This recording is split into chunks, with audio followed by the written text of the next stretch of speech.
Good morning, team, and welcome to the Thunderbird Championships that are taking place right now in Lamont, Illinois at the Blaze Stadium. Games are about to get underway. Next Level Rugby is going to be bringing you all of the action here in Lamont, where right now we've got the Chicago Area Rugby Club against the Ohio RFU.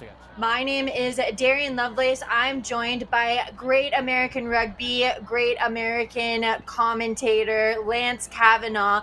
And Lance, you've got a whole lot of knowledge about what's about to take place. What's going on with the Thunderbirds? So the Thunderbird Cup takes all of the best talent throughout the Midwest, brings them all together in one place. And I'm talking from Pennsylvania, from Indiana, Minnesota, Ohio, of course, got to rep it, Iowa, Michigan, Wisconsin, every local union bringing together its best players, creating all-star squads, and they all descending upon Chicago Blaze Stadium, where we are today, to watch, to see who's the best. There's two layers between cup and plate, and both teams are fighting for a chance to advance or be the absolute Thunderbird Cup champion. I'm very excited for this because this was missing in the Midwest for quite a bit of time, and to have it back and allow these players to continue to play just a bump up level, a bump up ability player to player after a grueling 15th season is always beautiful. And let's see who's the best in the Midwest, Darian. So on your left-hand side, we see Chicago area. They're setting up. Unfortunately, we did not get rosters, but they are coached by Lance Pruitt and Lauren Trout, both very well-known figures throughout the Midwest. We've been hustling them for those rosters. So unfortunately, we don't have them, but hopefully we'll be able to bring them to you tomorrow. And then on the right-hand side, we're seeing Ohio come on, and they're taking the field on the right. One thing we're going to be talking about a lot here today is going to be the weather. It finally let up. It went from a drizzle whenever earlier it was raining buckets. So the weather is definitely going to dictate how this game will go. Lance, as a winger, I know that rain isn't your friend. Never is, especially if the conditions start to really implement themselves in the game early on. Few early knock-ons changes everything for those outside backs. Got to find a way to create the space in the center of the field with a slippery pitch. And the referee is settling in to get ready. I am so excited. And maybe if the weather kicks up or slows down more, we get the sun to come out, we might see different elements. But game one happening on field one right now. Referee is set in the middle of the pitch. So game is set to get underway here at the Blaze Stadium, with Ohio in the red kicking off. All systems are a go, thumbs up all around. Whistle blows and we are ready to get underway. The next 80 minutes now for the Cup final.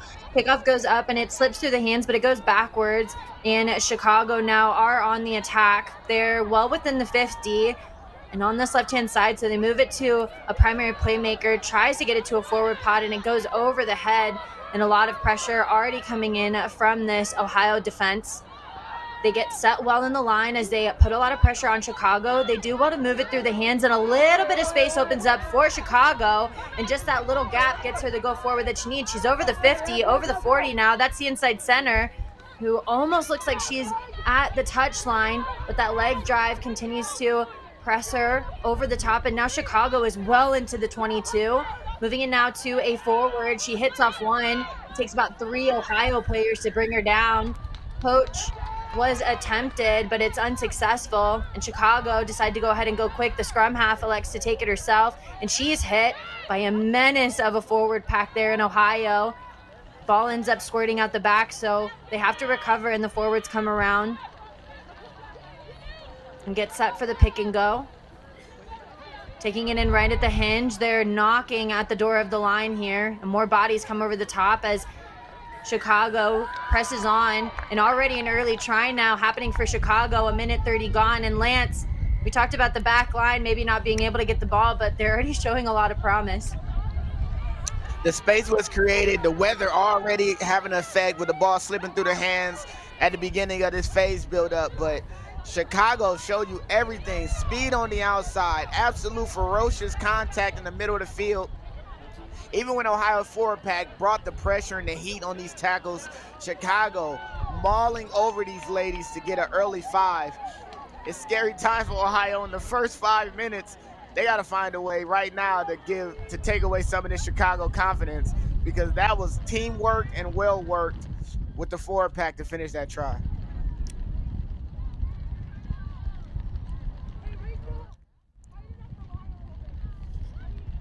And unfortunately, we don't have numbers for these players.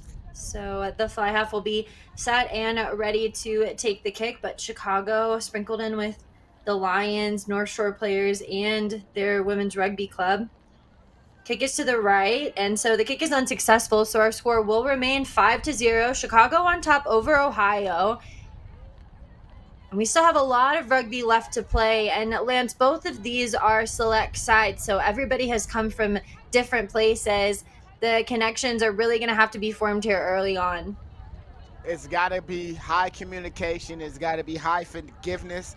And in any rugby team, especially to get over against tough competition, you got to find a way to build a little trust as soon as possible.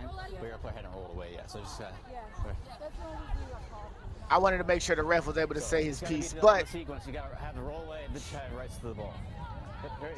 this is where a lot of the better players need to find a way to connect through communication. It's the oil that keeps the engine going, so they got to find a way to shortcut some of these issues of not being able to practice and play together. Cooner the cap.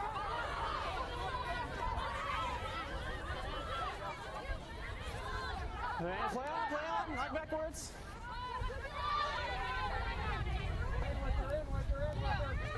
Here.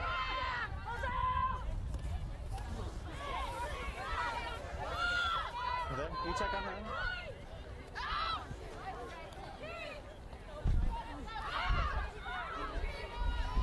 Backwards, play on. Vantage, red. There's a knock. Then a knock, and then another knock. First knock was on blue, scrum to red. Come here, friends. Hey, ladies, see where we are. Yeah, let's go. Right here. Okay. Hey, let's just match.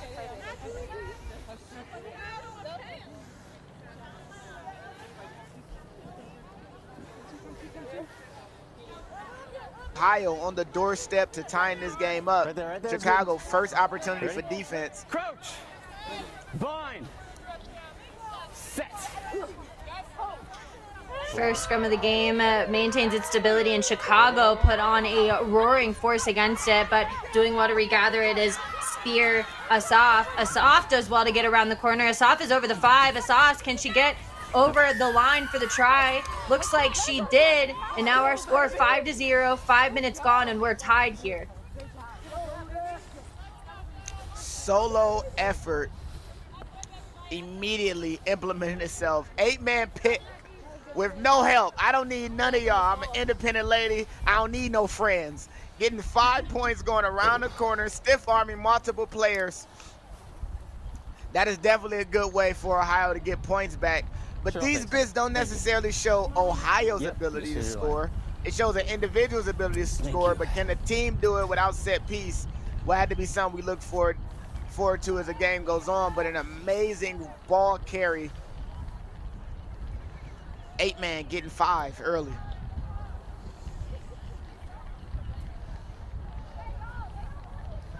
Getting set for the kick. Looks like that's number 6, Cooner, the captain for Ohio.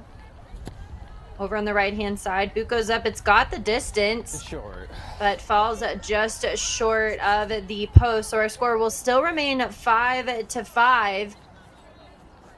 All tied up between Ohio and Chicago. Chicago now will kick to Ohio.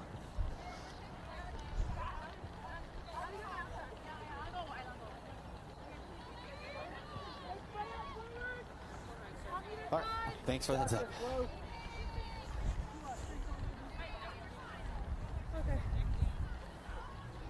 It's on you whenever you're ready.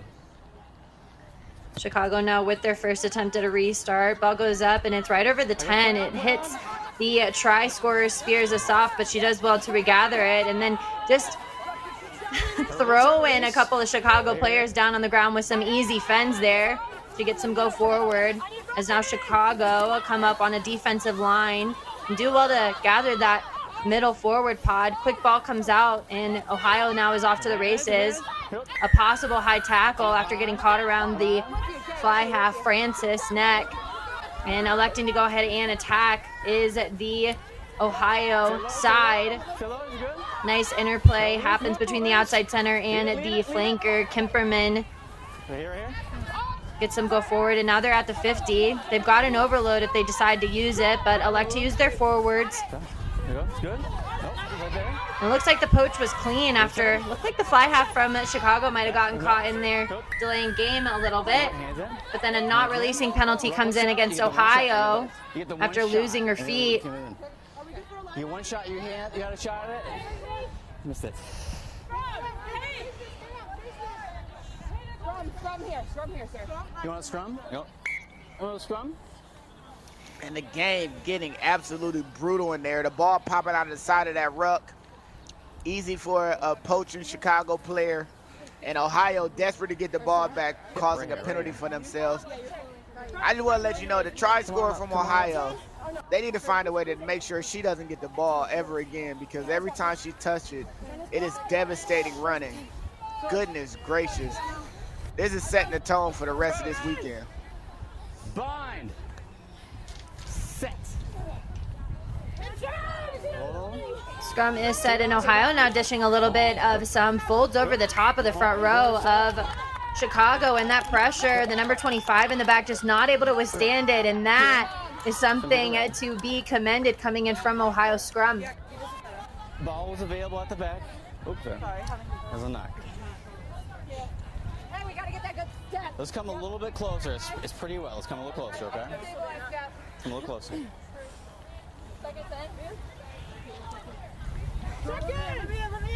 Ohio now with the put in after a knock on at the back. Set.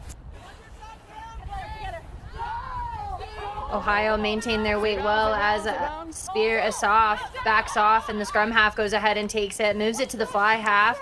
A little inside switch comes in for that outside center, Twitty. Twitty gets some go forward. And Chicago having to maintain their defensive line. There's a lot of space to move it out to the left, but having to cut back inside. Kimperman does well. And this quick ball now really working in favor of Ohio as the fly half gives a looping play to a forward. Working hard, they do another looping play. Then a second touch on the ball. Touch. Gets the ball going, and they head out of bounds. But that interplay coming in from Ohio. Some creative stuff there against Chicago. Hey, I like what I'm saying early on. To find a way to really connect on those, you got players looping around, finding ways to be in passing lanes, find a way to be available to their teammates. Unfortunately, to get dragged out of bounds there. But Ohio is starting to play with a little bit more confidence, moving the ball a little bit freer, a little bit more loose. I'm not straight. Captain. Scrum? Oh, scrum over here. So a not straight penalty goes against Chicago, and Ohio elect for that scrum, and that's a smart decision for them, especially seeing as how the conditions haven't been optimal here in Lamont, Illinois.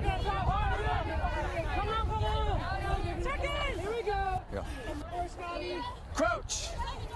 Bind. Set.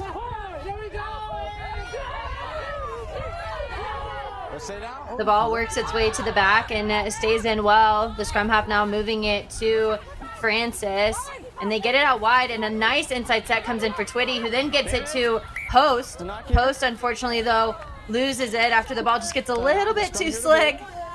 Might have been a little bit too much sauce on that one for the Ohio players, so Chicago will have a scrum over on the other side of the pitch. The weather's starting to show itself just a little bit. Awesome opportunity created. I need everyone to stay finding down. that You space, starting to come up a little bit. You got to keep those heads down, okay? Like unable to keep retention of the ball. You can see after she dropped it, she had a smile on her face, laughed a little bit. She knew that she had a great opportunity, and it just didn't work out the way she wanted. Crouch. Bind. Set. Ready, ball down. Hold it, hold. Chicago do well, but kind of scrunch up like an accordion, and so they move it to the scrum half. Going through the hands now of the backs, it ends up in the hands of the outside center after it hits the deck a few times, and putting on some defensive pressure there was Twitty. Kemperman's got to come in and make a hit, and the pressure just not able to withstand it. They force a forward pass there. And so Ohio now getting a scrum about 10 meters away from where they originally had it.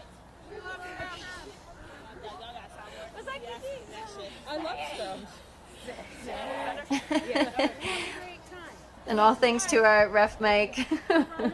The forwards are going to really love scrumming today with these conditions. Crouch. Bind. Set. Well, within their 40, the ball goes in, and holding strong is this scrum from Ohio. An advantage also comes in as well for a little bit of some quick movement from the number 7 from Chicago. And Nina likes to go quickly. They're not completely back 10, so another advantage is given in the lack of discipline now, racking up against Chicago. Big collisions, though, come in from the defensive line. And the go forward, though, gets a lot going for Jordan. A nice interplay finds its way in the danger woman's hands. A soft Spears. Spears is taken down, though, and now the team in red come across. Getting a little bit fiery now. They move it to the fly half. The inside center now gets it. And then a BOGO on the tackle. Gets both centers down. But working hard is Francis. Oh my goodness. And almost getting tossed out of bounds was that outside winger. She does well to keep it in. And they're flirting with that sideline. Everybody kind of slow to get back here as the forwards now electing to take it right into the heart of Chicago. Trying to get over the top was the prop, but she's unsuccessful there. Darvell keeps the legs going. And referee asking for some more discipline coming in for Chicago. Ask them to leave it. They do well. And here, Jordan gets over it. Jordan, by the boots, is so close to the line now, about a meter out. And Ohio now regathering well. Gets it into the hands of Rohrer. Rohrer, though, fumbles the ball there. And Chicago now have it. After all that hard work, they now are on the attack. And getting set for the exit. Ball scrum here to blue. No advantage game. Ends up hitting the deck after an attempted kick. So we'll have a blue scrum about 5 meters out, and the heartbreak for Ohio there. Right here? Ohio has multiple very, very physical ball carriers that have been breaking apart the Chicago's defensive line structure on the doorstep to a try, dragged down by the tippiest of tips on her foot, getting dragged, falling just a little bit short. Might have had opportunity to get back up or to roll or to do a little bit more to reach. And once the ball got out, unfortunately, the weather again playing effect in this ball handling bit of this game. Chicago, take a sigh of relief. Lucky break got themselves from giving up 5 points and losing this drawn up game. Crouch. Bind. Set. Referee communicating prior that the body height needs to stay low. This looks better from Chicago. Desperate times call for desperate measures. They go to the fly half and elect a kick right from the back of the scrum. The kick doesn't go very far, though. It just ends up over the 22, and now Chicago have to play a lot of defense here after a soft Spears gets it into her hands. Having to quickly move back is the Ohio side after this defensive pressure comes in, and one stiff arm coming in from Jordan, the almost try scorer. Advantage, penalty advantage blue, advantage red. Gives an advantage, though, for Chicago after a lack of discipline there. And then right at the 22, we'll see what Ohio decide to do here.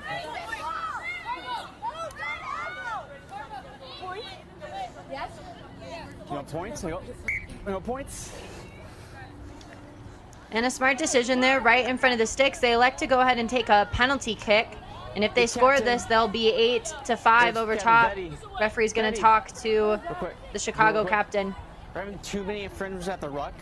couple times it happened over here, but it didn't affect play. Where your players coming in from the side, they're raking their hands through as they come back.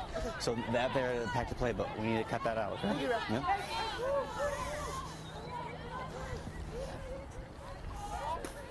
Okay. It's on you. Referee, after having a conversation with Chicago about their lack of discipline there. And Lance, we talked about the weather situation affecting the hands, but another thing that it does affect is those points of contact, losing the feet, and then just kind of getting caught a little bit too in front. Cooner will go ahead and take this penalty kick. It goes through the stick, so our score now 8-5. And Chicago, after getting to talking to, might have to really communicate amongst themselves about how to right their wrongs here. Yeah, they got a lot of work to do as far as discipline.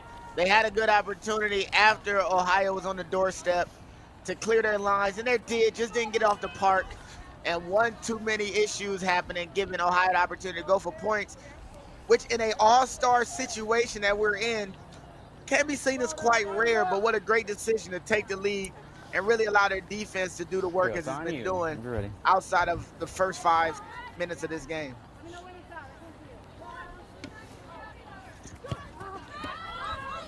Chicago give it a good whack, and so it ends up directly into the 22. Ball hits the chest of a Ohio player and rolls in front. So the knock on now gets Chicago in some prime attacking position here, deep within the 22. Too much pressure. I literally say I can't catch something. Yeah. Just heads, go left. You guys are weak. Already communicating quickly is the Ohio side, because desperate times come for desperate measures after they finally just took the lead over Chicago. Doing the 8-man pick now off the base. It's a nice little stiff arm and then an offload. Gets it into the hands of the number 16. She dummies and elects to take it into herself. Now, the top is Ohio. Defensive line looks strong as it goes through the legs of a Chicago player and off the boot of another. And somehow they end up retaining possession well. The fly half, a little bit of indecisiveness there. Gets the ball into the hands of the inside center after a nice bit of patience. Trying to come in, though, is Cooner from Ohio. This defensive launch looks promising as just a textbook tackle comes in for Ohio, and the pressure comes on as well. Ball ends up falling through the ruck, and somehow Ohio has now ended up with it right at the 22. So we'll see what their decision is. They move it into the hands of Jordan, who's always going to get them what they want, which is some go forward. Throws it back to the lock, and she's tackled well there by Chicago. Ohio now decide to try and run it out of this end. They get it into the hands of Rohrer. Ball is now available, and they elect to use the pick and go. A lot of pressures coming in from Chicago. Getting their hands in there, though, yet again, but not by the rules. And Ohio go ahead and elect to go quickly. A lot of tiring stuff comes in. They weren't back 10, though. This discipline, Lance, is just not something that Chicago is really being known for here. It's on you. Yeah, they're giving up way too much meterage on basic issues, not rolling away after tackle, hands in the ruck after it's been established. These things are really starting to take effect of this match. And thankfully, Ohio isn't kicking for territory and pinning them deep, but instead choosing to play on, keep this game going. And a nice interplay happens in between the prop, and then Jordan ends up with it. Jordan now gives it to Captain Cooner. Cooner now is taken down, and by the fingertips, she picks it up. Jordan, this interplay looks good. Gorge takes it in to Chicago. Chicago gets their hands in there, though, and referee is yelling for somebody to get out of there.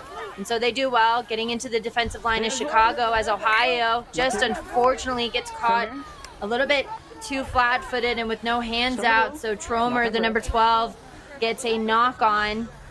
On what? But Lance, this discipline from Chicago is just leading to a lot of meters for Ohio. It's already there. Yeah, and because of the weather.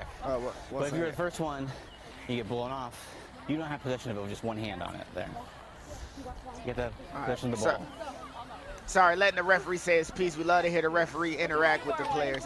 But if Chicago wants to find a way to turn the momentum of what we've seen so far, they had to be more disciplined around the ruck.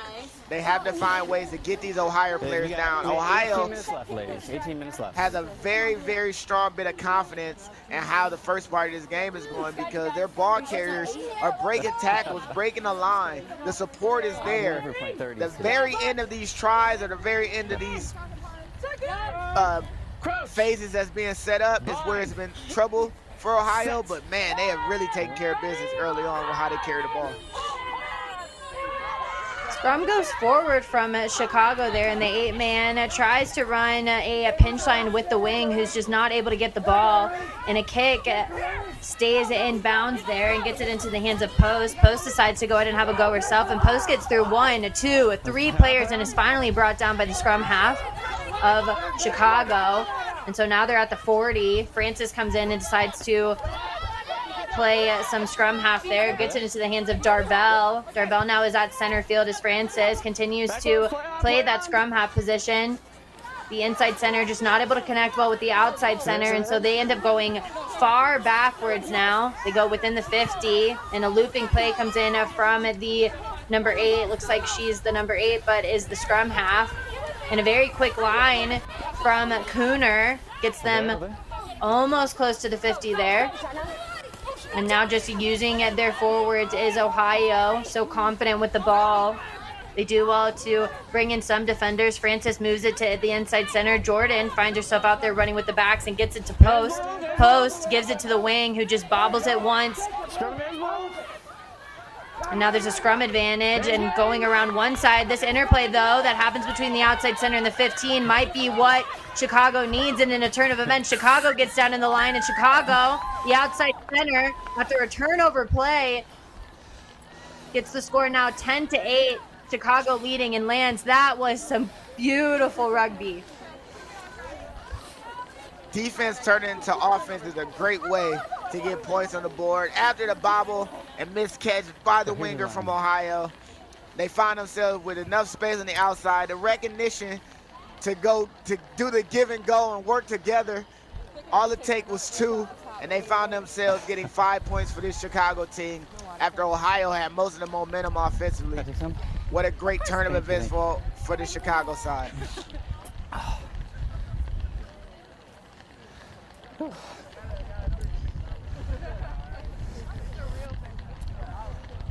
Almost looked like a little bit of some sevens play out there. Again, the Chicago side sprinkled with players from the Lions and North Shore. Both are well-known figures in the sevens club rugby scene. So the skills are already kind of starting to open up there. The fly half ready to get set for the kick. It's to the right, but it is rainy, so we'll see if she's able to make the distance. Ball goes up, and it bounces off the post, so 10-8. Unfortunately, it was a good strike, just not able to connect through the post. And so Chicago now 10-8 over Ohio.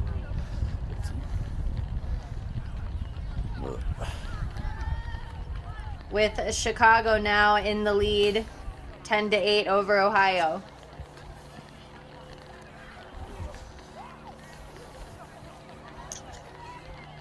Man, already both teams are playing with a speed.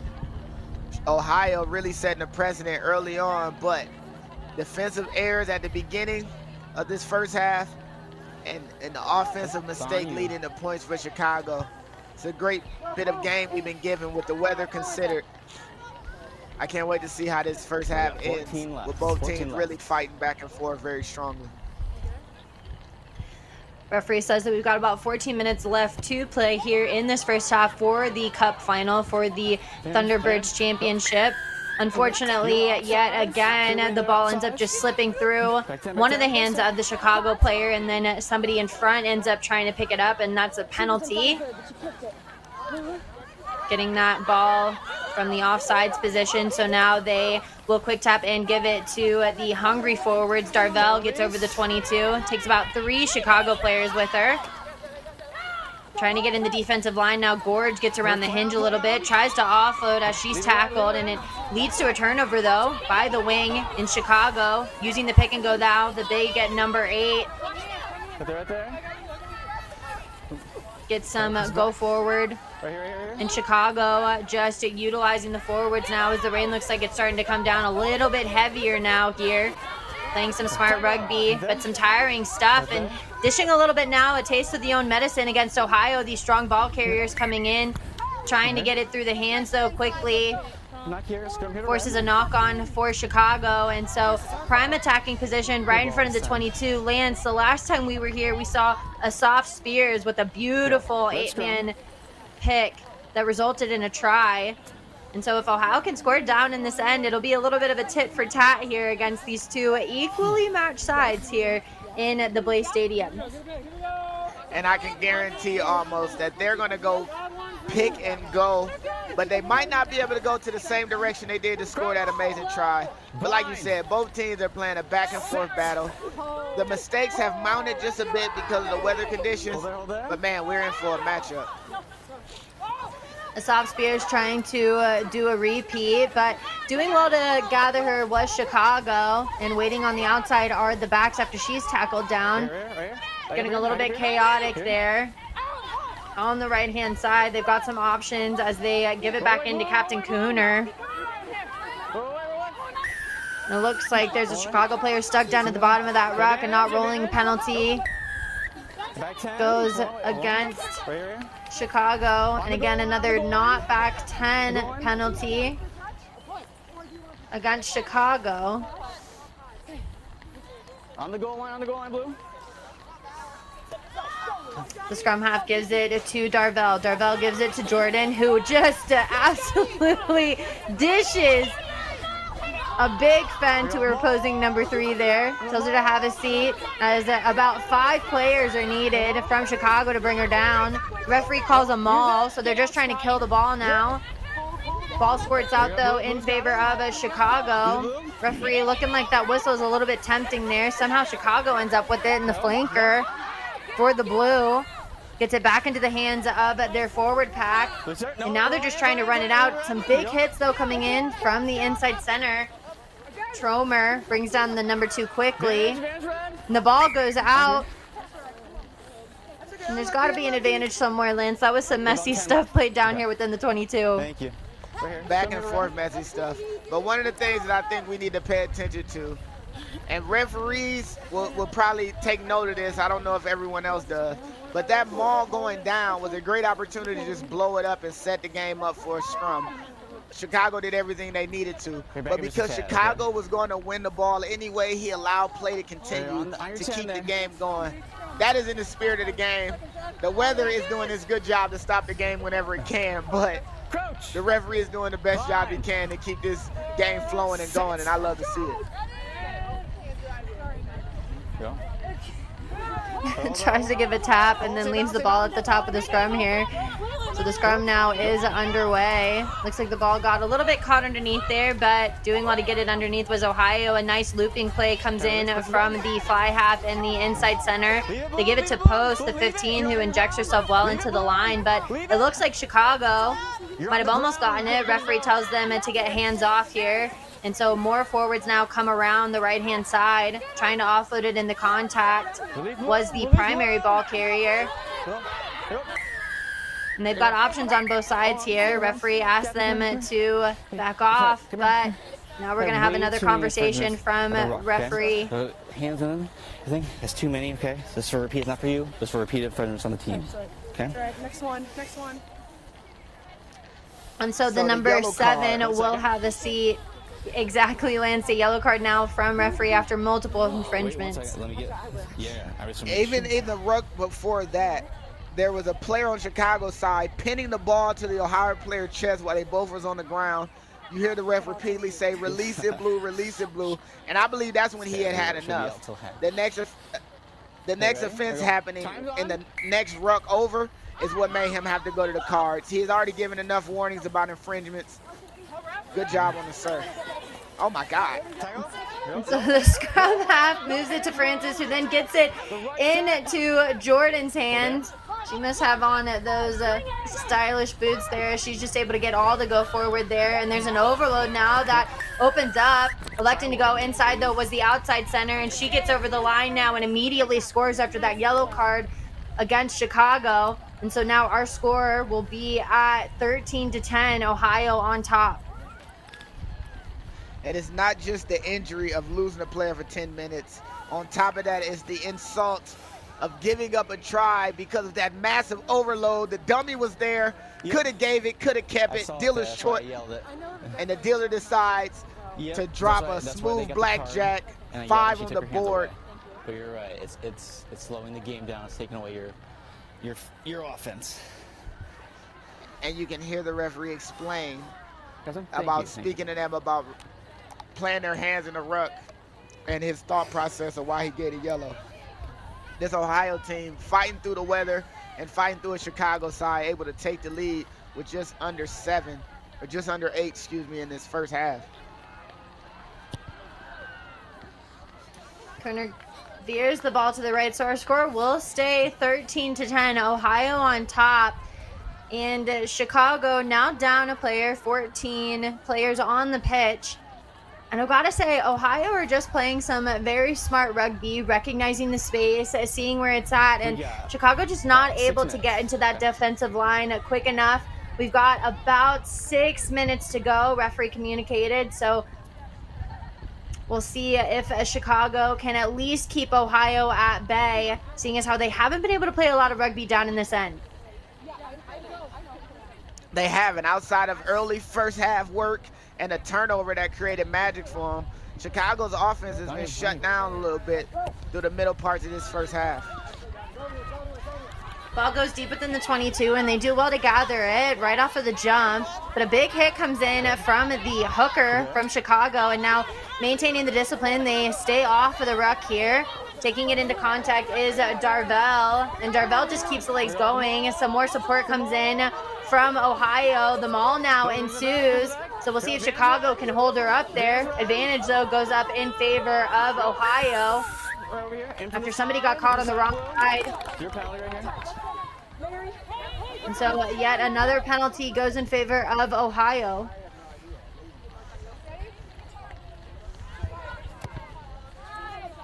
Cooner elects to go to the boot and kicks it directly out, so we'll have a line out right at the 50. All good? Okay. Right on the line, right on the 50. 5. How many of you guys doing? 5 or 7? 7? They're doing 7. Do you want to add more? Hey, they're doing 7. Do you want to add more? 7. They have 7. Do you want to add? Hold on, one second. Come on, quickly. And so Ohio elect to have a 7-man line out. Numbers come in for Chicago to try and match well. Utilizing the middle pod, looks like that ball is not straight. So the option will be given to Chicago.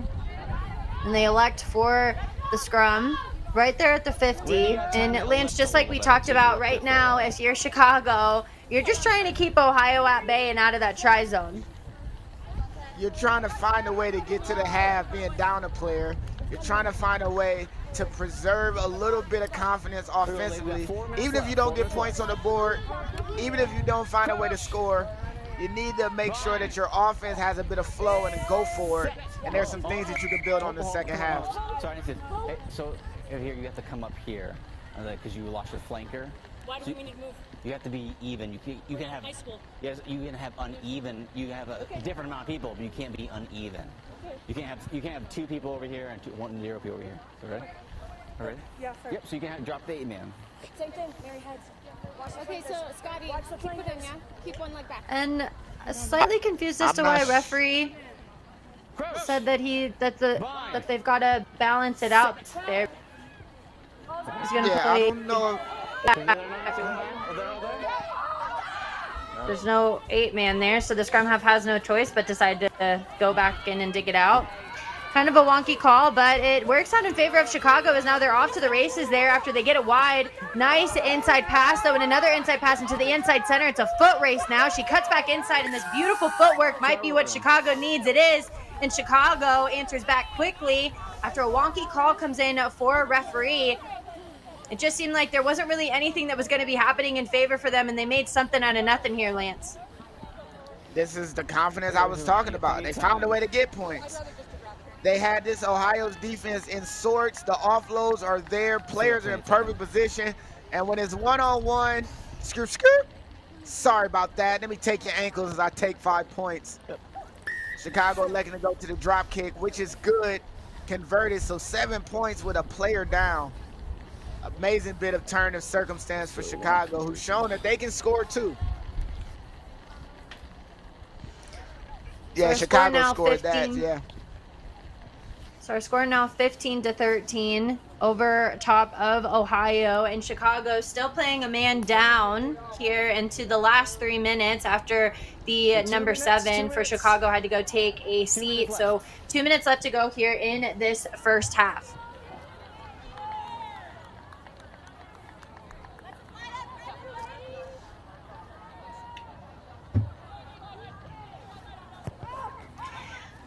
Cooner gives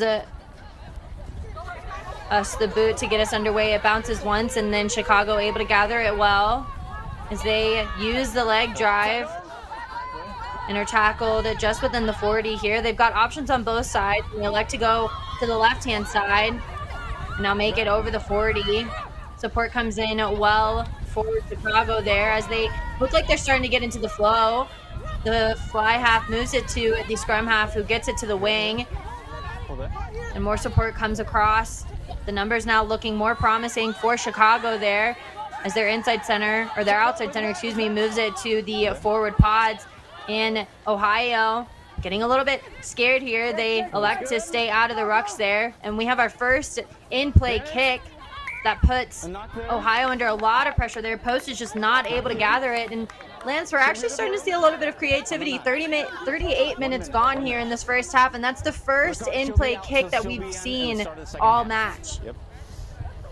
Yeah, for them to actually attack using the boot with a player down, the confidence is at its tipping point for Chicago. They're feeling it after adding that. No, you can't. After adding that try. You can add someone from the back line into the scrum, but you can't. No, high school is you can't have any difference. Yep. Well, I'm the ref for today. We can talk about it afterwards. So mean. And that's also, I like what the referee said. Even if you don't agree with it, even if he's wrong, he the referee, let him run, let him rock, let him do his thing. So we're gonna go with what the referee say. He's the referee today. But Chicago is definitely have momentum at the current point.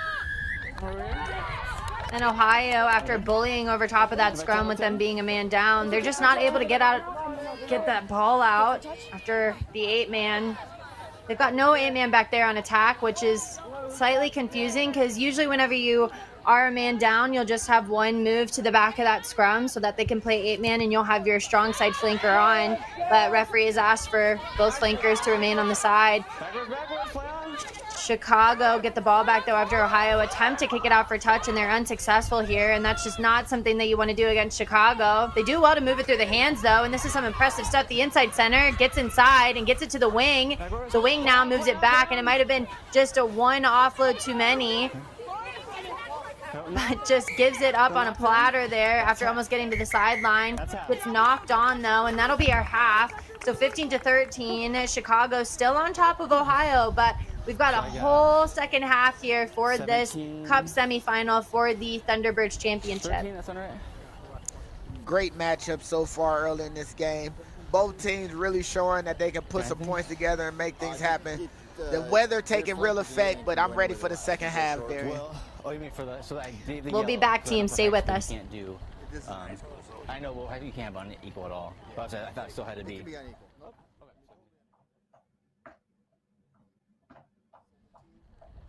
17-13, yeah. No good. 17-13, 3 tries, 2 tries. 17-13. That try was converted. It was good.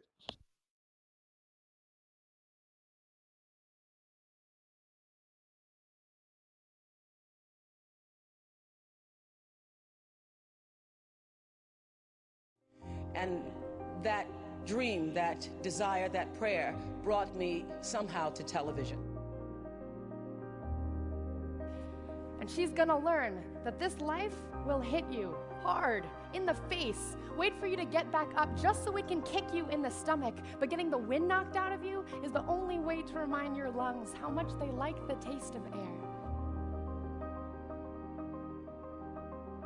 If we want to give all of our children a foundation for their dreams and opportunities worthy of their promise, if we want to give them that sense of limitless possibility, that belief that here in America, there is always something better out there if you're willing to work for it, then we must work like never before.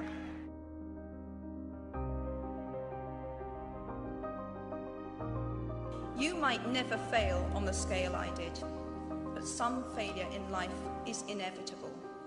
It is impossible to live without failing at something, unless you live so cautiously that you might as well not have lived at all, in which case you fail by default. Movements for peace when all seems lost. Together, I do believe it is part of the American mission to ensure that people everywhere, women and men alike, finally have the opportunity to live up to their own God-given potential.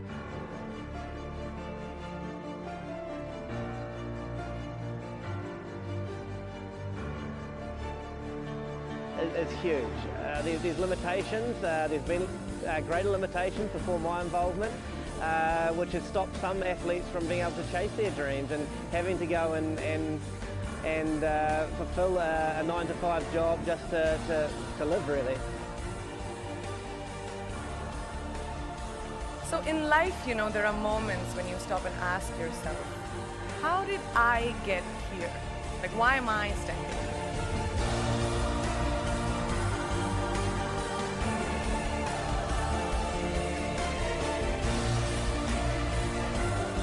Girls have the power to change the world. It is a fact. There's a really, really beautiful quote that I read recently, and I think it's absolutely appropriate to explain what I'm trying to say today. The hand that rocks the cradle, the procreator, the mother of tomorrow, a woman shapes the destiny of civilization. Such is the tragic irony of fate that a beautiful creation such as a girl child is today one of the gravest concerns facing humanity.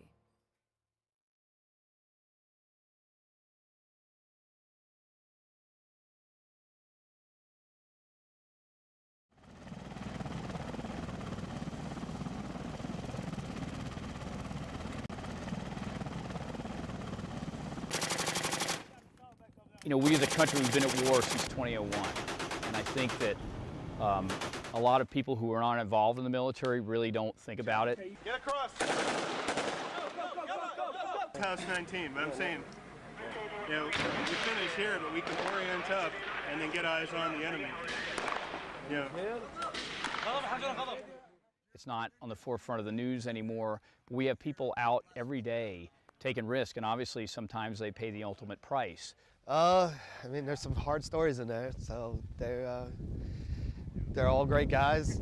You wish they were still here today with you, but you understand, you know, duty calls, they served a mission, and there's there's tragedy in everything, and you know, a lot of them died in war, others died when they came back home. And we have our jerseys, and since the beginning we've worn a black mourning band, and that black mourning band stands apart as a reminder to us of who we're playing for.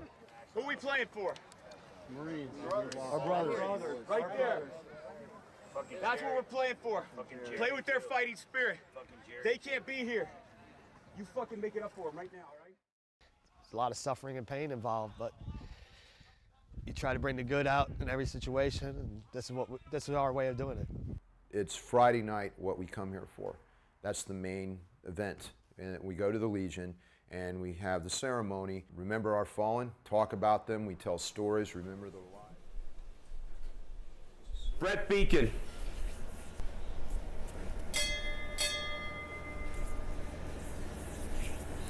Lance Corporal Richard Borstetta.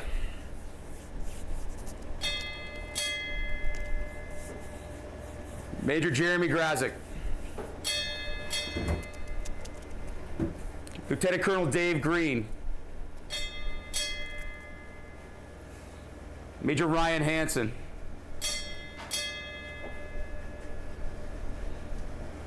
Lance Corporal Eric Herzberg. Sergeant Donald Lamar. Major John Lee. Captain John Maloney.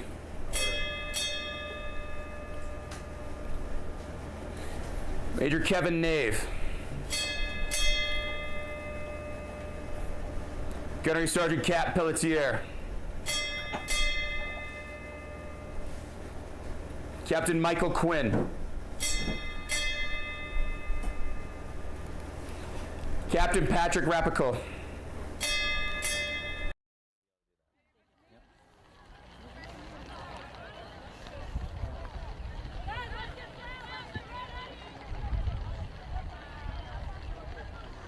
Oh, and your yellows, your yellow can come back on.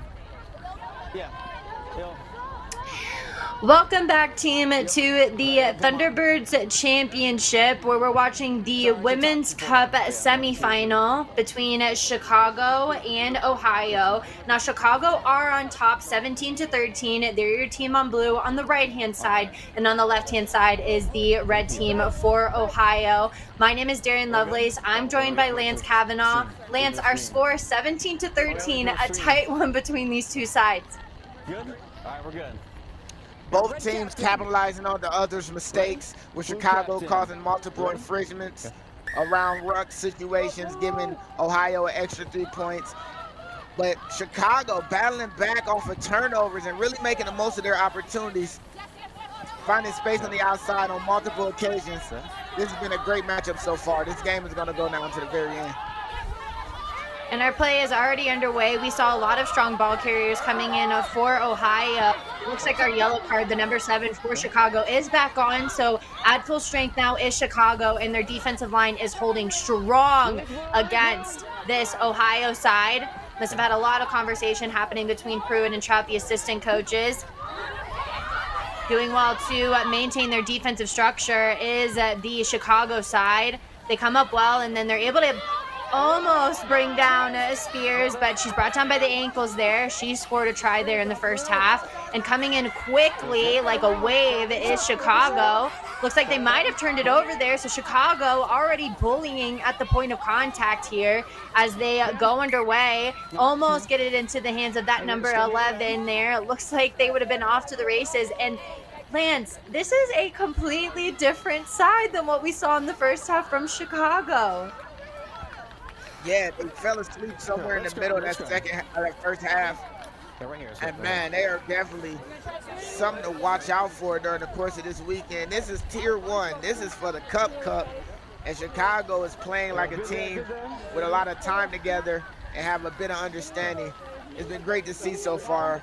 Ohio need to find a way to make up this 4-point difference. Coach. Ohio coached by Katie Marlowe, and assistant coach Steph Bowers. So I'm sure that they had their fair share of conversation with Ohio. Moving it through the hands now is Francis. A nice inside line almost comes in with the switch. The inside and the outside center just not able to connect there. And so yet again, Chicago now is underway. It was a knock on though at that switch. So we're going to have a scrum for Chicago. Probably about 30 meters outside of the try zone. And man, the weather is really taking effect in this matchup. We've seen so many ball handling issues from the very first passes of the game into the second half. And you can hear the raindrops on your broadcast, ladies and gentlemen. Chicago is being unforgiving with this weather right now. But we must find a way to see which team will be able to make the most of the other team's mistakes. Okay. Let's try again. We go. Referee calling back the scrum there. This is our first one of the second half, and like you just said, Lance, the rain affects a lot of aspects of the game here. body height. There's a struggle there at the front row, and it forces the turnover. And now Ohio are off to the races. Francis gives a fend and then gets it into the hands of the wings, running a good inside line. She gets away from that sideline there. Defense looks a little bit crunched for Chicago. So Ohio they can work out wide. We'll see. Looks like there are a couple players who almost got caught in front there. Francis moves it to Jordan, and Jordan gets caught a little bit flat-footed there, not able to get the momentum she usually does. She's taken down. And a turnover now comes in. Number 7, the yellow card, now gets it back into a lock, and she's bullied back over the line after an offload. Everything gets a little bit chaotic there. Looks like number 3, Jordan, for Ohio is down. But the play moves away from her, so we continue to press on. Chicago uses some quick hands now. Gets it into the inside center, who now gets it into the hands of the wing. A nice little step. Gets her close to the sideline, though, and she's tossed into touch there. And so the line out will go for Ohio. And it looks like the hand might be up because a player might be down still for Ohio. Looks like that might have been Jordan. Hey, is your number 3 okay? You good? She's like, I'm just broken. Okay. Hey, give it a step. Give it half a step. There we go. One of the best aspects of commentating for Next Level Rugby is being able to hear the comments through the referee mic from the players. And a player just said, she's broken, but it's okay. And Jordan now is back in play. Looks like there was a little bit of antsiness comes in for Chicago flooding in through that line. So Ohio get a long arm penalty. And so they're going to quick tap it and give it to the inside center, who inserts herself in there with the forward. And she gets a nice little line break there. Tackled at the 40. Francis now moves it through the hands and gets it into the inside center, who gives a little boot. Actually, excuse me, that might have been the number 6, Cooner. Cooner gets the number 15 turned around for Chicago, so she's got to go to the boot. And it looks like the ball is still in play there as it rolls, flirts with that sideline. And Ohio now get back with the ball in hand.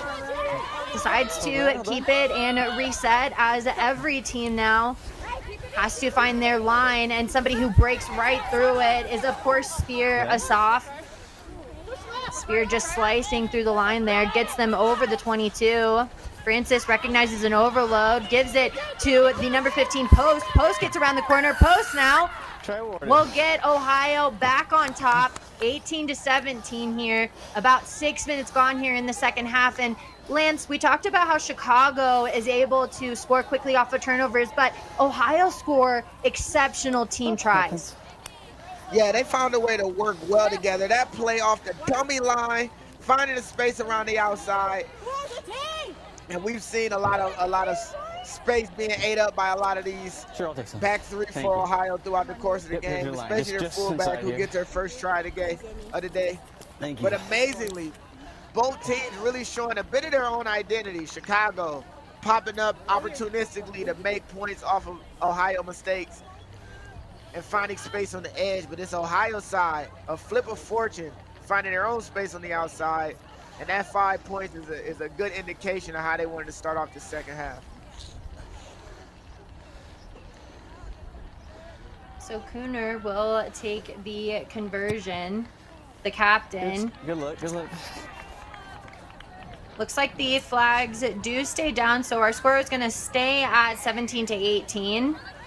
Ohio still on top. And Lance, right at the beginning of this game, we talked about how it's very rare for teams to be able to work it wide and be able to work it around the corner. And Ohio make it look easy because of the number 10, Francis. I mean, if there's a fly half to keep an eye on in this matchup, it's her. She's creative. She attacks the line well. And now she's starting to see the space kind of open up against Chicago.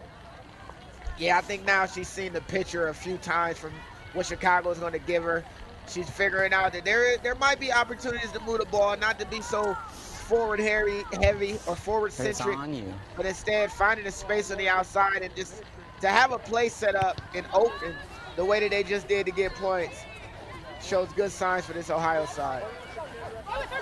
Deep within the 22, Ohio receive it well. And so now more players are coming in through the line there.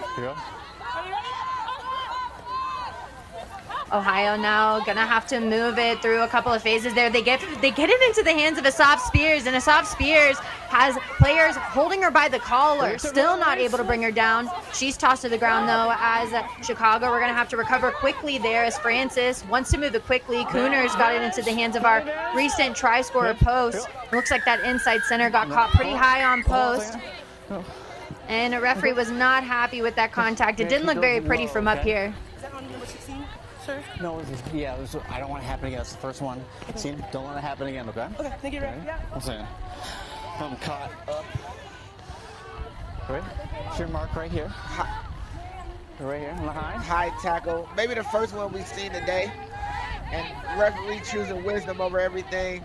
Making sure that both teams know I don't like that at all. Oh, here, time's off. Time's off. And now we got a player down in the middle of the field.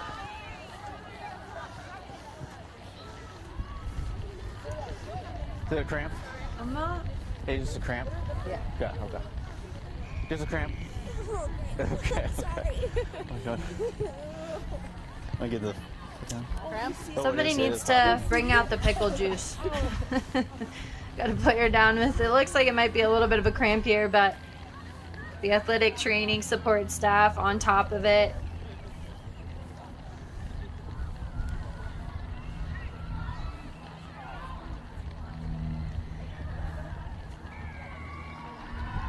And Lance, while we wait for the player to get up and moving here, we're seeing some substitutes come in for the Ohio side. It looks like the scrum half, who unfortunately we don't have a number on, she's going to go ahead and have a seat here. So we've got 30, maybe a little bit over 30 minutes left to go in the second half. Is that your first sub? That was your first sub, right? Our sub, yeah. Yeah. Okay. Who came in for... Hey, we need sub numbers. This is 17 for 8. Yeah. Okay. Thank you.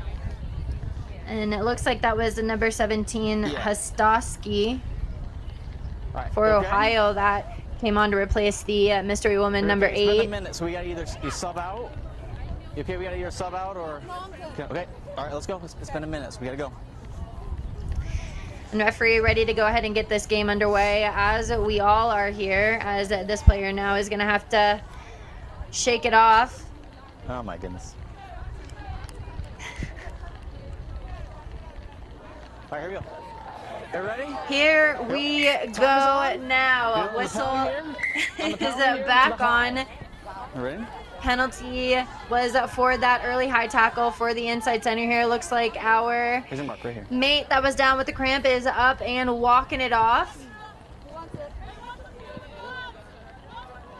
And Hostowski, the sub, looking at her forward to see who is ready for it. And of course, Jordan is ready for it. Asaf Spears is on her right-hand side though, but she doesn't use her after a nice defensive launch comes in for Chicago. Maintaining the defensive line, they hold steady. As unfortunately, it looks like Gorge, the number 4, knocks it on right at the 50. So a scrum for Chicago.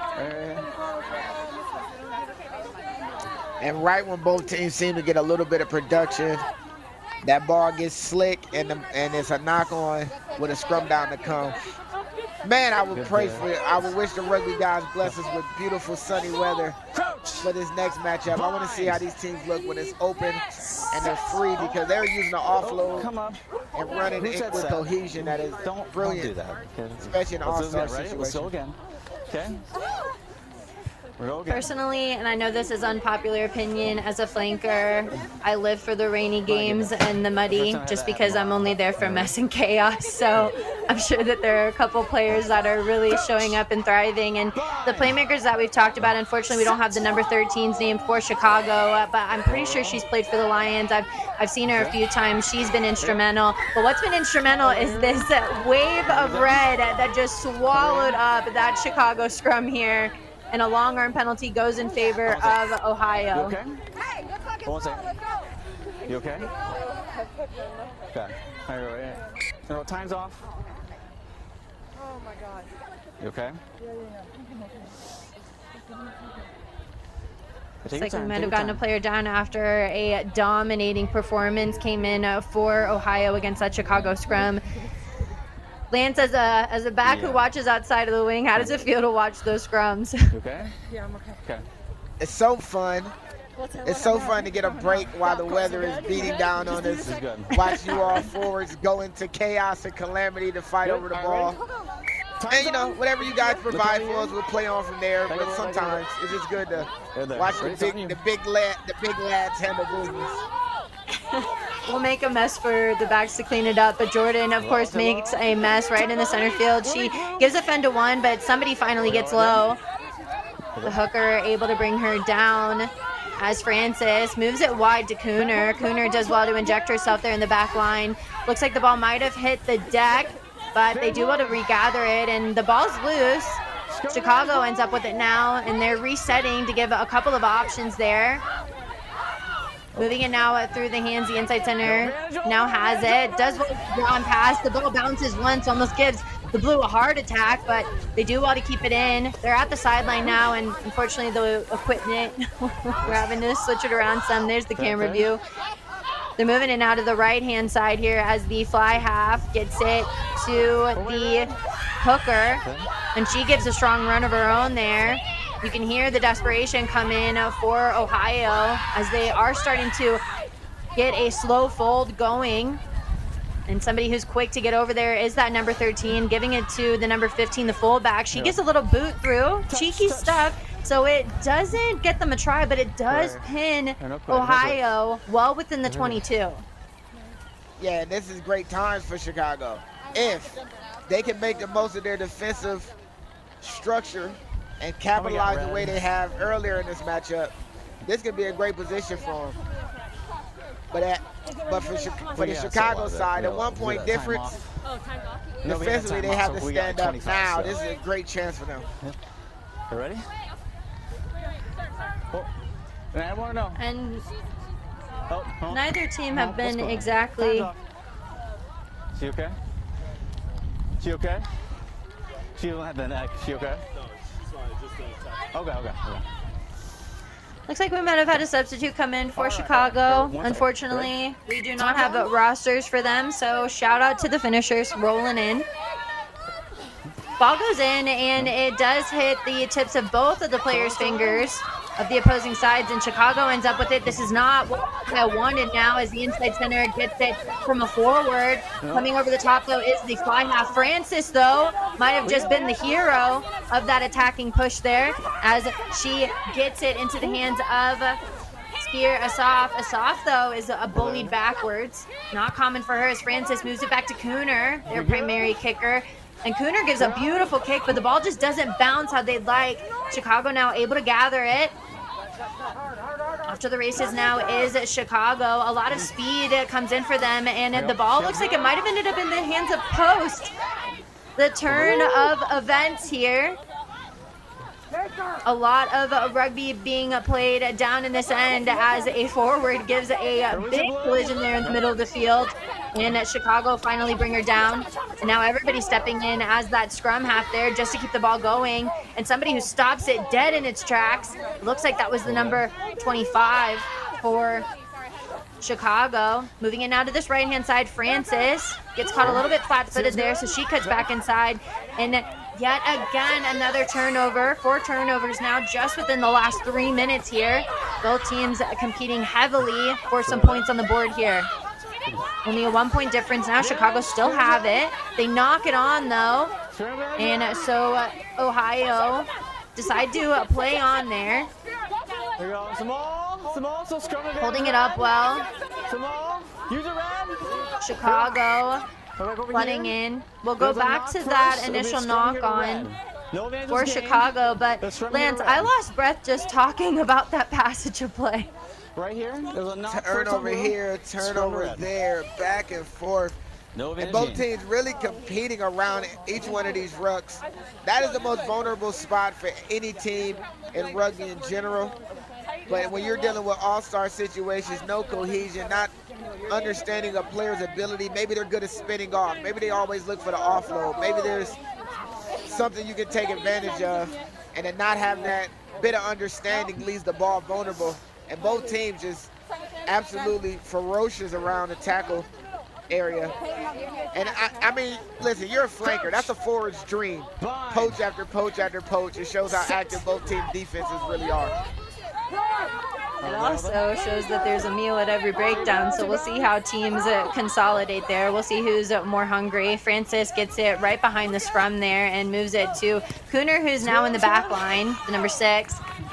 And they give a cheeky little kick through post, which does turn around the attack for Chicago there. So a lot more people are going to have to kind of come back there. There's some isolation, and the ball ends up loose. Looks like both players might have gotten their hands on it, but Ohio releases, and so Chicago still get to attack after that kick chase. They all look like they're back now, and the outside center moves it to the hooker, who gets a fend and then cuts back in. And this slicing through the defense leaves a little bit of room back there. Post gets turned around. And Chicago having to play a lot of defense here. They do well, but there is a little bit of disconnect here. And unfortunately, the number 11 for Ohio just takes her hand off of the ball for just a second, so a knock on. It looks like that contact back there between the fly half and the number 13 left both players still slow to get up. 20 minutes left. And you can see that there's, throughout this matchup, there's been multiple unforced knock-ons. Just unable to keep two hands on the ball. Both teams dropping it at unopportune times and moments. And the weather is really starting to show itself. But this is Midwest rugby. Sometimes the weather is just unforgiving. Sometimes the weather has something to say about a matchup, and it's showing itself right now. I will say, out of every place in the United States, I've always experienced the worst weather in the Midwest. But we're here for it today, and it's showing out for these players. 18-17, Ohio on top as we enter into the final 20 minutes of this Cup semifinal. An early push comes in from Ohio. And so Chicago try to go quickly, a little bit too quick, and just something you don't want to see. The scrum half takes her eyes off the ball for just a second, and so a knock on now gets it right back into the hands of Ohio. This way from right here, right here. It'll be red scrum.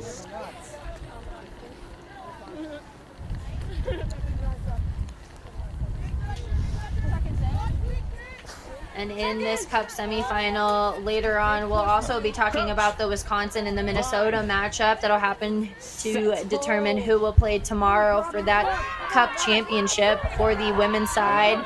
And somebody who puts on a big drive was Chicago, but the scrum half just gets caught offsides. And so all ready to go is Simperman. Simperman gets it back to an Ohio side and a knock on. And Lance, you can't help but say it, but the last 20 minutes look like they might be a little messy. Both teams starting to kind of drop off on their game fitness. Yeah, once you get tired, sometimes those little details on passes, little details and ball retention sometimes fall off. And we've just seen on multiple occasions both teams just unforced errors, ball handling, not even catching the pass, but just picking the ball up and retreating off the ground. I've spoken on the weather enough for this matchup. I don't need to say it again, but we see what it's doing to this game. All right, here we go. Let's go. Yeah, you can tell that they don't look dry, so you can only assume how it feels to be down on the pitch right now. Final 20 minutes here with a scrum. Center pitch. Set. Oh, come on up. Let's run. Jordan, the prop for Ohio, just not happy. Yeah, let's go a little bit. Yeah, let's reset. Let's get straightened up, okay? Go right here. There's a little bit of a hill right here. Let's go right here, okay? We're just having to move it around here. Make sure everybody's happy and safe. Referee happily moves it over. Crouch. Bind. Yeah. Set. Hold. Drive. And Chicago, though they did get pushed back, the number 8 does well to keep that ball going. And Ohio look like they're desperate to get it back, 18-17. They don't want Chicago to be able to have the ball for long. So Chicago have to use a pick and go after a lot of pressure there at rec time.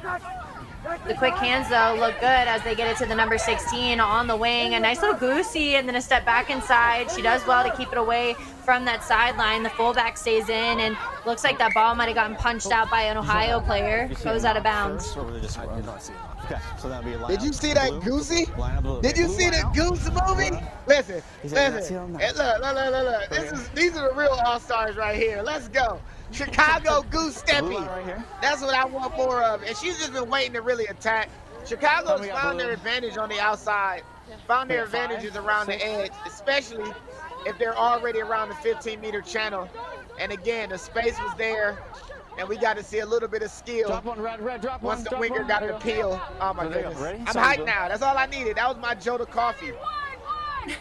America runs on Duncan. Well, Lance runs on goose steps. The play is already underway, though, with a line out, and something you might love the Goosies, but I love the Fens here at Chicago now, acting like they're trying to get into the bar. They get almost over the 22 there, and a big space opens up for the number 15. The fullback for Chicago is now going to get it over, and with only 15 minutes left to go, we're now 22-18. Chicago get back in. Lance, I don't know if you could see it, but I barely saw that pass happen midfield. Yeah, I didn't really get to peep it either. It was almost as if just a dummy was right there for everybody, and she found that space. 2-3 defenders. Look how dangerous Chicago is. As the game progresses, Ohio unable to handle the ball and clear their lines, and Chicago moving the ball to space and being real dangerous. Okay, I missed it. Yeah, that sounds right. And unfortunately, we're just not able to give the try love to Chicago. We don't have their rosters for you, but kudos to the number 15. Lance, we just about 5 minutes ago, we were talking about how this half looks like it's going to get messy. 20 minutes left. The fitness now is dropping, but I will say that Chicago, in their lack of fitness, they make up for it a lot in their creativity. Ohio's going to have to go back to where they were at, where they were just bullying at the point of contact, getting it into the hands of those different players. Yeah, and as the game winds on, do they still have that leg drive? Do they still have the lungs as a team to play that kind of confrontational, in-your-face style of rugby? It worked well for them in spurts, but now when the going gets tough and you're down 6 points, can you continue that? And making a big contact was the inside center there off of the kickoff. And now Chicago are just using their forwards to try and stay afloat here, keep that lead up, as we've only got about 14 and a half minutes left to go here. Flirting with that sideline. Red line out. And touch is called. So it'll be an Ohio line out within the 40, or right outside of the 40. And there's still a lot of time left. Ohio still have a lot of opportunity here. No, 7.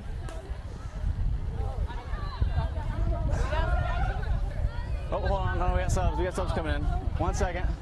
Wow, it's coming very fast. I wish my team comes really fast. Coaches Pruitt and Marlowe, both for their respective sides, starting to use those forwards, because right now we have no idea who's going to win. This is a close game, but we do know that tomorrow there will be a competition for the final. So now coaches are starting to roll in their subs. Wait, 1 second. I was looking. Yeah, and this is where the magic of coaching really showed itself. You don't have a season to really understand what players can do and will do. These subs can go in any direction. Maybe these subs change the complexity of the game for the better. Maybe it creates a space and forces problems, but Ohio off and running.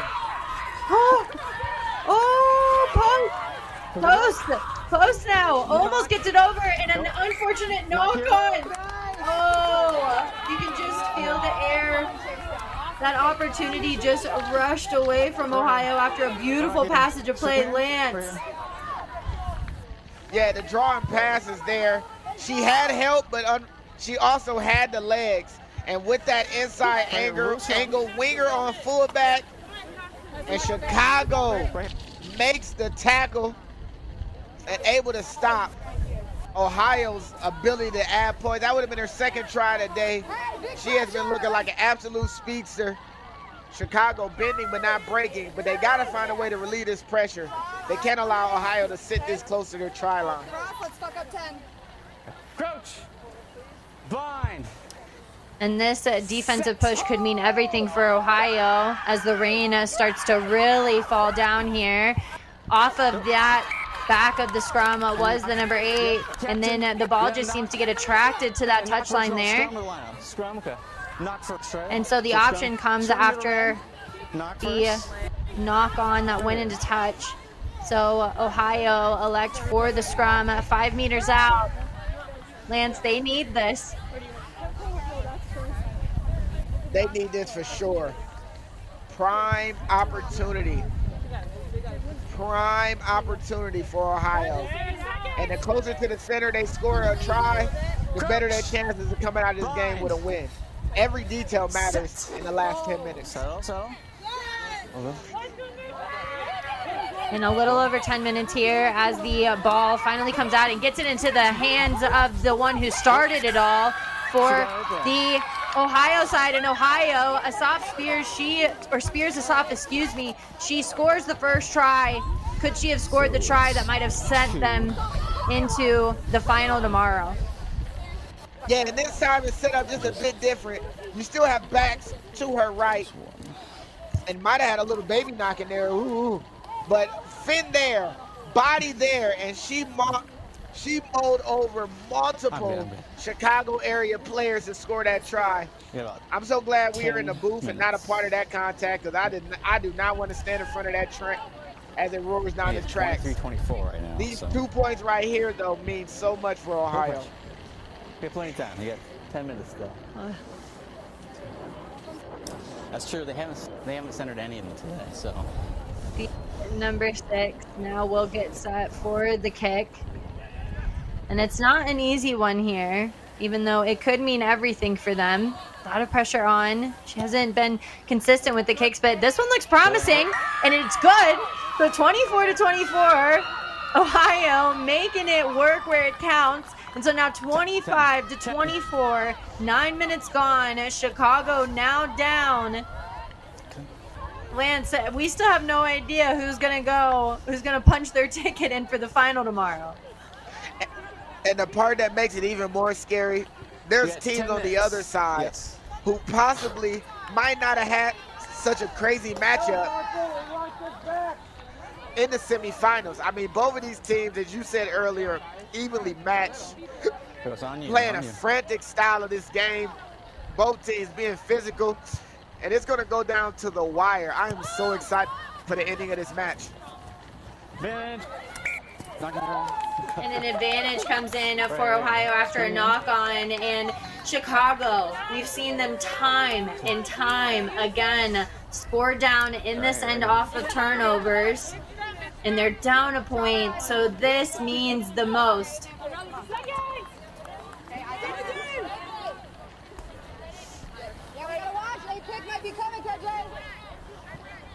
Communication coming in from both sides. It's going to be some desperate talk out there from both the blue and the red. The scrum looks strong at the front, but Ohio still remain in the fight there. The number 25 gets it off and then throws a hospital pass. It goes over the top of the wing. And this defense coming in for Ohio is just not allowing Chicago much room. They get pinned back now about 5-10 meters.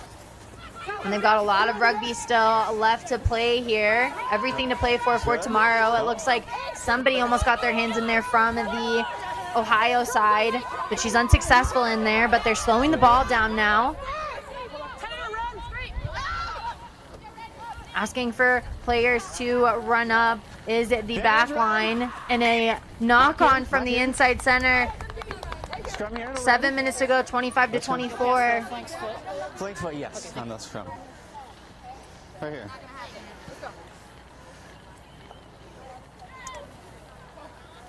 Got sub? Sub for red?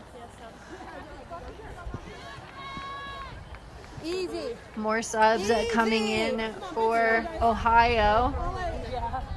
And you can hear the chatter happening from both sides. It's important for both sides to be able to maintain a blue head here. Bind. come up. What's wrong? What's wrong? Too far? Okay, let's straighten up a little bit, okay? We're level here. Let's go again, okay? Each side not sounding very happy with how that scrum was set up here. But the minutes just ticking away. Scrum looks more stable there, so referee says play on. And Ohio stays stable there. Gets it into the hands of Francis, who gets it to Cooner. Cooner gives a dummy switch and then gets it to Post. Now Post almost scored last time, but she's going to go ahead and get tackled. Well over the 40 now. Cooner goes ahead and picks it up, and so they're over. Francis there waiting for it. She wants to move quickly and gets it into the hands of Darvel. Darvel takes down the hooker for Chicago there. And set and ready for the point of contact is one of the finishers who came in for Ohio.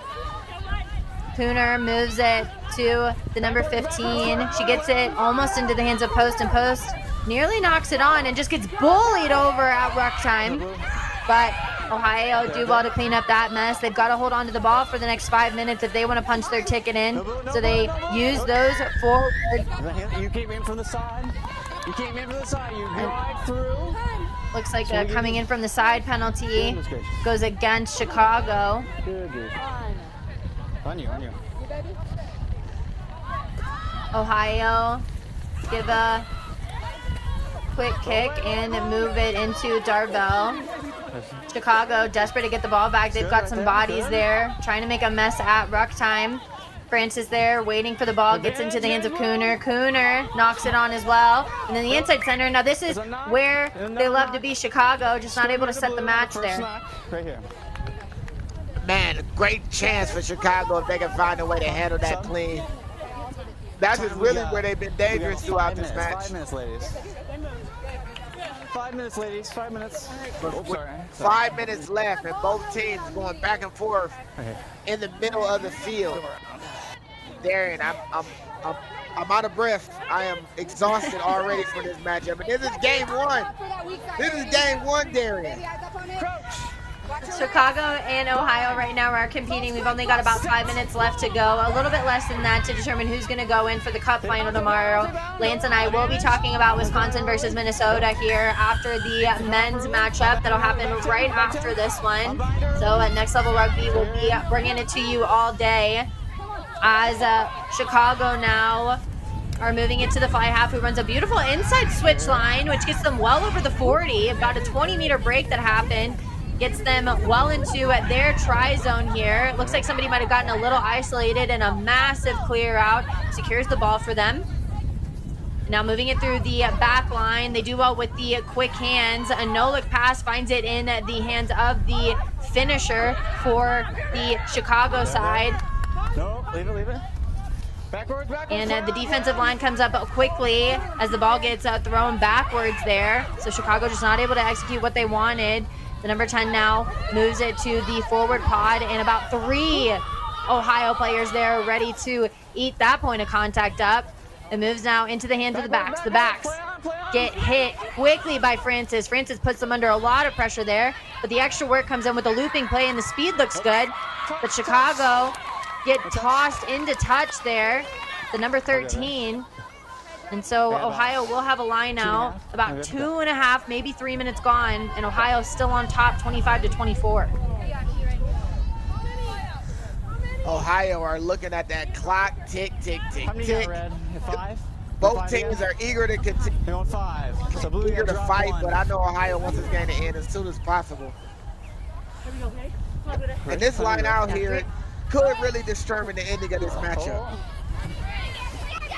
3 minutes, that definitely feels different for each side, though, but Slow down. both teams really want to win here as they toss that Ohio player down to ground here after she goes into contact high. Doing well to maintain low body height is the Chicago Blue. Bringing them down, though, as Ohio use their forwards now. They've just got to hold on to the ball for the next 2.5 minutes. Rolling out well is Chicago, and Chicago now give a defensive push. It forces the fly half to knock it on there. Uncommon for Release. Ohio to knock it on. Ball goes backwards. It looks like Chicago Seals good. Seals good. are still continuing to play a lot of defense there, but a crucial poach from the outside center gets Chicago now in a beautiful attacking platform. Could this be what they need here? As they're about 10 meters right outside of the try zone here. And a 1-point difference now leads to the ball being knocked on. Ohio now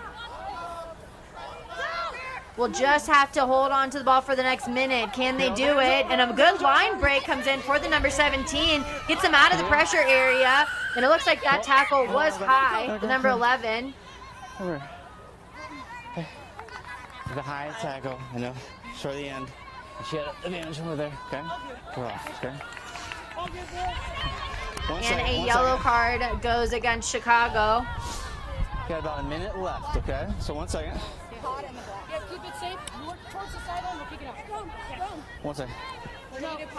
And the number 10, Francis, we've said her name multiple times throughout this game. But one thing that she just said was work it to the sideline and then let's kick it out. Let's seal the deal.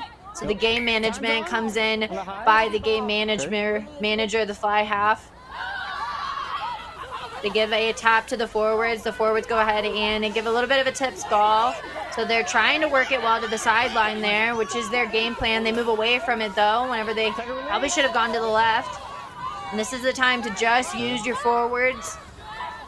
Moving it now to the forward line, the number 19, Spear Asaf. She's got 2 tries to her name, which is crucial now that you look at the scoreboard. Holding on to it well is the forwards. As they played about 4 or 5 phases now. All they've got to do, it looks like, would be to kick it out. The number 9 looks to Francis. Francis will give it a nice boot. 25 to 24, Ohio end up on top against Chicago. So they will be punching in their ticket to go to the final tomorrow. Rematch. And that was some impressive things. Lance, final thoughts here for this match. We have been blessed with a great first game to start this off. Ohio able to find a way to take the game, winning by 1 point against the Chicago side who did not quit at any moment. All-Star weekend has begun in the Midwest, and I'm very happy with that first matchup there. And whoever just won that game, which we just found out is going to be Ohio, will also play against whoever wins the Wisconsin-Minnesota game that we'll be talking about later. Next up, though, we'll be moving into the Men's Cup, where Iowa will be playing Michigan. We'll be right back with a lot more rugby to come Saturday, and every day is a Rugby Day team.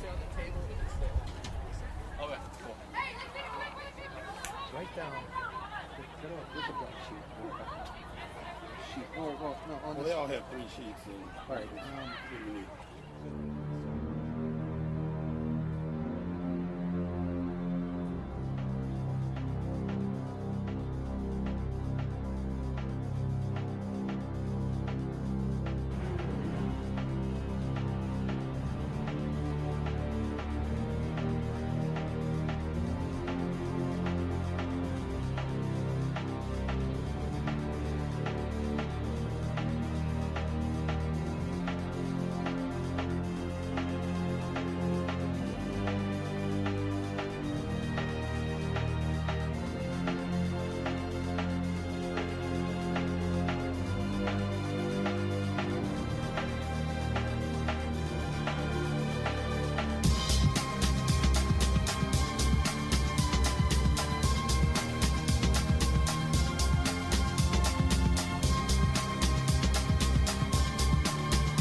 So the RCT out here has been amazing. I came out here because I know that all the states out here have some great youth rugby, and I was not disappointed in any way. So saw some amazing action out here from both young men and young women, and it's looking pretty bright for our future here.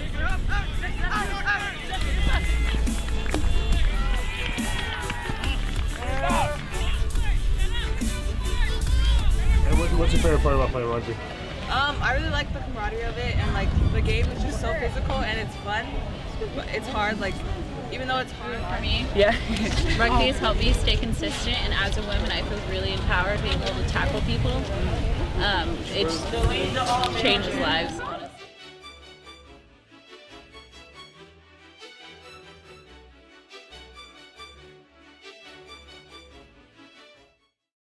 It's great. We all love each other. We all like hanging out at these tournaments.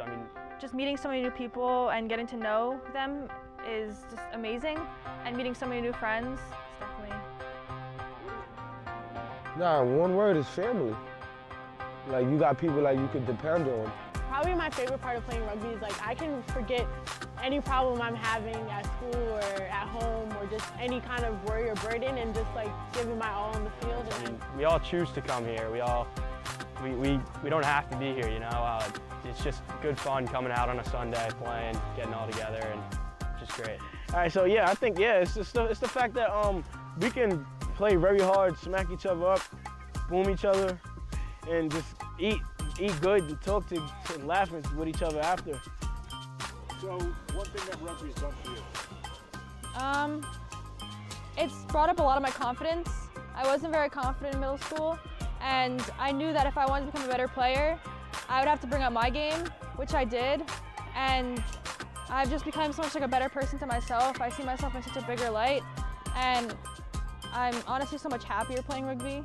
I ain't gonna lie, if it wasn't for them, I don't think I would like be around here, to be honest. So I guess family. New York Rugby Club is a great community because they put you around great people such as Alex, my coach Alex, and he teaches me more about rugby, how I can make my game better every day and elevate it to the next. Nah, but like, you feel me? But like, I bet like you know how the hood is, so you know like it's crazy, like around shooters and all that stuff. So it's just keeping me out from there, and then changing from like me gotta worry about, oh I can't walk here, instead of just changing my life and being positive and don't need to worry about anything that much. I think people really underestimate women in sports. Like in my school, rugby, especially the girls' rugby, is really strong, and I don't think a lot of people expect that that women can have the sort of strength or like sort of drive that men can have in sports. And I mean, you can see today, like it's pretty much even. Women want to, you know, have an outlet for physical contact or something to blow off steam just as much as men do, and they're just as physical, and we're just as, I guess, you can say aggressive as men can be, and we can be just as successful on the rugby field. So I think it just helped me learn that whatever a man can do, I can do it. It's no worries. I can do exactly what they can do.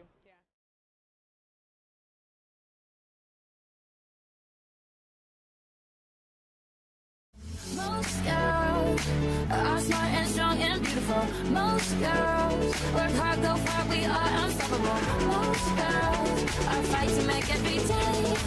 No two are the same. I wanna be like. So actually, before I started playing rugby, I was just a cheerleader for my high school, and I was very shy, nervous, and being around teammates. Rugby is a very accepting sport. I wasn't embarrassed about my body or anything. People really welcome you and actually like take your strengths and weaknesses and work with you to like make you a better person and player. You hit each other and then you're friends. Yeah. I really like the camaraderie of it, and like the game is just so physical and it's fun. Definitely try it. Like maybe you don't think you're the strongest, but once you go out and like you hit someone, that adrenaline is so amazing.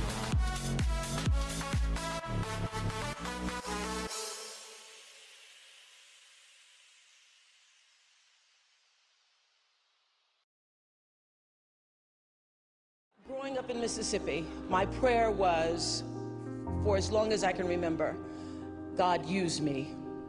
use me, use this life. I don't know what the future holds for me, but I know that there is a vision for my life that is greater than my imagination can hold. Use me, use me. What would you have me to do? And that dream, that desire, that prayer brought me somehow to television.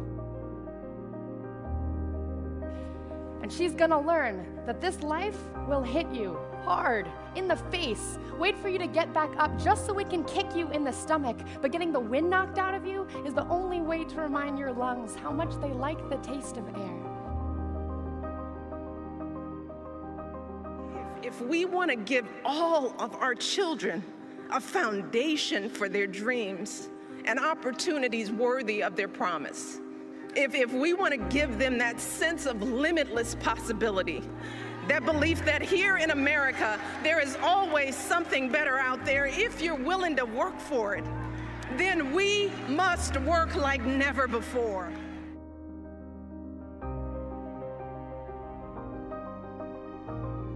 You might never fail on the scale I did, but some failure in life is inevitable. It is impossible to live without failing at something, unless you live so cautiously that you might as well not have lived at all, in which case you fail by default. Movements for peace when all seems lost. Together, I do believe it is part of the American mission to ensure that people everywhere, women and men alike, finally have the opportunity to live up to their own God-given potential.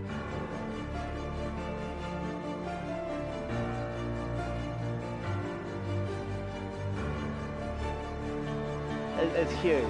There's limitations. There's been greater limitations before my involvement, which has stopped some athletes from being able to chase their dreams and having to go and fulfill a 9-to-5 job just to live, really. So in life, you know, there are moments when you stop and ask yourself, how did I get here? Like, why am I standing here?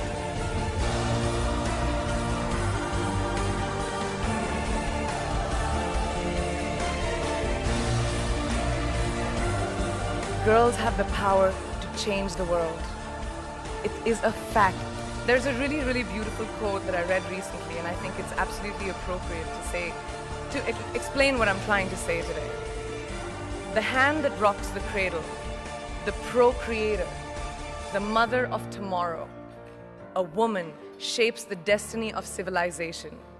Such is the tragic irony of fate that a beautiful creation such as a girl child is today one of the gravest concerns facing humanity.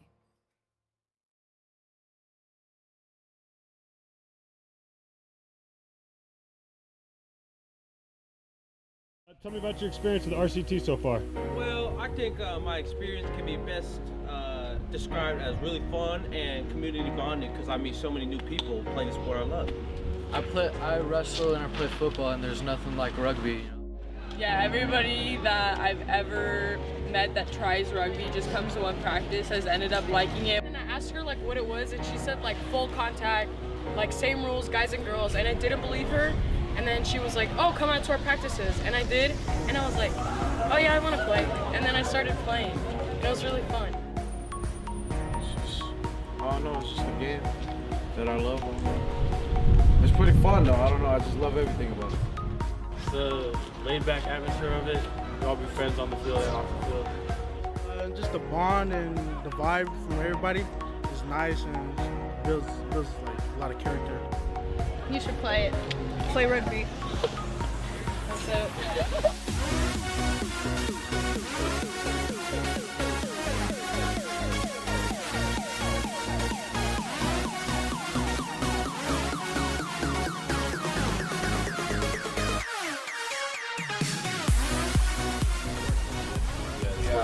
Like how we can like beat fun of each other in the game, and then we like come together after, and we're just like shake hands. And What do you think that is?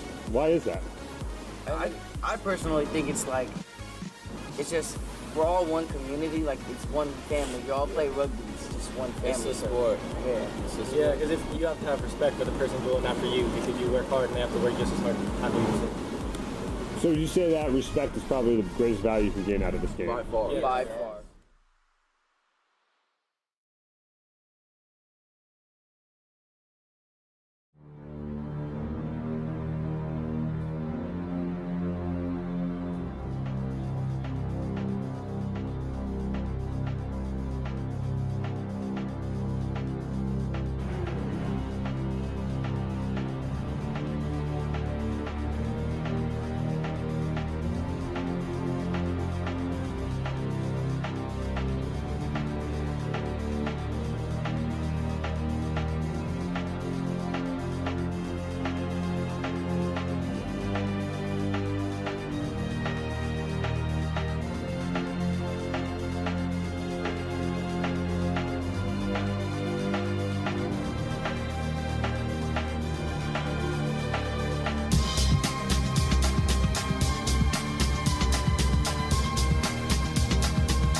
The RCT out here has been amazing. I came out here because I know all the states out here have some great youth rugby, and I was not disappointed in any way. So saw some amazing action out here from both young men and young women, and it's looking pretty bright for our future here.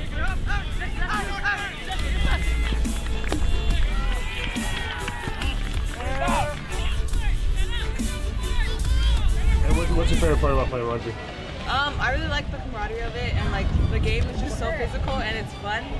But it's hard, like even though it's hard for me. Yeah. Rugby has helped me stay consistent, and as a woman, I feel really empowered being able to tackle people. It just changes lives.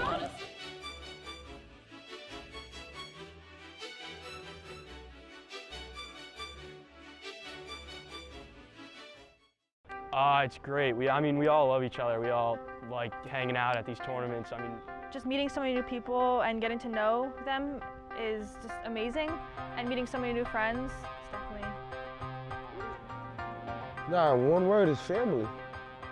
Like, you got people like you could depend on. Probably my favorite part of playing rugby is like I can forget any problem I'm having at school or at home or just any kind of worry or burden and just like giving my all on the field. And we all choose to come here. We don't have to be here, you know. It's just good fun coming out on a Sunday, playing, getting all together, and just great. All right, so yeah, I think it's the fact that we can play very hard, smack each other up, boom each other, and just eat good and talk to laugh with each other after. So, one thing that rugby has done for you? It's brought up a lot of my confidence. I wasn't very confident in middle school, and I knew that if I wanted to become a better player, I would have to bring up my game, which I did, and I've just become so much like a better person to myself. I see myself in such a bigger light, and I'm honestly so much happier playing rugby. I ain't gonna lie, if it wasn't for them, I don't think I would be around here, to be honest. So I guess family. New York Rugby Club is a great community because they put you around great people such as Alex, my coach Alex, and he teaches me more about rugby, how I can make my game better every day and elevate it to the next. Nah, but like, you feel me? But like, I bet, like, you know how the hood is, so you know, like, it's crazy, like, around shooters and all that stuff. So it's just keeping me out from there, and then changing from like me got to worry about, oh, I can't walk here, instead of just changing my life and being positive and don't need to worry about anything that much. I think people really underestimate women in sports. Like in my school, rugby, especially the girls' rugby, is really strong, and I don't think a lot of people expect that that women can have the sort of strength or like sort of drive that men can have in sports. And I mean, you can see today, like, it's pretty much even. Women want to, you know, have an outlet for physical contact or something to blow off steam just as much as men do. And they're just as physical, and we're just as, I guess, you can say aggressive as men can be, and we can be just as successful on the rugby field. So I think it just helped me learn that whatever a man can do, I can do it. It's no worries. I can do exactly what they can do.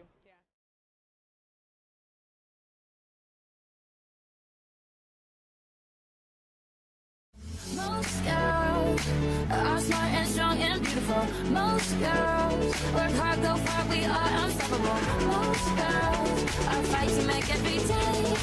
No two are the same. I wanna be like, I wanna be like. So actually, before I started playing rugby, I was just a cheerleader for my high school, and I was very shy, nervous, and being around teammates. Rugby is a very accepting sport. I wasn't embarrassed about my body or anything. People really welcome you and actually like take your strengths and weaknesses and work with you to like make you a better person and player. You hit each other and then you're friends. Yeah. I really like the camaraderie of it, and like the game is just so physical and it's fun. Definitely try it. Like maybe you don't think you're the strongest, but once you go out and like you hit someone, that adrenaline is so amazing.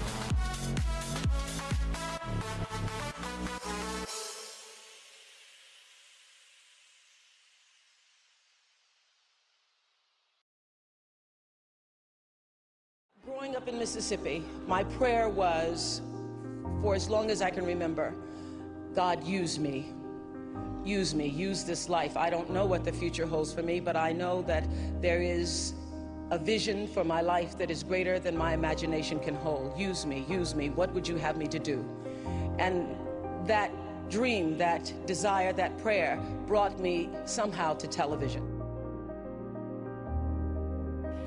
And she's gonna learn that this life will hit you hard, in the face, wait for you to get back up just so it can kick you in the stomach. But getting the wind knocked out of you is the only way to remind your lungs how much they like the taste of air. If we want to give all of our children a foundation for their dreams and opportunities worthy of their promise, if we want to give them that sense of limitless possibility, that belief that here in America, there is always something better out there if you're willing to work for it, then we must work like never before.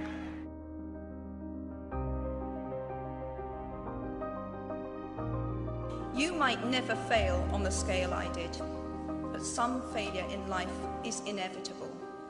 It is impossible to live without failing at something, unless you live so cautiously that you might as well not have lived at all, in which case you fail by default. Movements for peace when all seems lost. Together, I do believe it is part of the American mission to ensure that people everywhere, women and men alike, finally have the opportunity to live up to their own God-given potential.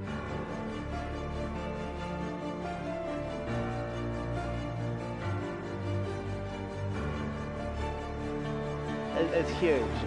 There's limitations. There's been greater limitations before my involvement, which has stopped some athletes from being able to chase their dreams and having to go and fulfill a 9-to-5 job just to live, really.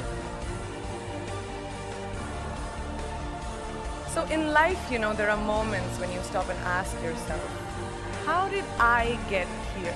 Like, why am I standing here?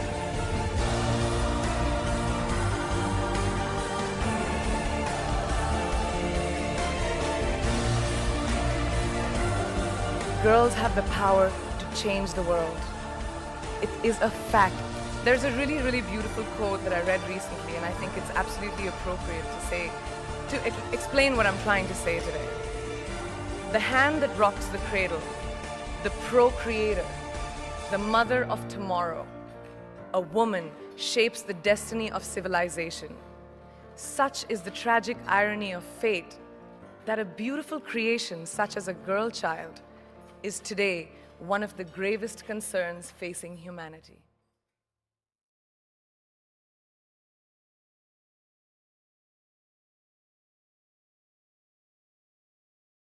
Tell me about your experience with RCT so far. Well, I think my experience can be best described as really fun and community bonding because I meet so many new people playing the sport I love. I wrestle and I play football, and there's nothing like rugby. You know? Yeah, everybody that I've ever met that tries rugby just comes to one practice has ended up liking it. And I asked her like what it was, and she said like full contact, like same rules, guys and girls, and I didn't believe her. And then she was like, oh, come out to our practices. And I did, and I was like, oh yeah, I want to play. And then I started playing, and it was really fun. I don't know, it's just a game that I love. It's pretty fun though, I don't know, I just love everything about it. It's the laid-back atmosphere of it. We all be friends on the field and off the field. Just the bond and the vibe from everybody is nice and builds like a lot of character. You should play it. Play rugby. That's it.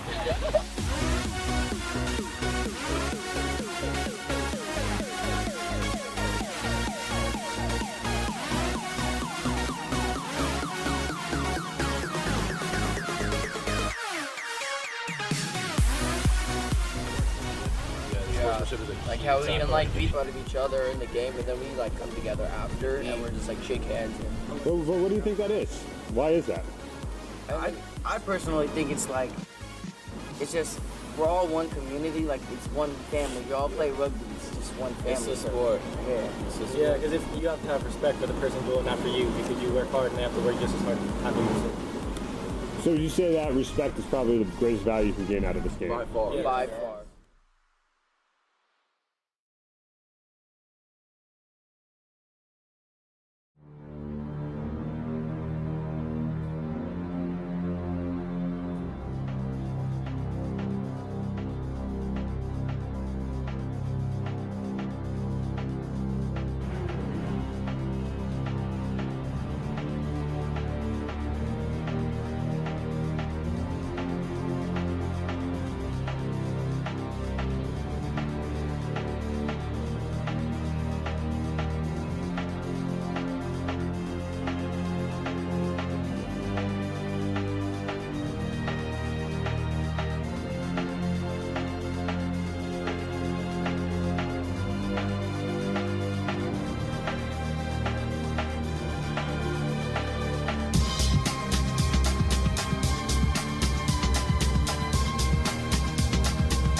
The RC.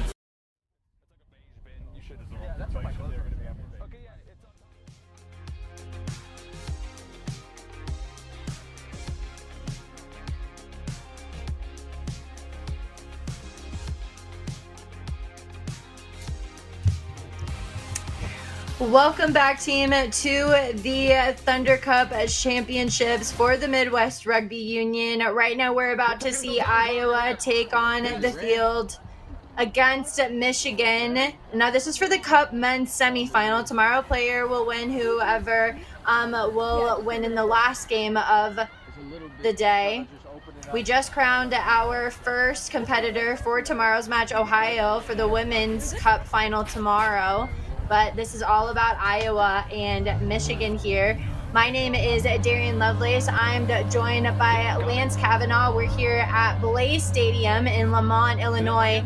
Lance, as the cameras rise, curtains are up, what do we want to see against these two sides for this men's matchup? First thing is just making sure that the weather doesn't take too much effect on this game. It done a number on the game that we had earlier today. But also in an all-star situation with players that you might not have any familiarity with, players that you spend most of your time competing against, now that you have to find some cohesion.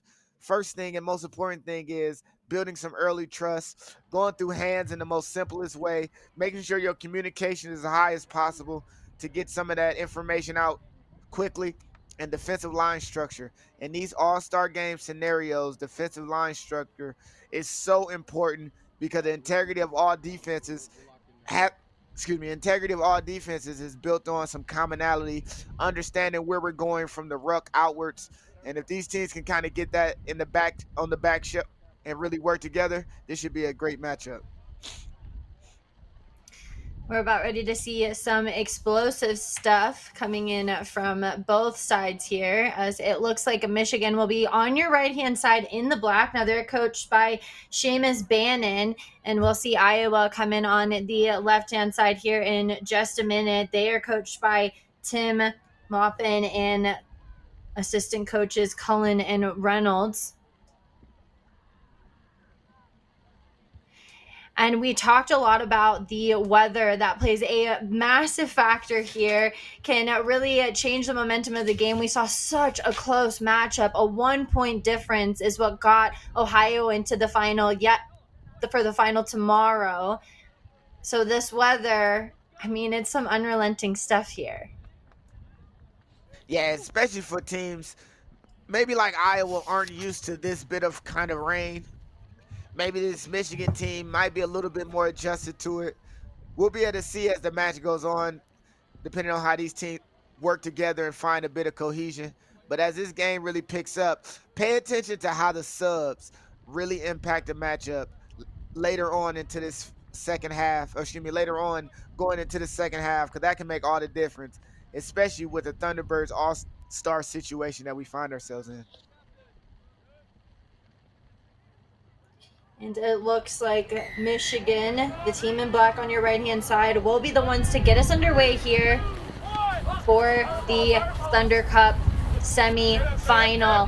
Ball ends up bouncing once after a softball slide is unsuccessful, but Iowa now are on the attack after they do well to maintain possession here early on.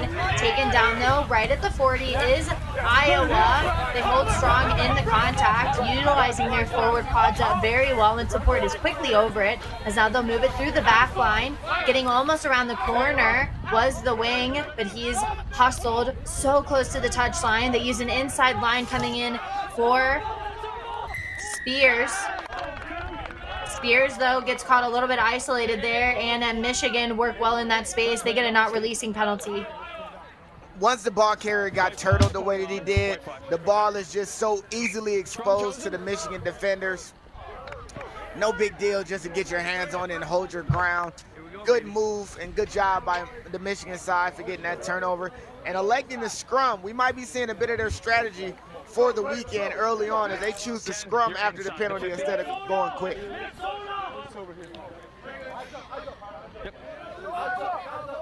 Referee letting the number 10 for Michigan. Kiesel knows that he is within the 50, so Lance's favorite is always a good 50-22. We'll see what Michigan decide to do here. They lose the scrum. Somebody sticks a hand out, and referee not happy with how it was turned. Whistle gets called back after he didn't go through the mark, was almost off to the races there. Make sure you clearly kick the ball for me.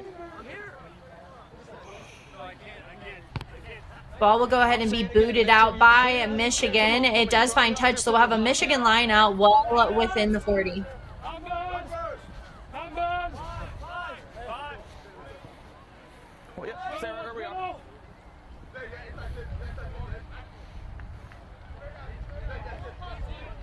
Blue, let's go.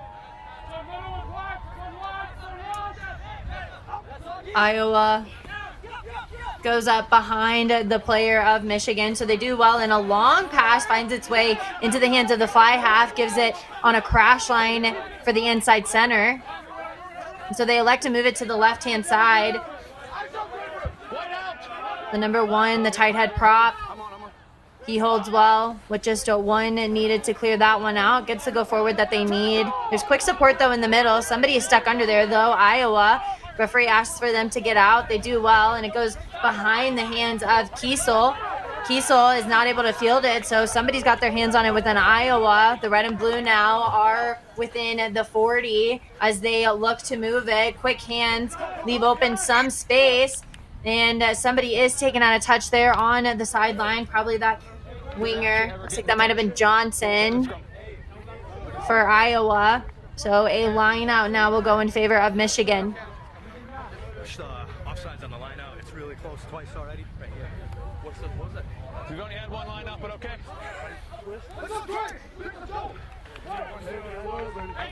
Scrum to come here.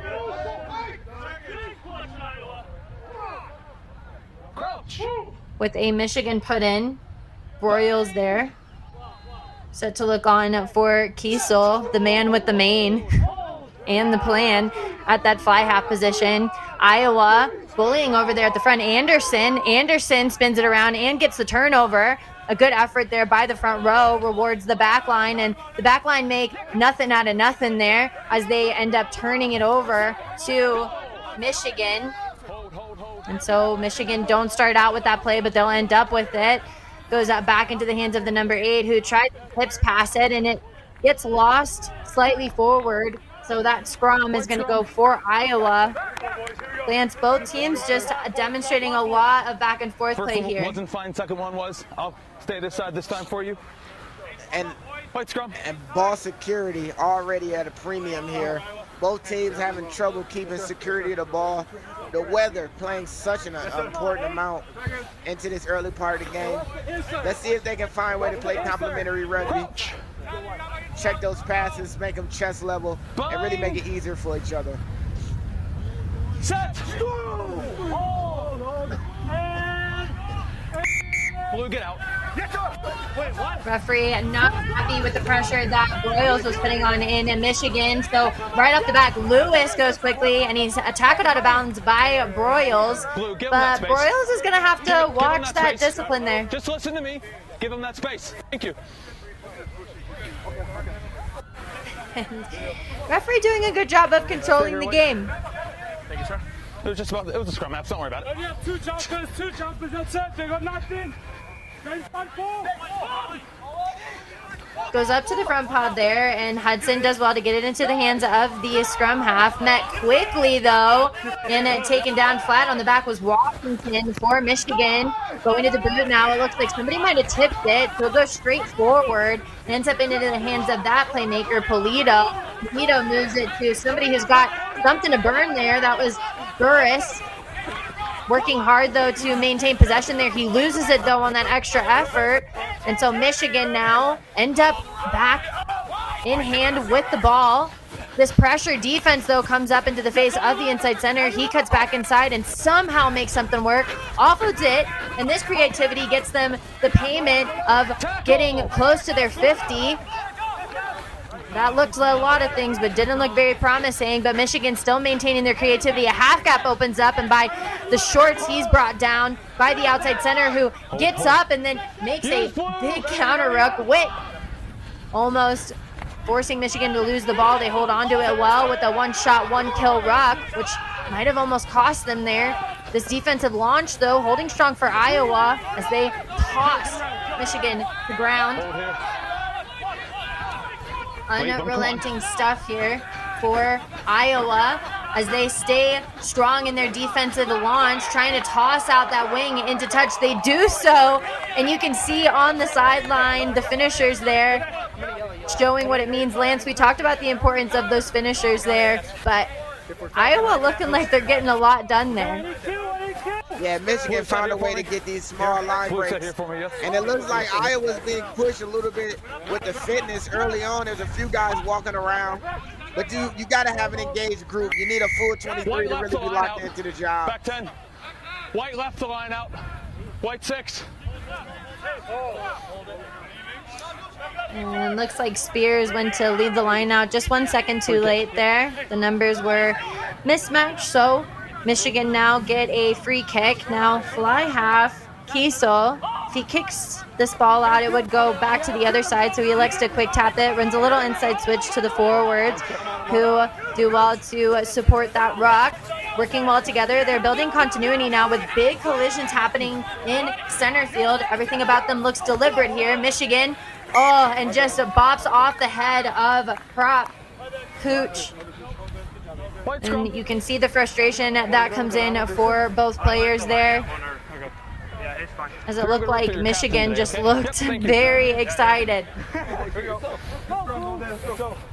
Come on! Let's go, come here. Platform seconds. I got you, Blake.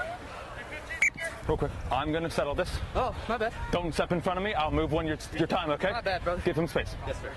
Crouch, we're ready. Those assholes. Second. Nice. Crouch. Being a 9, bro. Bind.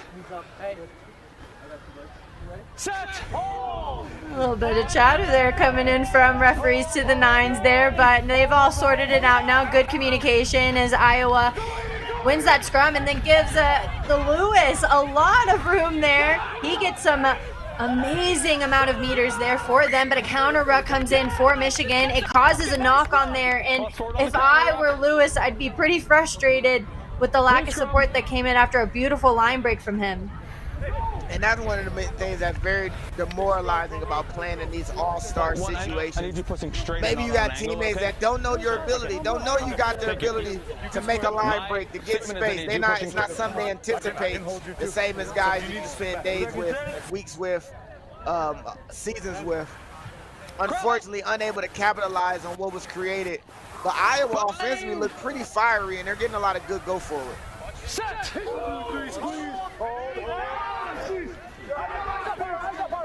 Working hard at scrum time is Iowa, but Michigan ends up winning their own as they now have it on to the outside center channel. And as somebody who almost got their hands on it was the wing over for Iowa. Michigan still have it with ball in hand. First knock. After a knock on. First knock by White. Did the center not knock it first on the pass? Backwards. First knock by White.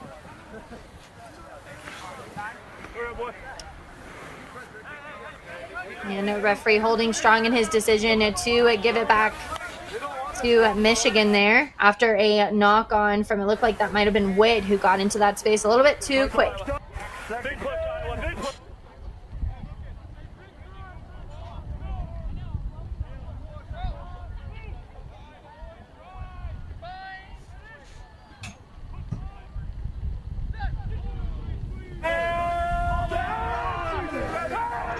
Ball goes in, it's still 0-0 and 10 minutes gone there. Kiesel decides to relieve the pressure for Michigan and kicks it out probably about 30 meters outside of the try zone there.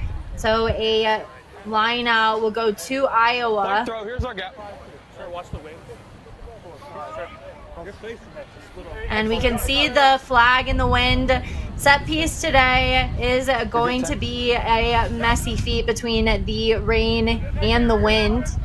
as the lineouts just show how hard it is to be methodical in that approach. Somehow, though, it pays off for Iowa. They give a long skip pass to the wing, get it into the hands of Johnson. Johnson loses it. Just one little bit, not able to make the magic there.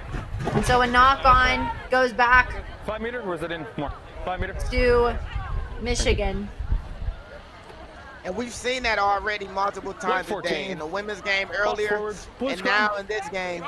Here's our mark, Hookers. Both teams really having trouble holding on to the ball. Nothing but clear lane, a real winger's opportunity. Around one. And out of nowhere, the ball just slips underneath. You don't have that same grip as you would have in sunny days. Let's see if they make those adjustments, both teams, to really cleanly hold the ball. Time off. Let's get a blood sub. Bill, we need a blood sub, white front row. Sir, can I watch you feeding it straight back to the second, like dead straight? Sure, can we hold your 9 to the same standard? Yep, okay. Come on, Shay, let's go. Let's go. So everyone having to sort it out here. Looks like we might all be on the same page now as a sub rolls on. Looks like Anderson will come out for Iowa. I got you, Barry. Set! Scrum is loud and proud there as instantly the sub makes too much of an impact there and rotates Michigan around, but illegally. So a long arm penalty deep within this end. Kiesel will probably look to boot it for touch. You're on it, yep. Great opportunity for Michigan to get some space, relieve some pressure. You can even hear the players on Iowa side trying to get into his head. He can't kick. He can't kick. He can't kick. Referee had enough of it already.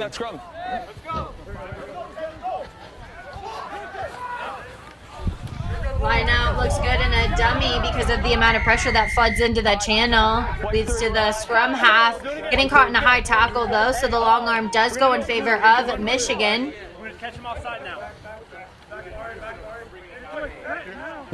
And lands throughout this match, and really one of the most crucial things that we always talk about in any huddle is the communication. Both teams, especially Michigan, really doing a good job of communicating here as the ball finds its way into touch. Yeah, at bare minimum, I think both teams. Can't go quick, new ball. Hold blue. Hold blue. Bring it. Contest at the front there goes in favor of Michigan, and the ball just a little bit slow to get out, allows the launch to come in for Iowa. The pressure there makes the ball hit the deck and go backwards there, and ending up with it is the number 12 for Michigan, Kovacs. Kovacs is brought there at the 40. They move it back to the forwards there, who are more than happy to take it in. Somebody got a little isolated there, but illegally. Referee not happy with the not rolling penalty. Can you not tell me what the count is? Yep, thank you. 2 penalties at the scrum. Yep. Multiple penalties at the ruck. Yep. Clean this up, okay? If you want to keep 15 on the field. Yeah. Yep, thank you. Talk to him. Time is off. Thank you, sir. And Lance, we've talked about this weather though, but one thing that does not need much talking about is that correction or the chatter coming in for Michigan. Ball goes straight out of bounds there after a penalty. Yeah, it seems like the ref is on top of all of that. He's had a good handle of this game. Chatter that's been happening, some of the mistakes, he's been clear on communication. Even now, you hear him through the microphone, constantly talking. This game is going to get well managed throughout. Line out looks successful there for Michigan as they now go into the hands of the inside center after a nice pinch line. They've got options to the right-hand side, though. Forwards are there waiting for it. And then one of the super stubs, looks like that might be Naringo, the number 22, comes in for Iowa. Or excuse me, that's a 25. Not sure what number that is, but We'll try and find it for you. Going up over the top, though, was one of the playmakers, Kiesel, and then dishing one right back was Polito. Polito boots it.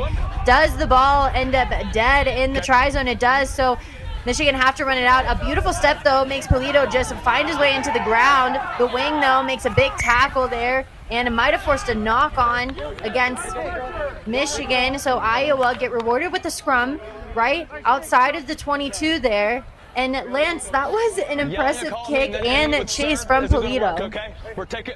No, I don't understand why he took it out. Just grab the Maybe shirt. I shouldn't be the armchair quarterback here, but What's up? Yeah, bring in it's the a great ball. opportunity. Put the ball down, take a 22 or whatever the situation, press to get the ball out of the play. And now Iowa have prime opportunity after that kick, beautifully weighted, to stop dead in the middle of the try zone. Get him all the way around. Crouch. Bind. Set. Scrum looks much more stable here. Everybody's boots in the ground there as Lewis has to go in and dig it out. Gets into the hands of Polito, who gets it to the inside center. Does a nice looping play, so Polito gets it to his fullback and the wing. Looks like Burris now gets tackled by the ankles and then gets knocked out of bounds there. And lands 17 minutes gone here in this first half, still 0-0. Neither one really getting into that red zone. We're playing a lot of rugby here within the 22s. Yeah, both teams really going back and forth and back and forth. Mistakes shared between the two alike. We got a scrum. That was a great chance and opportunity for Iowa. Getting the ball all the way to the edge, but again, the ball isn't as clean as we used to seeing it. Unfortunately, this rain is really affecting this matchup. And it's really affecting Iowa more than Michigan, from what I can see. Iowa having a multitude of ball handling errors, some seemingly to be unforced. Bind. And a long way to go for Michigan as they elect for a scrum about 85 meters outside of their try zone. And Michigan put on a performance there where they end up turning over the ball there. Somehow the number 6 ends up with it, Garmin. And so now they have the ability to attack. Polito sees no options there. And the ball ends up in the hands of Michigan. After what was a very messy breakdown, somebody's got their hands in there. It looks like that might have been the number 7. Referee not happy for an initial infringement by Michigan. Can we get the coaches off the field, please, in the technical zone for me?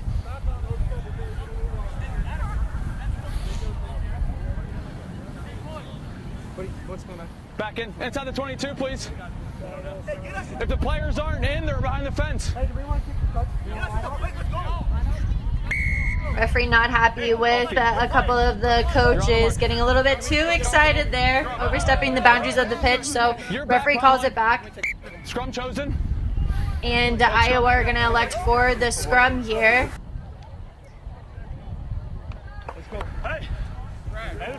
Ryan, Justin, come here before we scrum. Ryan, Justin, come here. A lot of chatter here happening for both teams. That's exactly why we're here talking, okay? You control your 14. You control your 14. I need 2 voices. Yeah. I don't want to hear from the other 28, okay? Or we'll start marking back 10. Yes, sir. Yes. Okay? Take care of your teams for me. Hey, boys, shut the fuck up, huh? Nothing ever going back to 10. Okay? And saying what we're all thinking, both captains go back to their teams and tell them to keep the chatter down to a minimum. Right now we're in semifinal time for the All-Stars, so we would like to see more play than talk here as the scrum is now underway. Michigan are under a lot of pressure here as they're about 10 meters outside and they've got to do a lot of defense against Iowa. The scrum gets very messy though. White one was boring in on the side. Referee gives another extra 10 meters after somebody said something they probably shouldn't have. White one. And there to chatter, we just talked about it. Go for the boot now. Hudson gives it to Kiesel. And Lance, I'm even tired of talking while I'm up here. I can only imagine how the ref is feeling between all of the voices coming in from both sides. If you're going perpendicular to the scrum, you're not pushing straight, okay? If you're going perpendicular to the scrum, you're not pushing straight. I need you to push straight. All-Stars. We're dealing with some of the best players in their general areas, and they're spending time conversating with the referee instead of the teammates to get things together. referee's going to be on top of that 100% of the time. And last thing you want to do is get rained on by the players as well as the weather. Good on the sir. Let's see if his instructions are heeded by both teams, though. Keep coming, good. And somebody who gets him go forward was Waterstat. And an inside center does an inside cut and fumbles the ball. So going to try and kick it away was Doa. So everybody looks like they've got some form of a hand on it there as Michigan end up being rewarded with possession. Quick hands do find its way in the hands of Russ Page. And trying to find a little bit of space. He dashes back inside Kiesel and moves it to a big man, Washington. And from there, Broyles moves it to Kiesel, who decides to go to the boot. There is not an overload there, so going to the boot is Polito. Polito is well within the 22 and perfectly lands it right in the try zone, and they've got no choice but to touch it down there. And the boot of Polito has gotten them into a lot of success down in the other end. He's playing a beautiful territory game. Yeah, and that ball just dropping dead right where it did. Off the field, okay? Thank you. We just spoke to the captains. Take care of playing, I'll take care of refereeing, okay? Blue, let's have it. Have more respect for the game. But yeah, that boot is really giving Iowa great opportunities. Hasn't turned into points yet, but they've been pushing Michigan back so much. Kiesel gives a big raking kick that just shanks right through the middle there. And right there, Polito is able to get it to the inside center. He hits Burris, who knocks it on right into the hands of Michigan. Coming in from the side, though. Too many. And referee not happy with that coming in from the side. So he goes straight to the pocket, no conversation asked after multiple conversations between leadership. So now they're playing a man down, 0-0, 20 minutes gone in this first half.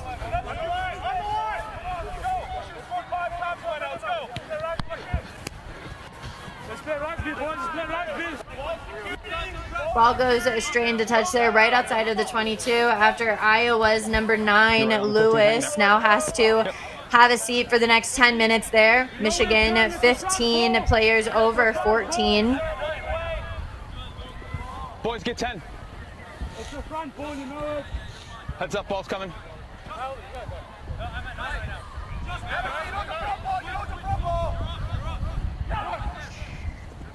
Michigan throw a fake in the front, get it to the middle, and then it goes way too over the top. And the referee gives a short arm penalty there to Iowa. Iowa, though, ready to play. They take it in, and a big double tackle comes in. Somebody gets caught high, though. Murray. And Iowa, with the player down, they elected to just go ahead and take the points. And looks like the number 10 Polito will take this after having two really big moments with kicks and open play. So it's not that important, okay, but just give me a good 10. And the kick right here to give points and break this deadlock. Come on. Is what you expect, especially with 21 points in. The referee is just having so many frustrations and so much issues with these players and their commentary. I know, they should just leave it to us. We'll talk for you. That's why we're here. Right. We've got all the things to say. So right here, we just see the first 3 points on the board there. They go in favor of Iowa in this men's semifinal for the Thunderbird Cup. We will talk a lot about the emotions that do run high. Lance, they played a grueling season, and then they're asked to play in this all-star tournament at the culmination of their 15. So emotions run high. And usually whenever we get emotional, we all want to talk. So hopefully both teams will kind of settle in for the final 20 minutes of this first half. And it has happened quick because the play on the field hasn't been to the caliber of conversation to the referee, unfortunately. No touch, white throw. So Iowa just allowed the ball to go over the top of one and roll out of bounds there. About 30 meters outside of the try zone. And it's a heavy ask to try and make something out of nothing here with the rain and the wind. And getting a hand in there in the front pod does lead to a knock-on. So Iowa still have the advantage after good pressure defense comes in from Michigan. Pressure defense, they keep the team going there as the advantage was gained. Polito grabs it by the hair of his fingers and a long looping pass gets it into the hands of the wing who does a looping play with the 15. He's got to stay inside though. And it looks like touch was called there. And Lance, you play in the back three. That's your primary position. What do you do if you find yourself on the sideline? You got to step hard with that outside foot and run into the chaos that's chasing from the inside out. You got to go against the tide because that sideline defender has yet to miss in the history of the game of rugby. You let that sideline become a part of the game, it will ruin your game plan. And that seems to be happening to both teams, finding themselves playing a little bit too loose around the touchline. Looks like we might have an injury down now. It is raining, so we are not sure how it is because we do have to protect this beautiful equipment that gives you all of the views. So it looks like the training staff is coming across. We'll get you the number and try and tune in, see if we can pick up on something from referee. With stoppages, yeah. Okay, I got 13 left. Yep. About 14 and change.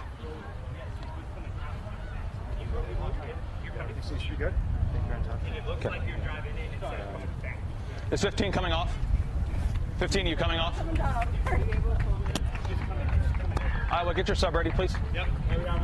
He's on. So it looks like Iowa number 15 Harris is going to come off after probably what was a uncomfortable hit coming in across from Michigan. Time on. So we'll bring you who that sub was. Get 10. Line out ends up in the hands at the very back of Michigan's line out. So now Iowa end up with it as the forwards now go off to the races there. They do well to break the seam of that defense there. A little bit of isolation. Almost forces a turnover. Polito gets under pressure though, so he goes to the boot. Does a beautiful kick. Is well within the 50. It's almost at the 22. It rolls over, and that's exceptional individual skill. It'll be a blue throw-in for Iowa deep within the 22. And Lance, that law just came into effect a couple of years ago, but it's made a big change for the kicking game. It made something different for the kicking game, but it also changed the way that teams attack.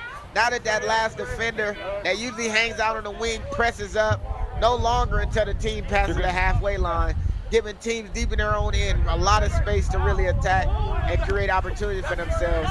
It's a great addition, added from Rugby League, which has been using that rule for quite a long time. Penalty advantage, blue. We do have an advantage that came in against Michigan for a high tackle. After the lineout went to the back, referee decides to blow it up for that high tackle. So now Iowa have to get back 10. And looking around for the guidance of Kiesel is Waterstat. And Kiesel will go to boot to try and relieve some pressure there.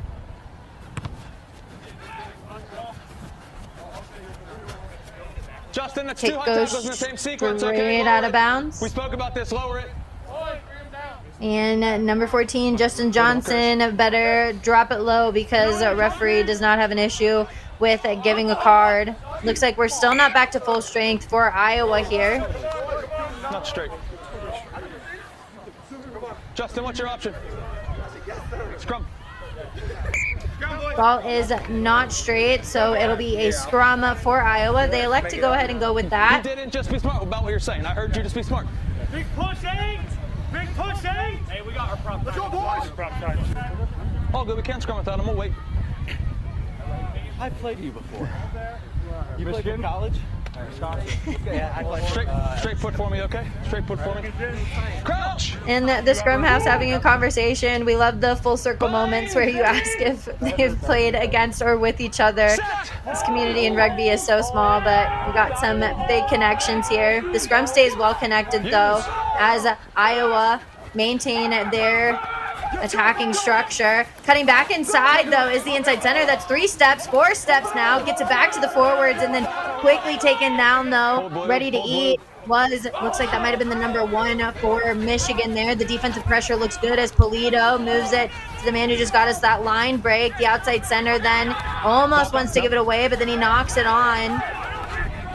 And there's a kick chase now happening where Michigan almost end up with it. It does go out of bounds, and that knock-on was backwards, so the play continued on there, and with Michigan kicking it out of bounds there, Iowa will get the line out well within the 22.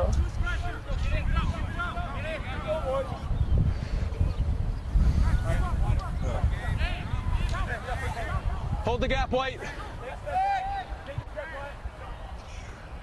About 10.5 minutes left to go. The line out in the front is good, and Kiesel goes straight to the boot. He's under a little bit of pressure there, so not able to get the distance. So the ball goes straight out, and so it'll still be a line out for Iowa.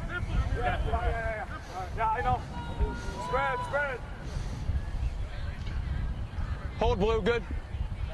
Yes.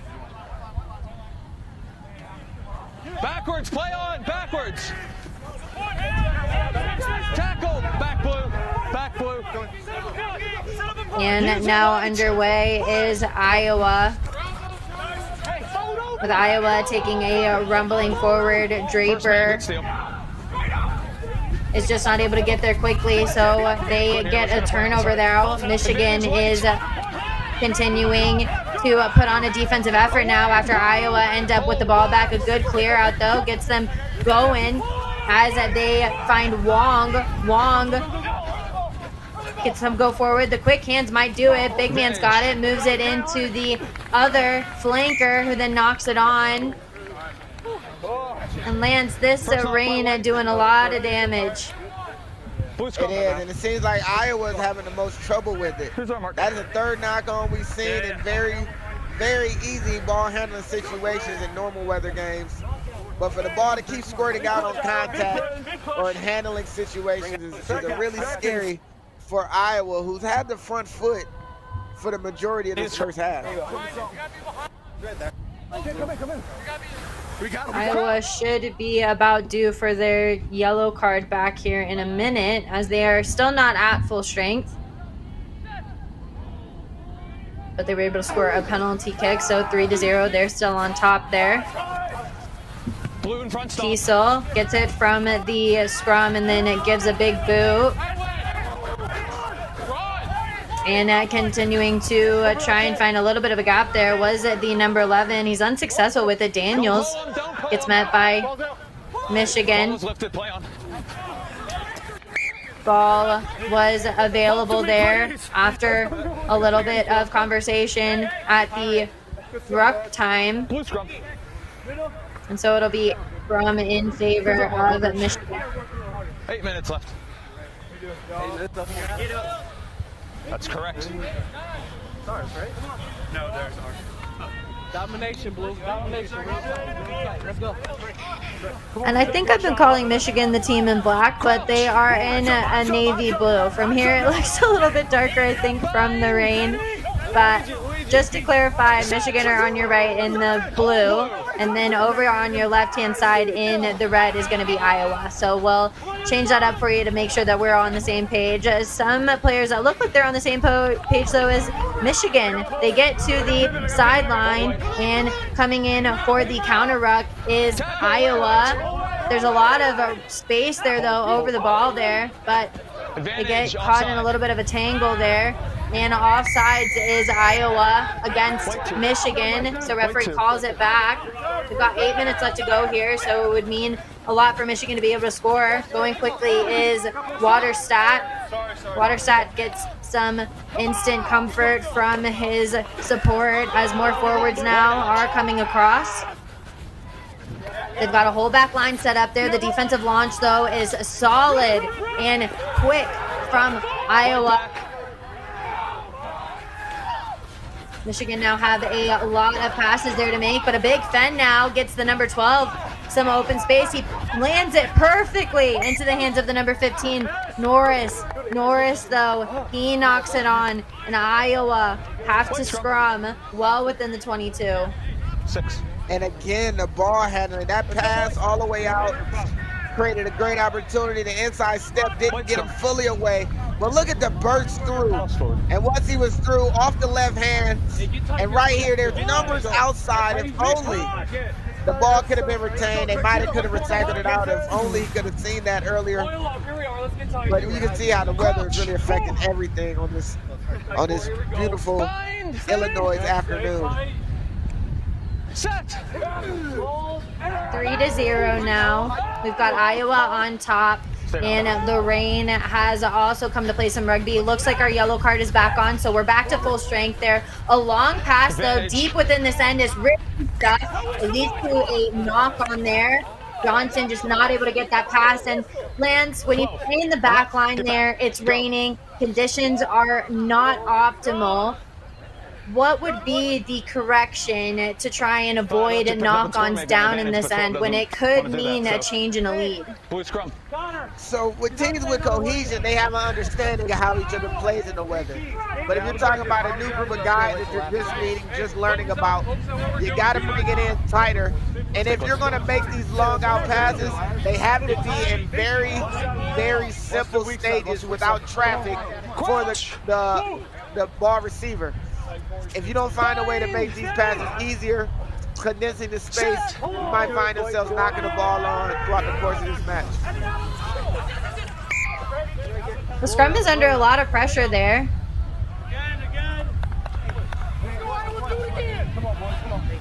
Referee looks like he turned to the AR, so the scrum is still going to go in favor of White 9. Michigan. Don't touch him. And Lewis already getting a talking to after he just came back from a yellow card. He'll have to watch it. The ref has been seeing it all today. Broyles set for the put-in as we see Kiesel, one of the primary player makers, stay on, but could number 14 break the line there. He gets going, and Rupaj looks like he got a line break here. As we watch the Michigan side hang on to the ball. Can they take the lead for the first time in this matchup? Electing now for the pick and go. They've got a dart at ankles to maintain the body height. They are just knocking at the door for a try zone. Moving it through the hands now and around to the number 14. He extends the arms, gets over for the first points for Michigan. Looks like that was Ruspaj after a big line break on the left-hand side. And so now Michigan 5-3 over Iowa. The first time we've seen Michigan really open up as a side. Yeah, once you get down in this space, it really just comes down to defensive line having some sort of uniformity. Kicker. If you're so worried about the forwards picking and going and bashing, the space on the outside to find itself. And no need to make the extra pass. He saw the space was there for him, made the moves necessary to get in the try zone. And now Michigan has a lead that they can be proud of, especially after not playing to the best of their ability earlier in this first half. Kick is set to come. Don't push him. Kiesel, who's had a pretty secure boot.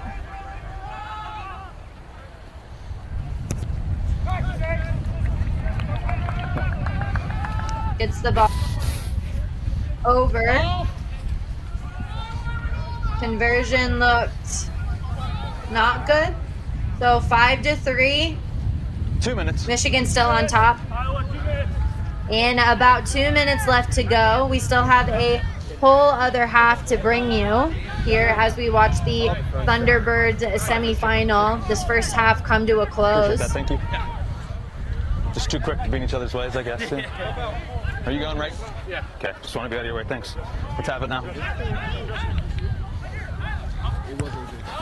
Polito gives a deep kick.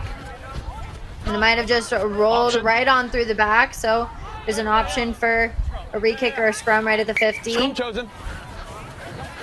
Or a scrum back from where he kicked it, which will be right at the 50.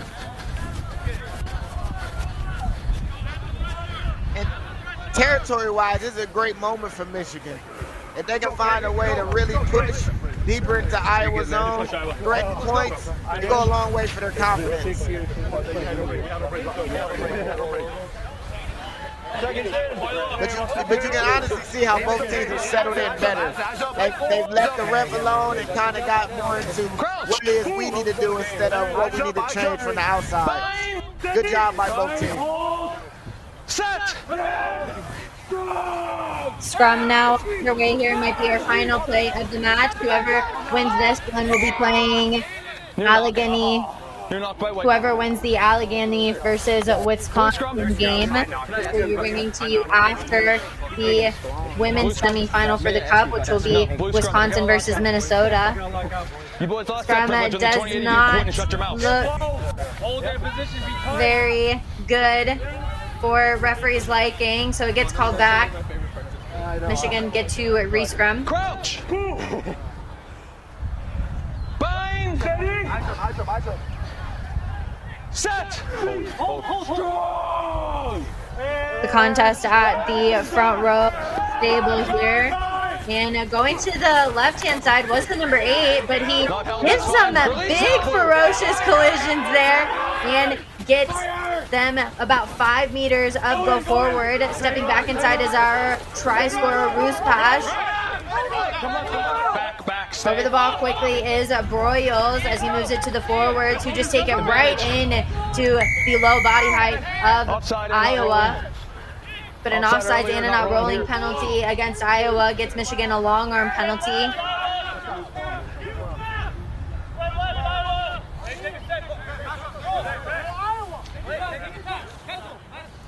Kiesel looks like he'll go to boot for a touch. So gives it a nice whack, and we will have one more line out that will go in favor of Michigan, but that'll be final play. And that is a time. Ball might have just not gone out of bounds there. All of them? Get them in line, and all teams are going to have a lot of conversations, Lance. We'll be right back with the second half for Michigan versus Iowa.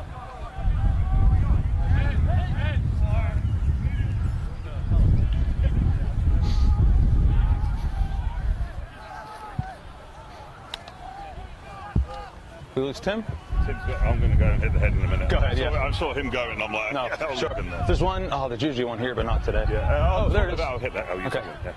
But let's walk this way and you can tell me if you had... No, nothing really much of myself. Offsides mainly, but I'm keep trying to keep back, but half the time it's not material. Okay. I mean, my side of it. Growing up in Mississippi, my prayer was, for as long as I can remember, God, use me. Use me, use this life. I don't know what the future holds for me, but I know that there is a vision for my life that is greater than my imagination can hold. Use me, use me. What would you have me to do? And that dream, that desire, that prayer brought me somehow to television. And she's gonna learn that this life will hit you hard in the face, wait for you to get back up just so it can kick you in the stomach. But getting the wind knocked out of you is the only way to remind your lungs how much they like the taste of air. If we want to give all of our children a foundation for their dreams and opportunities worthy of their promise, if we want to give them that sense of limitless possibility, that belief that here in America, there is always something better out there if you're willing to work for it, then we must work like never before.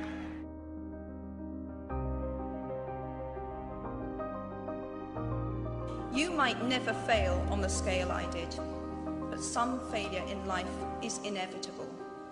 It is impossible to live without failing at something, unless you live so cautiously that you might as well not have lived at all, in which case you fail by default. Movements for peace when all seems lost.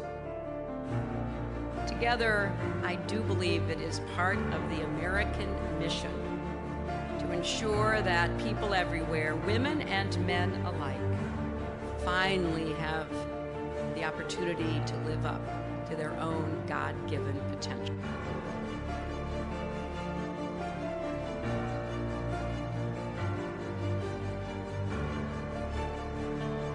is huge. These limitations, there's been greater limitations before my involvement, which has stopped some athletes from being able to chase their dreams and having to go and fulfill a 9-to-5 job just to live, really. So in life, you know, there are moments when you stop and ask yourself, how did I get here? Like, why am I standing here?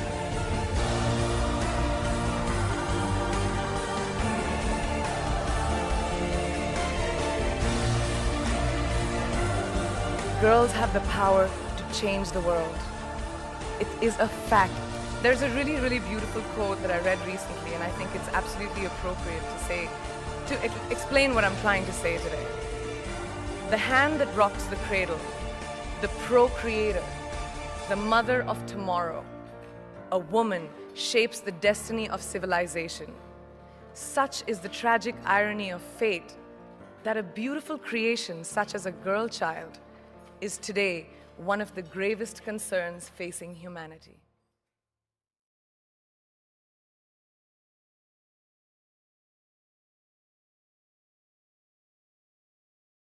Tell me about your experience with RCT so far.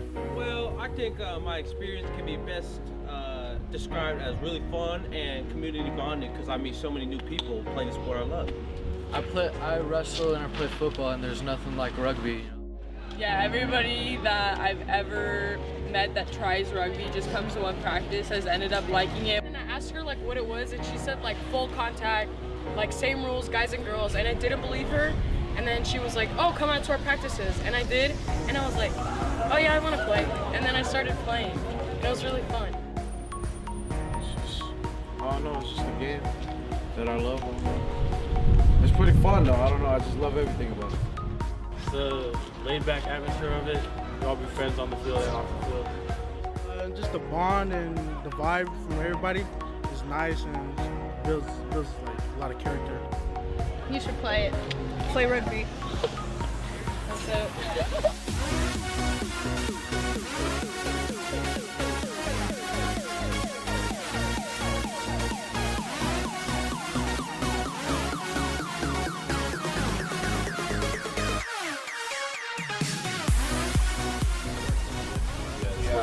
Like how we can like beat out of each other in the game, and then we like come together after, and we're just like shake hands.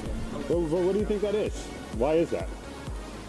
I personally think it's like, it's just, we're all one community, like it's one family. You all play rugby, it's just one family. It's a sport. Yeah, because if you have to have respect for the person doing that for you.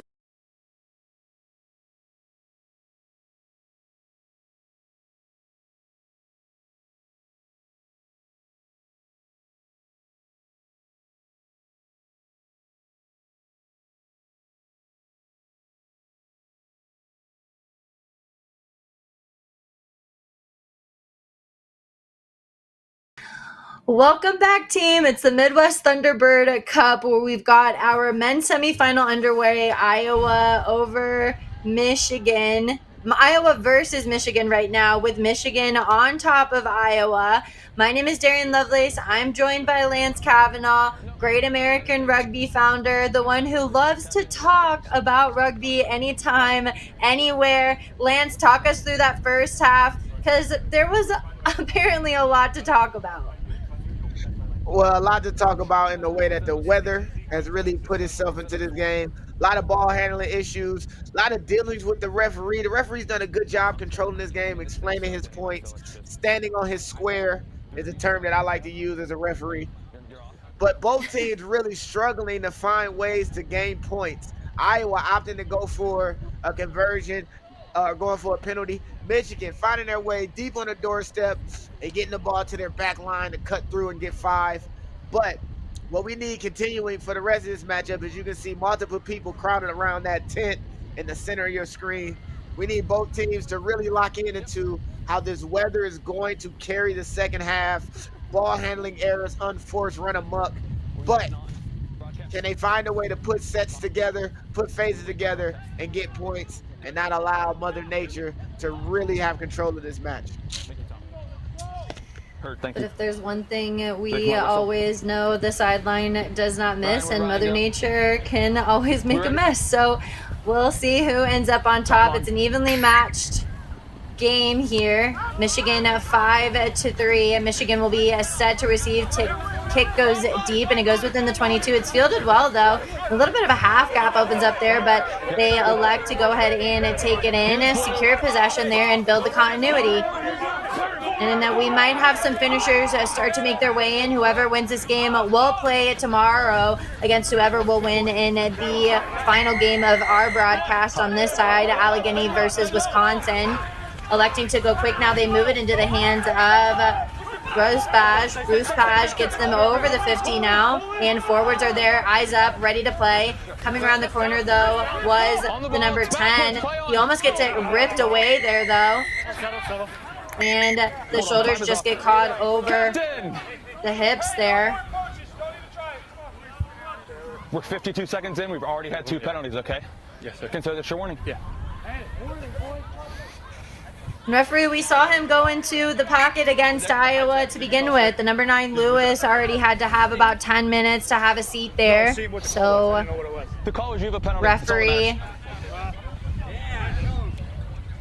all ready to get this ball underway. We'll go straight to the boot now. It doesn't get a whole lot of distance there, but Michigan will have the throw in.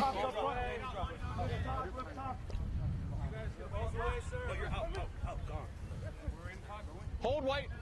White, hold where you are. We need a ball first.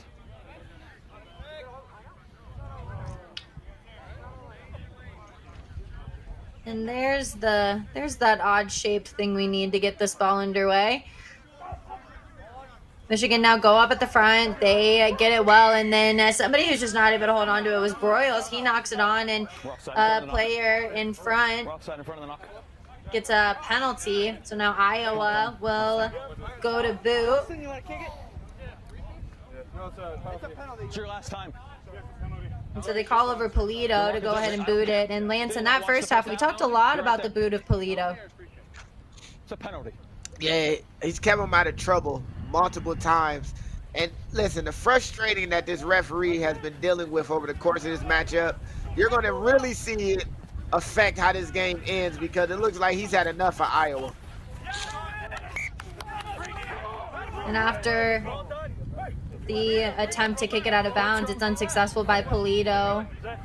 It stays in bounds. They move it to center field, and then there's a knock on that happens right within the 22 and the 40. But in Michigan's half. Crouch. Bind. Set. Hold here. Scrum stays strong, but like a wave, it kind of ripples up there. But able to dig it out was Lewis. And the ball is up in the hands of Michigan after a knock with rain. The ball just can't seem to stay in anybody's hands. Moving it now to the forward pods is Broyles. Broyles gets back over the top and wants to try and around the corner, but forwards just eat that scrum half up. So now the props are going to have their attempt at it. Rusposh finds his way in there. A little bit of Lance Kavanaugh action.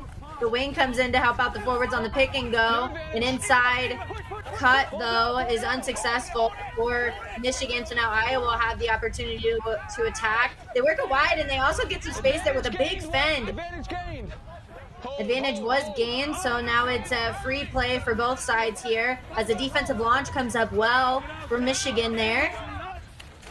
Going around on the other side was Lewis. Lewis might have gotten a little bit isolated there after he moves it around. The ball goes up and possibly forward there, but it doesn't matter as Michigan end up with it. Broyles quick over the top to be able to secure it. It's a big collision that gets this underway as Rusposh. Is that Rusposh yet again? The number 14. He gets a little bit of a gap there. Gives it to the number 3 who comes around. Murray And then Ruspash is there to play scrum half as well, making the team set a beautiful form of attack. Broyles now finds Kiesel. Kiesel gives it to a forward pod waiting, who moves it back inside to him. They've taken out the primary playmaker, so the number 12 steps in. And the ball just now continuing to get caught a little bit flat here as we see Michigan slow to get back after a long string of attack. They're just getting toppled over by Iowa, as Iowa look like they're holding strong in their defensive line there.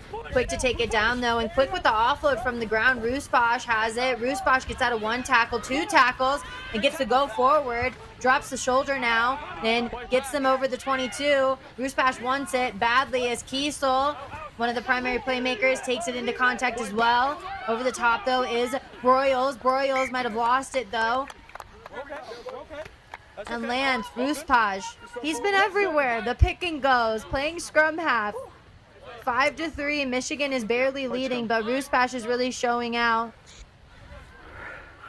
It's good to see a few of the players raising their hand and really put an impact onto this matchup. Ruspash already bashing and brawling and beating and fighting. It's great to see.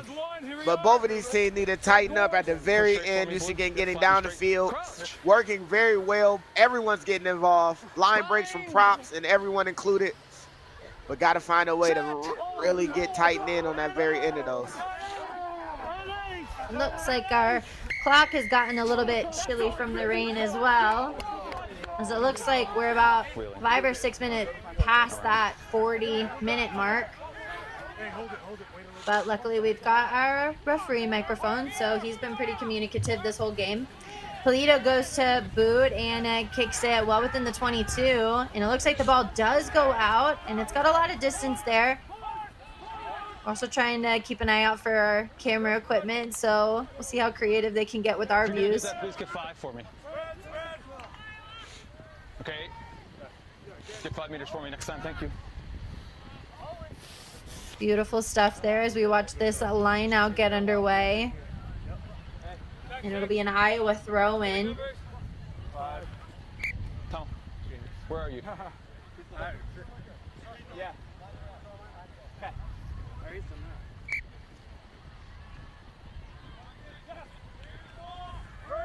Line out is safe to play. They go up to the front, and then the number 8 for Michigan gets his hand in there, Hudson. Hudson forces the turnover as Michigan now are moving the ball. It falls off the back of one player and bounces once, end up back into the hands of Michigan. There's a little bit of some tussling happening down there on the bottom for the ball. Both teams desperate to get possession there, as somebody who's always ready for the ball is Ruspash. Ruspash is taken down by the back of Lewis. 25, we're off feet. And the number 25, who we don't have a number for that one, Iowa, he gets caught off feet, and after multiple infractions and multiple conversations, referee quickly goes to the pocket and he'll have a seat. That's the second yellow card for Iowa. And it's just been mounting issues. The referee has made his intentions clear, telling players multiple times, you gotta clean up. Gotta clean it up. And he put the cards where his mouth was, and someone got a yellow because of it. That can play front row. Let me take care of this. Do we have anyone on the field that can play front row? No, on the field. Okay, who are you dropping for him right now then? It was 23. No. Who are you dropping? You can't just bring him on. Who are you dropping for the front row that's coming on? He's already off. Thank you. And so because the person who just got charged with the yellow card, the number 25, he plays front row because there's nobody else left on the pitch to be able to play. They've got to go ahead and bring in somebody from the sub bench. And what Iowa does very intelligently is they drop their wing. So they're still playing 14 down, but they are back to a full strength in the scrum. Working it well to the back is Michigan, and also getting the go forward there is Hudson. Hudson knocks the ball on, and it ends up right into the hands of the substitute for Iowa. Lewis goes ahead and it gives a little bit of drop goal, and the chase looks good from Lewis as he puts Michigan under a lot of pressure there. Losing his feet though, he backs off well. And so now going and ready for the attack now is Michigan. Michigan knock it right into the hands of Iowa though. Poach is good. Looks like there might have been a little bit of some isolation there. Poach was good, but they'll go back to the original knock on. So now Iowa will get the scrum. My player says he's getting kicked on the ground, sir. Okay. If we saw it, we'd make a call. We didn't see anything. Yep. No, we're good. Take scrum over that way. Appreciate you. White scrum. The poach was good. No advantage gained. We're back here for the knock on. White scrum. Seconds in. What's up, sir? Get in there. Watch it, man. Watch it. Time is off. Looks like we might have a possible injury down there for Michigan. The player a little bit slow to get up there, so substitute will come on.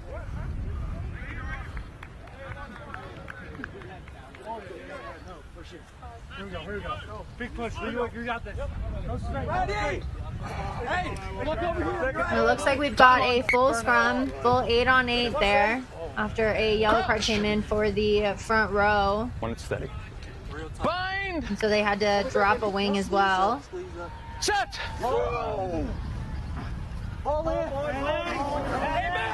Scrum looks strong and it squirts out quickly and it gets into the hands of the number 15. Lewis now has it and gives an over-the-top pass, gets it to the number 24. He offloads it back inside to Polito. First man. So they do want to get away from that sideline, but he's isolated for just a split second, and right from the jump, that flanker from Michigan gets the ball back.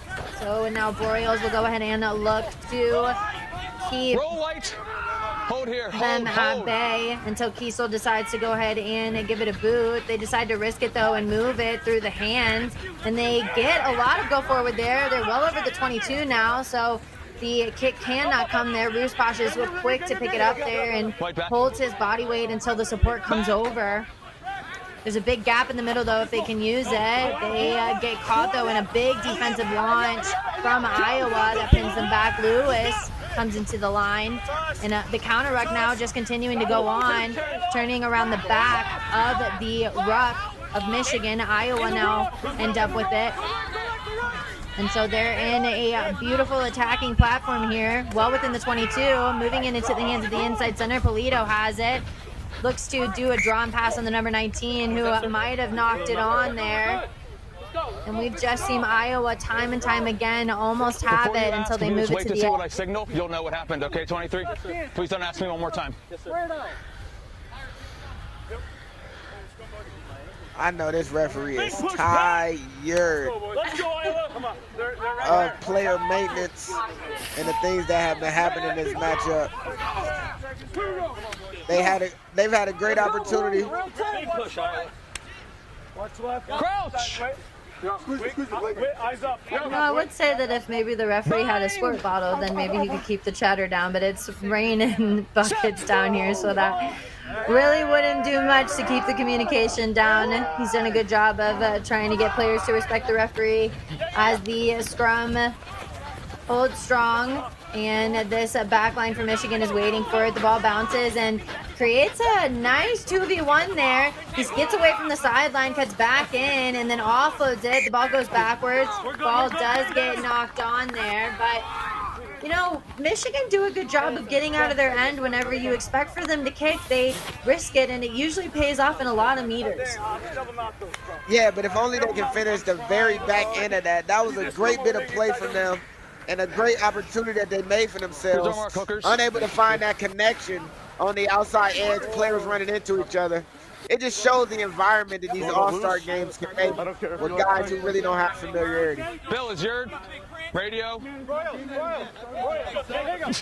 we go, second. Tight and raw, boys.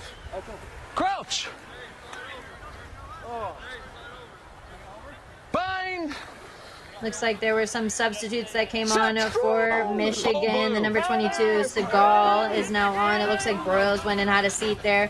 Lewis flings one out at the base of the scrum. Polito does a looping play around the inside and the outside center. Gives a flat pass, though, to the number 24. That has the speed, has to stay inside, though, and he does well to get it to one of the players. Can they slide him out of bounds? They don't. And there's just a lot of green grass there as Lewis waits for the forwards to come across. I think that they thought that he was ready to go. And Lewis, under all that pressure, gets a knock on. You guys did not use the ball.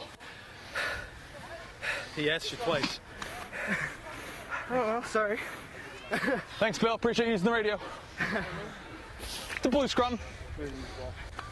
And the number 9, because he doesn't use it as quickly as referee, ends up going in favor of Michigan.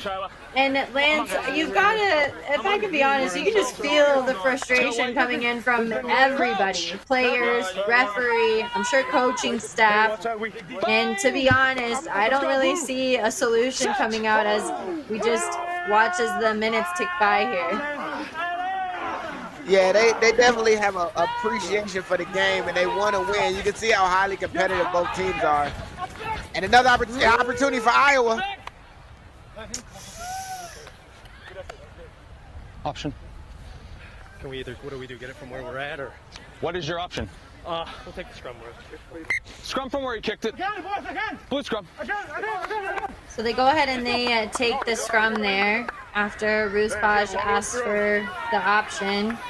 Big push, Iowa.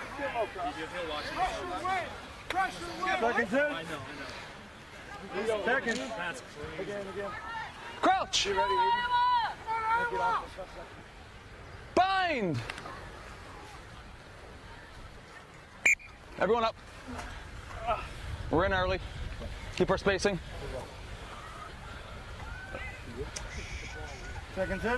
Scrum will reset after the space was not respected. So referee has been using that whistle a lot throughout this match.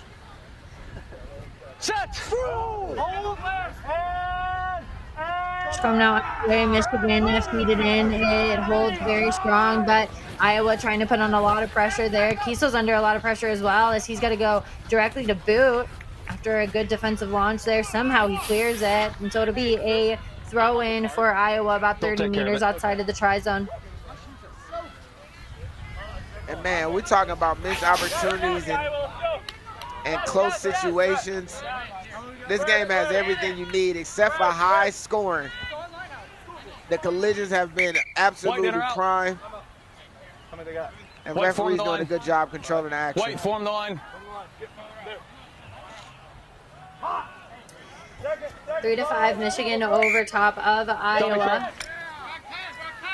And a miscommunication between the players in the line out and the hooker leads to a dummy throw. So it's a short arm penalty. Use it, please. Hudson's got it within the hands. Use it, please. He's been asked to use it, and so finally somebody decides to pick it up there. They do a trick play, though, that gets it into the hands of the flanker. They have to kind of work a little bit to get low there because of that high body height. He gets through a lot of spaces. Kiesel moves it to Ruspaj. Ruspaj, of course, he's going to continue to go forward there. He gets over the 50 after a nice flat pass from Kiesel.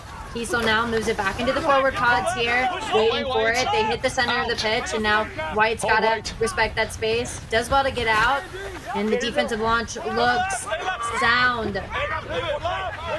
But somebody who doesn't go down quickly is Anderson. The defensive line looks solid, though, for Iowa. You're high. Yeah, baby. You're high. And another yellow card. Iowa's Anderson will go and have a seat. He can't come on yet. No, you're off. It's a penalty. Hi. And that player can't go back on with a penalty. So 13 players for Iowa. Kiesel elects for the boot. Bring on the first And our yellow card at number 25 is back on the pitch, so they're still playing a man down, 14-15. The same after temporary sub number will 1 stay on Anderson because has it's to the go same and have a prop. seat. That's something coming off, so the same temporary sub can stay on the game.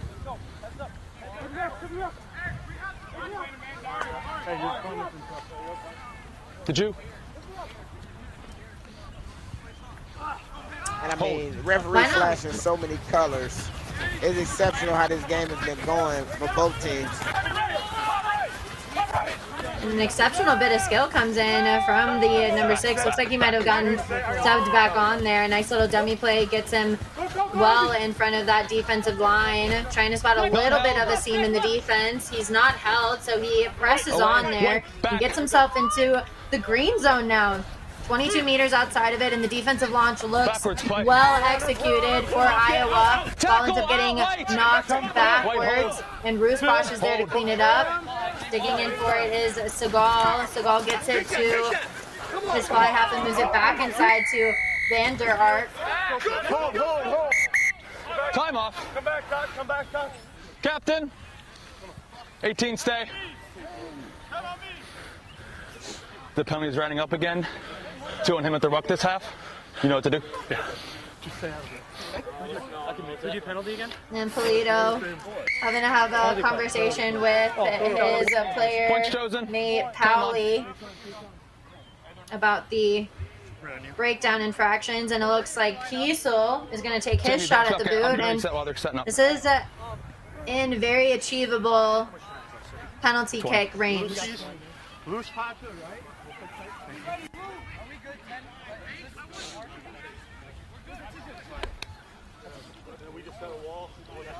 Thank you, sir. You're welcome. Tim and Tom, is that better? Tim and Tom, can you hear me? Is that better?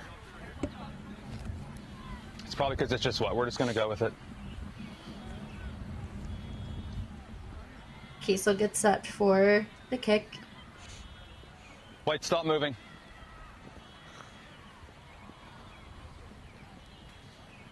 Kiesel sizes up the post, does the kick and dance, and slots it through the sticks. So now 8-3, Michigan on top. And besides that one penalty kick that Iowa had, but Lance, we've seen 3 yellow cards now go against Iowa. We've seen Lewis go and have a seat. We've seen the number 25, who we don't have a number for, go to the bend. We've seen Anderson go to the bend. You have to wonder if head coach Tim is going to have a long, hard conversation with Iowa about that lack of discipline. Yeah, and if you get multiple cards and somehow find yourself within a 1-score game, it says you're doing a bunch of other things right, just not that bit. And even right here, great opportunity, even though they're player down. 19, White. 19, White. Wait. Please tackle lower. Bring him on, Bill.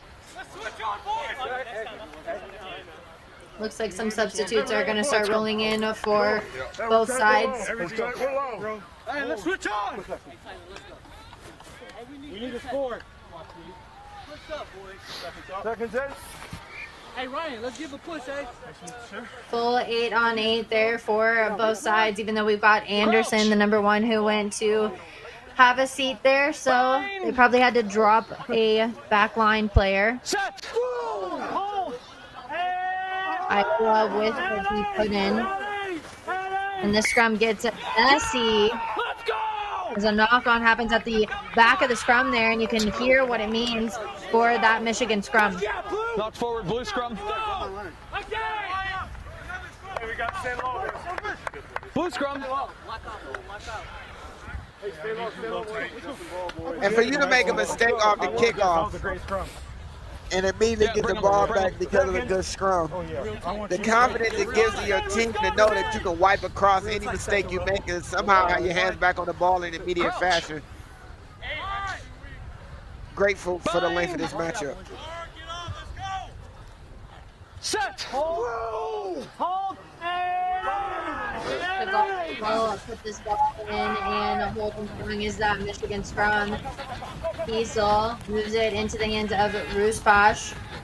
Rusbosch with the only try scored in this whole entire match. I got Blondie. Going back onto the inside is Kiesel. Losing the ball forward, though, was Michigan. Deep within the 22 now. Bring on the sub, bring him on. Iowa have it. And we do have some finishers that'll continue to roll through.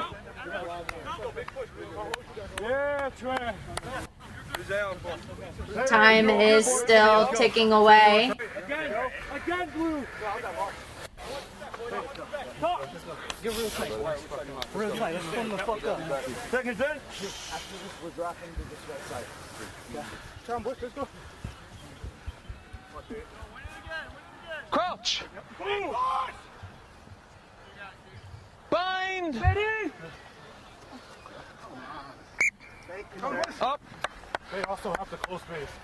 Well, he made his mark and we're right there. Scrum having to get reset. Come on, let's go. Let's fucking play, eh? Seconds, let's go. Seconds in. Yeah. Second. Type shreds through. There you go. That's good. Crouch. We see Lewis look on towards his partner in crime, Polito. Set. Scrum now underway. The body height looks strong there as Lewis gets the ball. Moving in out to the left-hand side. It's in the outside center's hand. He gives a cut back in, which gets a lot of go forward there as Lewis looks for the forwards. Running in that pinch line. The ball does go backwards after it's knocked on, and now they've got to go in and support it. Somebody comes in from the side. Referee not happy. And they're right in front of the sticks. Polito's going to go ahead and go to post. So if he scores this, it'll bring our score 6-8. How much time, sir? Hey, turn on the post. Turn on the post. I'm trying to win this shit. Yeah, boys. Hey. I got one more. It's not ball game, boys. That's coming. Hey, good work, Trent. So just grab the tee and then boot when I'm done, sir. Okay.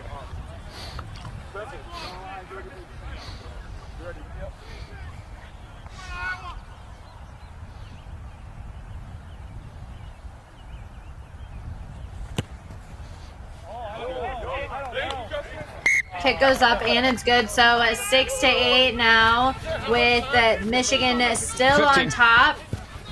And we've got 15 minutes left to go in this matchup. So that clock will read 65 minutes left to go here in this semifinal for the Cup. Our next matchup will be for the contender that will make it into the Women's Cup tomorrow. Winner will play against Ohio. It'll be Wisconsin versus Minnesota. After we crown this winner, 14.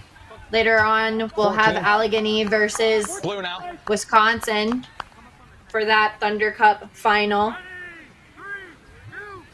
Kiesel set for the restart, kicks a high one. It goes within the 22, and they do well to field it. Gives a little bit of a step there and buys him a little bit of time to run into a hard defensive line within Michigan. Lewis goes ahead and takes a drop kick. The chase looks solid, and there's a knock on that happens at the 50. Referee goes ahead and blows it back up. First knock on. So we'll have a scrum back within the 50. And that was a cheeky little kick from Lewis. It was, and I don't understand how as simple as ball retention down the middle of the field is really affecting everything. I'm having a tough time really realizing how and when they can really get acclimated to this weather.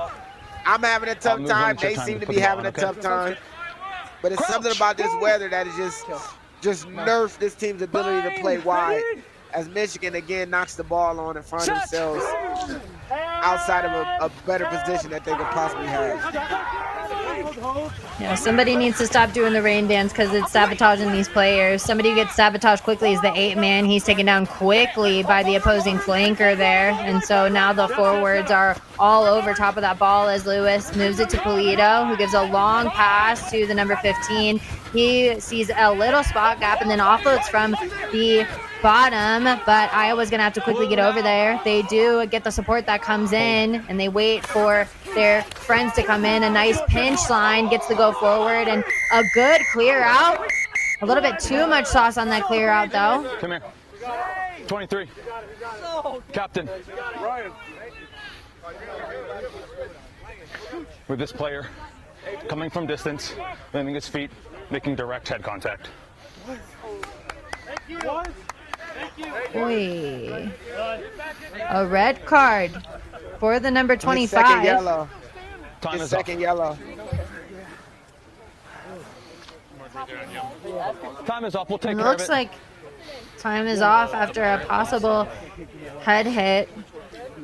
We just had the number 25. I don't have a number for that, but Iowa will play the rest of the match with a man down. It looks like our Time is off. original yellow card, the number 1, is not back on yet.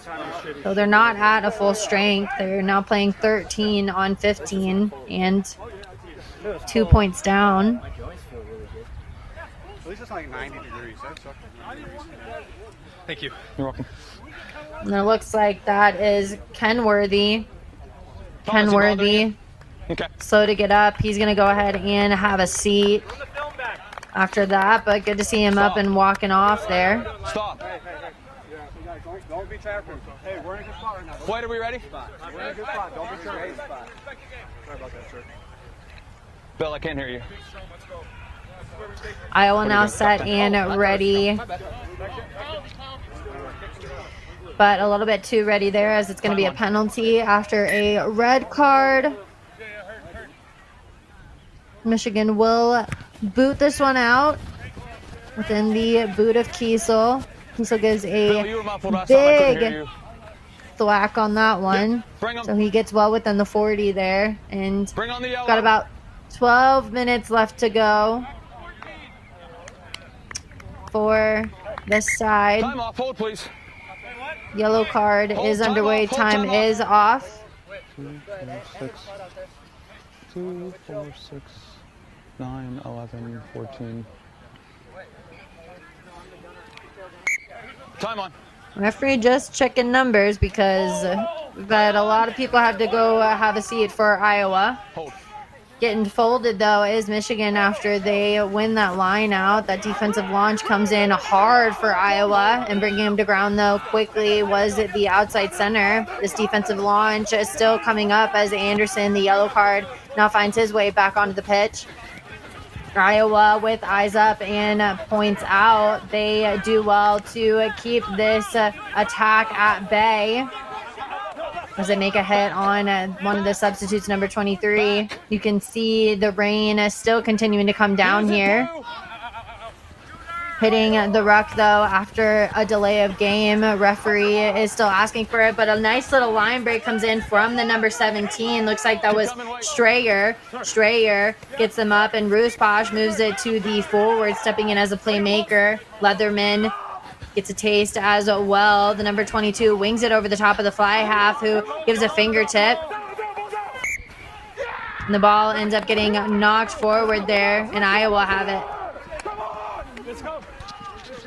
And both teams are trying to find something somewhere. You see how players are trying to hype each other up. Iowa finds a way to get the ball back after the line break. Valiant effort from the fullback tackling the forward player one-on-one. But goodness, Iowa is reeling right now. They have 10 minutes to get points on the board while down a player. If they find a way somehow to win this matchup, Michigan have no one to blame but themselves. Bind! Lewis will get set for the put in there. We've got the number 1 Anderson with the knee down. It's okay. It's okay. So they'll reset the scrum. Don't push till the ball's in. Yes, sir. We're far, guys. Don't push till the ball's in. Yes, sir. Short 10. Hey, we're good. We're good. Let's go. We're good. Let's go. Crouch! Squeeze! Come on. Bind! Hold me here. Set! Iowa ready for the scrum. They do well to hold their body weight there as Lewis goes in and digs it out, moves it to Polito, and the rain is not playing at all. A knock on for the number 18 right at the 22. And Lance, as Floridians, we've seen rain before. This is something else here. Yeah, it's something different. I don't want to speak negative on the circumstances. This rain is probably something teams aren't contesting with or contending with throughout the course of the year. They probably had a handful of practices, maybe a game or two in this weather. But the way that this weather has been affecting this matchup, man, it is Iowa and Michigan versus Mother Nature while versus each other. We've got three players here, 3 teams in this matchup. Early white. The scrum ends up getting pushed back there against Michigan, so there was an early drive that came in from Iowa. They go ahead and they go quickly right from the jump.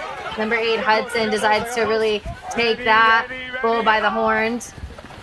And they just want to get some more points on the board there as the number 7 makes a line break here. He's tossed around once and finally brought down right outside of the try zone there as more of the forwards come in. They've got a dive at ankles here. Hudson's almost at the line. The tackle is called. There though, as they hold strong at that defensive line. Getting underneath though was a good defensive effort as Vander Ark is brought down, trying to dive at ankles and not allowing much space is Iowa. We're gonna have to hold strong. The water falls down, but so does, it looks like that might have been the number 3 big man Drew Murray. Murray got that one down, and with only about 5 minutes to go now, and Michigan well on top, and Iowa basically competing to see if they can be the team that gets the most cards in semifinals.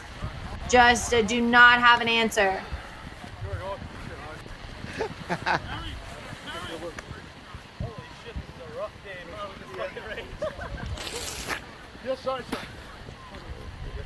And just the pick and goes by Michigan, getting lower, driving through. Yeah, so much fun. And you can just see how distraught some of these Iowa players are, realizing that their chances of winning this Thunderbirds Cup are dwindling away. Right now it's 6. 6, Augie. At the moment it's 6. I'm fine, thank you. 6 minutes left to go. Referee declines water because, to be honest, these players I think are getting enough of it. Here, Iowa, head coached by Tim Maupin. As he looks on, Michigan, Derek Kiesel goes up, kick looks no good. So 13-6, Michigan still on top. Referee let us know that there's only about 6 minutes left to go here at the Blaze Stadium. So with that and keeping it in mind that Iowa also have a red card, doesn't look like they'll be able to really catch this one.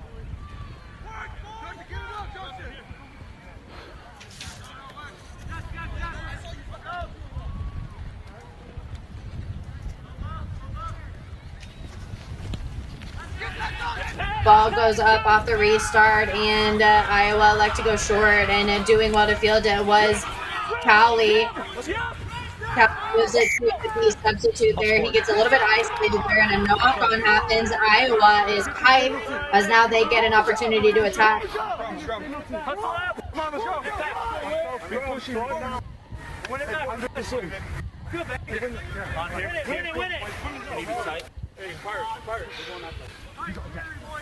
Let's go, man!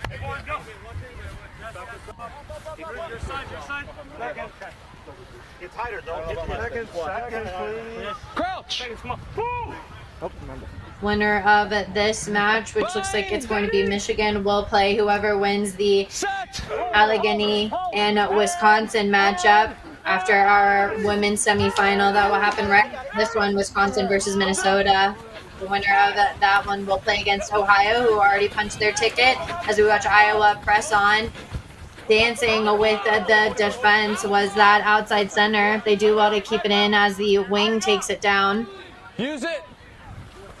Lewis ready to play, ends up with the ball behind Polito, and then somebody's got to come in and do a looping play to keep Polito out. They end up right back in the same spot that line break just bought them as they run a pinch line. Anderson ends up hitting it behind. Ball just not able to connect well with Iowa here, but somehow Anderson gets to the 50 after a lot of missed tackles there. The line looks good though for the attack of Iowa. Ball ends up going backwards though, and the number 23 has to cut back inside, and Just about all Iowa players have to get back. Lewis looking for an option, finds it in the hands of the hooker, who moves it to the prop. He gets one off and gets another one as well. Lewis goes in and digs it out, moves it to Polito. A nice flat pass, though. It doesn't find it in the hands of the substitute. But the leg drive that comes in for Garmin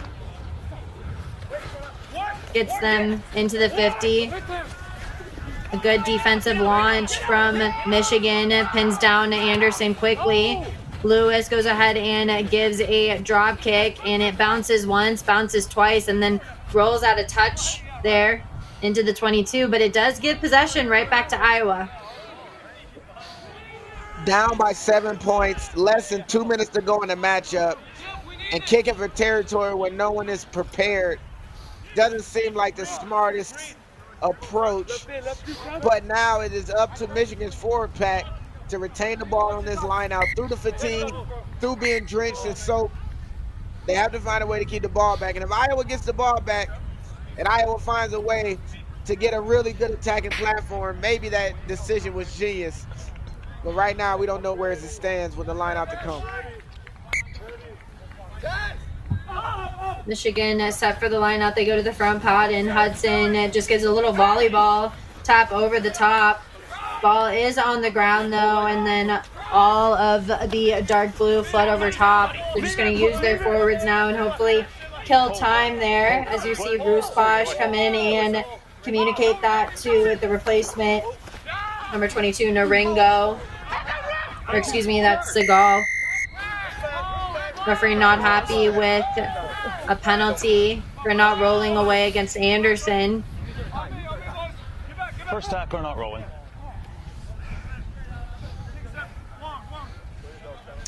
Ruspash with ball in hand here. 13-6, Michigan leading. He'll go ahead and kick straight to touch there.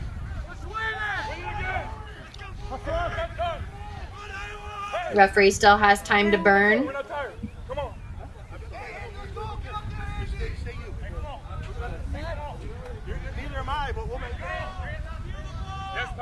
Get 10. Get 10. Going into the front pair of hands was Hudson. A ball was not straight. So there is still time for an option. They take the scrum here, and this could very well be the final play of this matchup between Michigan and Iowa. And it's looking like Michigan, if Iowa can't score off of this set piece play, they'll be in for the final for the Thunderbirds. Crouch. Bind. Okay. Set.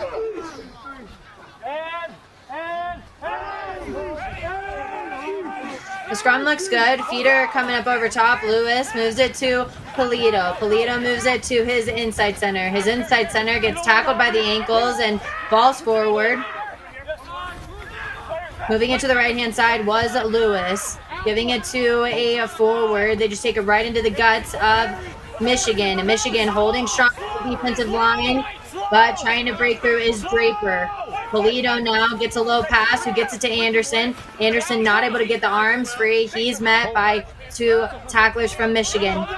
Michigan, their defensive line looking well. And an offload. It keeps the ball alive. The continuity is building. Lewis is isolated, though, after not being protected well. Polito moves it to the inside center, who gets it to the wing. The wing's got to stay inside. He wants to win. He does well to get it into the number 7's hands. Back into the hands of Witt. Witt takes it in. Lewis now moves it into the hands of the substitute, who then gets it away to Draper. Draper right at the 22 there. The number 18 decides to take it himself. Powley gets them go forward, and the clear out looks good as Lewis is there ready for the ball. Draper moves it to Polito, moves it to the big man, Doa. This is the best ball security that we've seen from Iowa all day. Lewis moves it to the number 19. The number 19 almost gets around. The ball goes backwards, back behind. And the number 19 now has it. He's close to that sideline. He's got to cut back in. He's got to stay in. Looks like he does. Game is going to continue on here.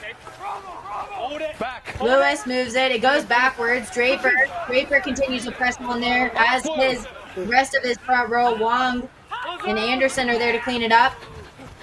The number 21 spots a little bit of a half gap there. Continues to break through the line. He gets to go forward there. Might have gotten a little bit isolated there, but Lewis has it. Lewis with the white line fever has to fling it back. Polito under a lot of pressure there. Iowa's going to have to figure this one out there. Number 18, almost there. They've got to go ahead and fold quickly. Can Iowa be the team to punch their ticket? He's isolated yet again, and the ball looks like it's gone the other way. Michigan get the knock on. Referee will look at time, and that'll be it for Michigan. Michigan punches their ticket in for the Cup final. And whoever wins this game, whoever has won this game, so Michigan just took the win. Whoever wins the Allegheny versus Wisconsin will play tomorrow in the semifinal, or in the final, excuse me. Ohio just won it. We're going to bring you the next matchup between Wisconsin and Minnesota for the women's semifinal. Stay with us, team. Things are getting real fun up here in Lamont, Illinois. Second half got a little better. But you lost my audio in there sometime. Yeah, your voice. Yeah. Did you lose this? I think I had you guys in and out, but I think they probably got. I can hear noise, but I don't. Was the floor or the tent have it? They probably got too wet. I don't know. That happens sometimes. Thank you, sir. So. Yeah, I can hear white noise, but I don't know where it's from the tent. Yeah.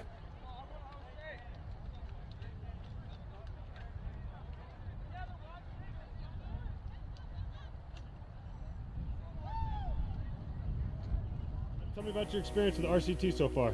Well, I think my experience can be best described as really fun and community bonding because I meet so many new people playing the sport I love. I wrestle and I play football, and there's nothing like rugby. Yeah, everybody that I've ever met that tries rugby just comes to one practice has ended up liking it. And I asked her like what it was, and she said like full contact, like same rules, guys and girls, and I didn't believe her. And then she was like, oh, come out to our practices. And I did, and I was like, oh yeah, I want to play. And then I started playing. It was really fun. I don't know, it's just a game that I love. It's pretty fun though, I don't know, I just love everything about it. The laid-back atmosphere of it, you all be friends on the field and off the field. Just the bond and the vibe from everybody is nice and builds like a lot of character. You should play it. Play rugby. That's it.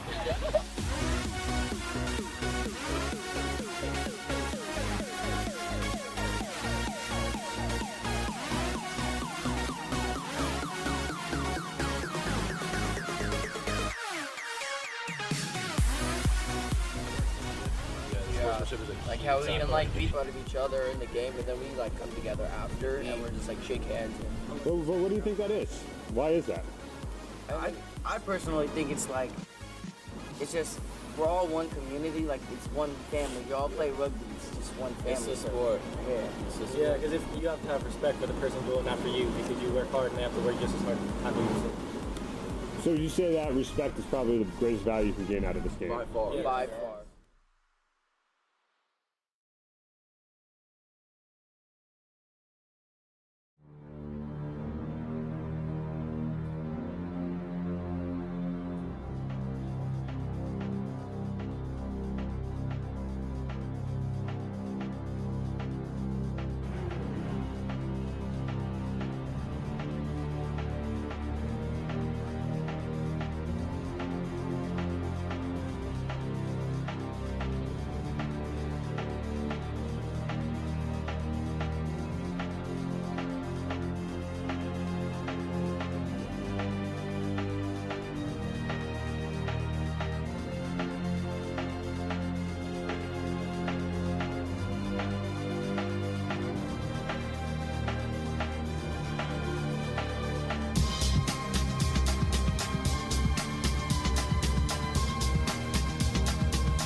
The RCT out here has been amazing. I came out here because I know all the states out here have some great youth rugby, and I was not disappointed in any way. So saw some amazing action out here from both young men and young women, and it's looking pretty bright for our future here.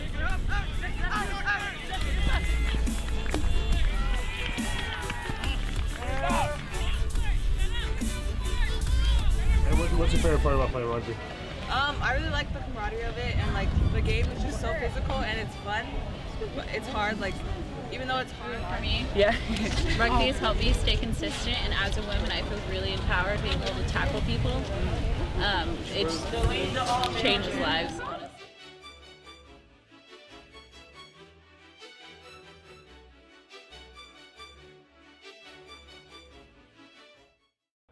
It's great. We all love each other. We all like hanging out at these tournaments. Just meeting so many new people and getting to know them is just amazing. And meeting so many new friends is definitely... Nah, one word is family. Like, you got people like you could depend on. Probably my favorite part of playing rugby is like I can forget any problem I'm having at school or at home or just any kind of worry or burden and just like giving my all on the field. And we all choose to come here. We don't have to be here, you know. It's just good fun coming out on a Sunday, playing, getting all together, and just great. All right, so yeah, I think it's the fact that we can play very hard, smack each other up, boom each other, and just eat good and talk to and laugh with each other after. So, one thing that rugby has done for you? It's brought up a lot of my confidence. I wasn't very confident in middle school, and I knew that if I wanted to become a better player, I would have to bring up my game, which I did, and I've just become so much like a better person to myself. I see myself in such a bigger light, and I'm honestly so much happier playing rugby. I ain't gonna lie, if it wasn't for them, I don't think I would like be around here, to be honest. So I guess family. New York Rugby Club is a great community because they put you around great people such as Alex, my coach Alex, and he teaches me more about rugby, how I can make my game better every day and elevate it to the next. Nah, but like, you feel me? But like, I bet like you know how the hood is, so you know like it's crazy, like around shooters and all that stuff. So it's just keeping me out from there, and then changing from like me gotta worry about, oh I can't walk here, instead of just changing my life and being positive and don't need to worry about anything that much. I think people really underestimate women in sports. Like in my school, rugby, especially the girls' rugby, is really strong, and I don't think a lot of people expect that that women can have the sort of strength or like sort of drive that men can have in sports. And I mean, you can see today, like it's pretty much even. Women want to, you know, have an outlet for physical contact or something to blow off steam just as much as men do, and they're just as physical, and we're just as, I guess, you can say aggressive as men can be, and we can be just as successful on the rugby field. So I think it just helped me learn that whatever a man can do, I can do it. It's no worries. I can do exactly what they can do.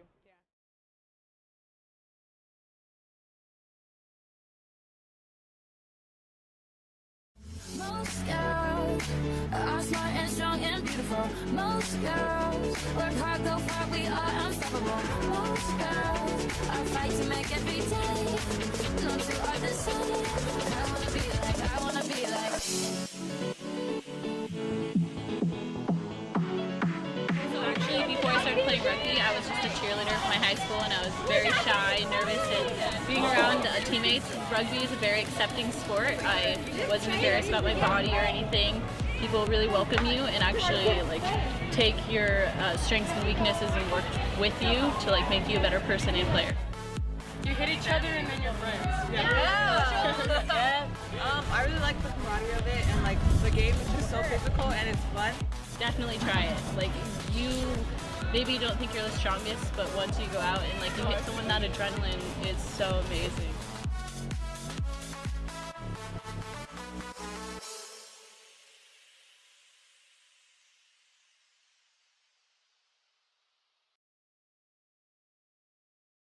Growing up in Mississippi, my prayer was, for as long as I can remember, God, use me. use me, use this life. I don't know what the future holds for me, but I know that there is a vision for my life that is greater than my imagination can hold. Use me, use me. What would you have me to do? And that dream, that desire, that prayer brought me somehow to television. And she's gonna learn that this life will hit you hard in the face, wait for you to get back up just so it can kick you in the stomach. But getting the wind knocked out of you is the only way to remind your lungs how much they like the taste of air.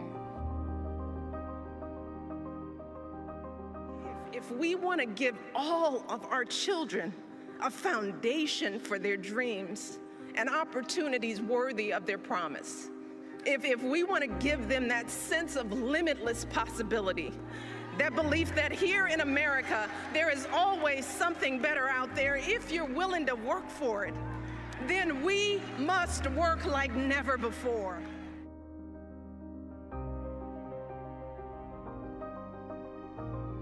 You might never fail on the scale I did, but some failure in life is inevitable.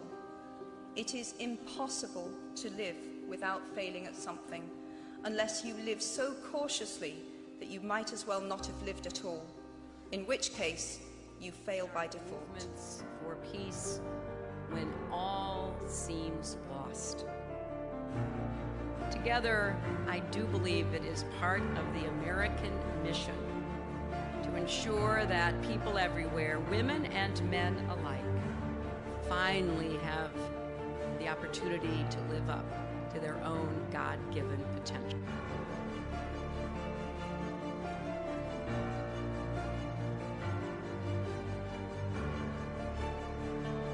It's huge. There's limitations. There's been greater limitations before my involvement, which has stopped some athletes from being able to chase their dreams and having to go and fulfill a 9-to-5 job just to live, really. So in life, you know, there are moments when you stop and ask yourself, how did I get here? Like, why am I standing here?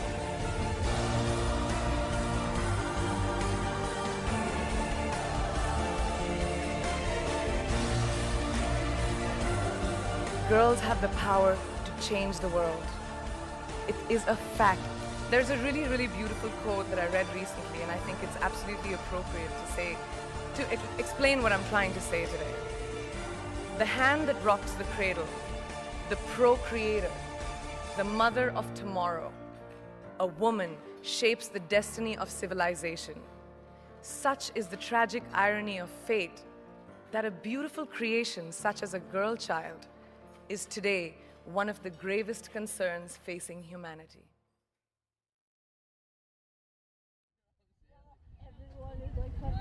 Yeah, but I feel like, I don't know.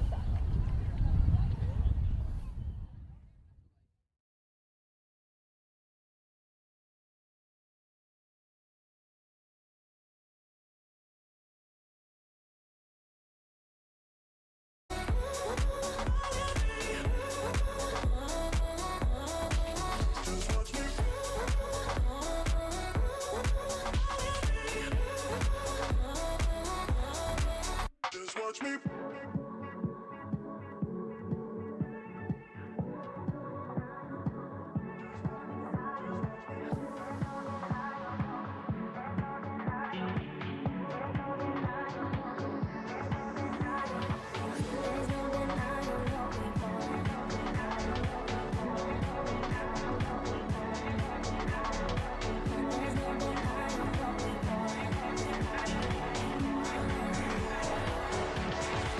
Just watch me.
I'll communicate if I see anything.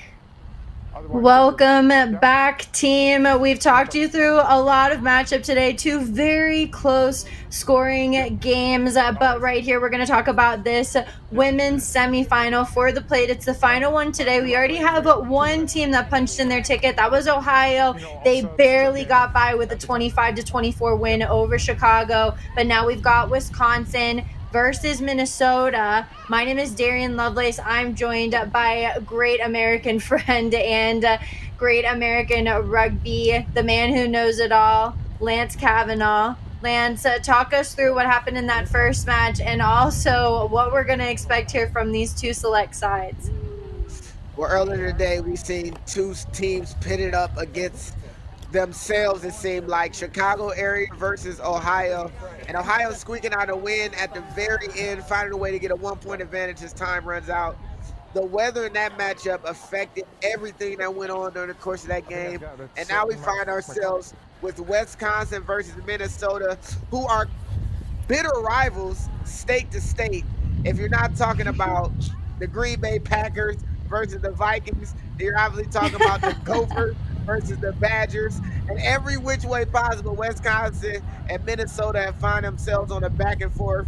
And now today, for the Thunderbird Cup semifinal match and a chance for the finals, we have Wisconsin, Minnesota in the same weather that we seen earlier from the Chicago area team versus Ohio. It is going to change exactly how this matchup happens, and I expect 2 fiery spots. Looks like our coin toss will get us underway here. Yeah, tails. That is tails. Would you like to kick or pick your end? We want to kick. Minnesota kick. Then we'll do south. All right. I got pretty much ready for kickoff. We're ready to. So, all right, let's go. Good luck, you too. Thanks, ladies.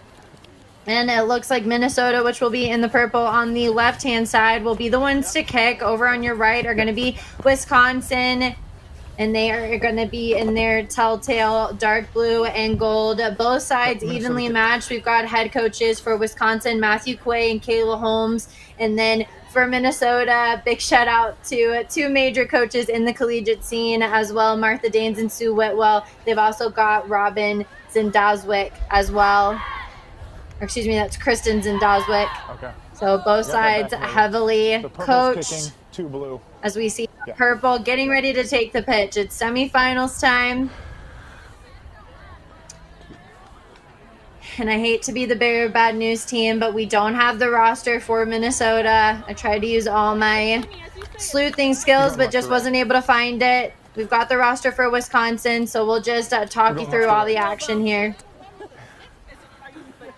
Blue, are you ready? Blue captain, we ready? Purple, we ready? Wow. The whistle's dead. All right. Oh. Let's go. Go ahead. He's gonna need whistle. that whistle. Maybe the whistle's too wet with just these conditions. So hopefully referee will be able to round that out. Stop. He needs a new whistle now. Right. So for so do I safety have the penalty concerns, he here needs a new whistle. For not releasing. Let me get this whistle. I didn't know. Oh, hey, Why is he going quick? Oh my God, this is crazy. if you got another one. He needs another whistle ASAP. I got time off, so time off, please. Let me see if I can get this whistle working. And I've got to say, in all my years, I've never seen a whistle just fumble the bag there. All right, we're good. We're good. Hold up. I'm not confident in that whistle right now. My AR is off. There's a little piece of... Hold. The weather is affecting the whistle and ball play. Wow. We're waiting for my AR back. I know, we've seen it all between Mother Nature and the whistle not being able to blow. A little bit of pocket lint. Some pocket lint. That's, yeah. I hope I can pick it out. That's the first ring. That's the first time for us too. I think I got it, but I'll pocket it. Owe me a beer, right? And in true rugby form, a whistle for a beer in the true American rugby way, we'll get this match going. Already a lot of action coming at you. Minnesota goes ahead and kicks the ball for touch. It's successful there, so it'll be a throw-in for Minnesota.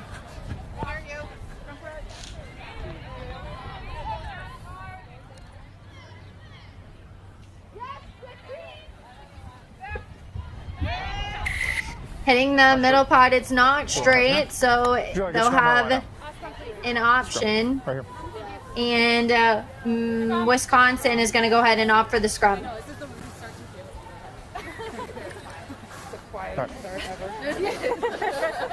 That's all which one?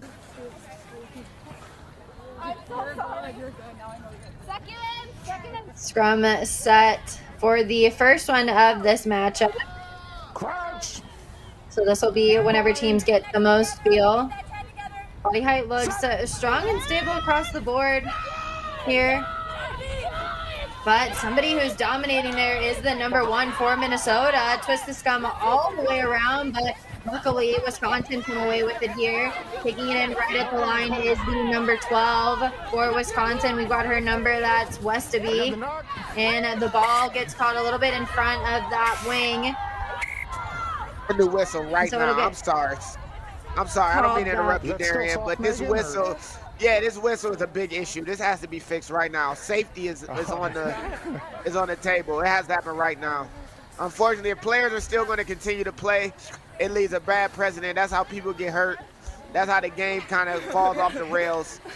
Who knew a whistle would be so important? But that's where.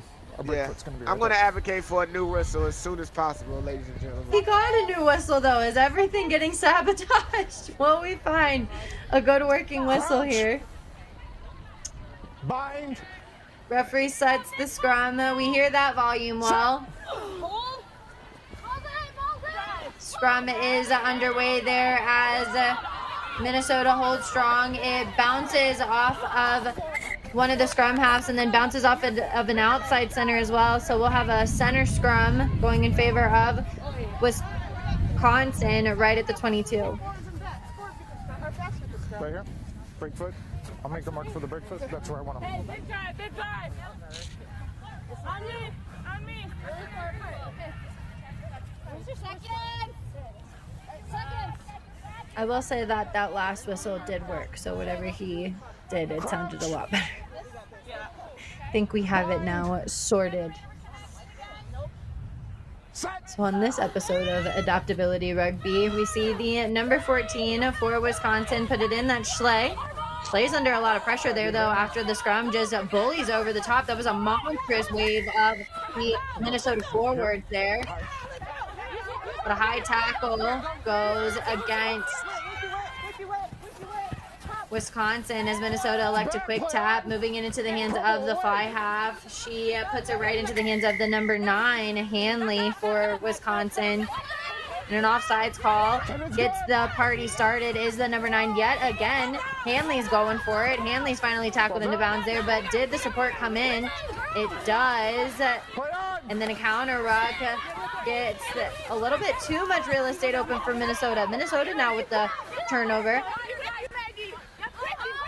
This team of purple now stringing into their phases of play here. The ball movement looks good as there is an overload. Not needing it, though, is the number 3 who works around and then offloads it, who then gets it to the number 2, who gets it to the winger's hands.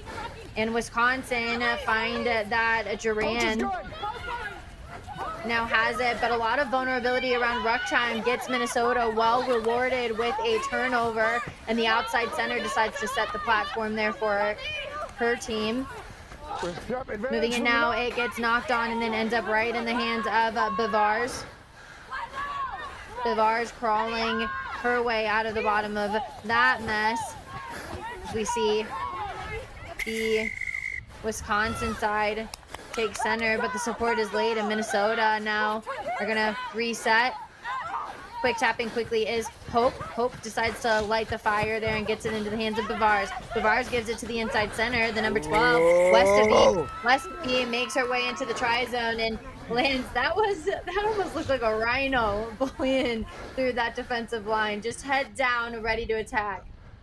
Did you see the sharp line that she ran? It created all the opportunity that was necessary. She had to run through a few players, but that sharp line gave her soft shoulders. Drawing past, defender not ready to take on the attacking line, and she just barreled through multiple players. Goodness gracious, someone please find out the license plate to that truck so we can make sure that the insurance and registration is clear. And she walked in to give 5 points to her squad early on. It is early in the game, though, so full time for the registration to expire. Kick goes extremely low, so our score is going to be 5-0. Minnesota still on the very early on. They're on the 4-foot. And Lance, I will say that as somebody who foams at the mouth for a breakdown, it looks like there's a lot of vulnerability happening around Wisconsin in their ruck time. Yeah, they're not doing a good job defensively of being cohesive when the time is right. They've shown a propensity to attack quick. They've shown their ability to cause issues if you're not paying attention.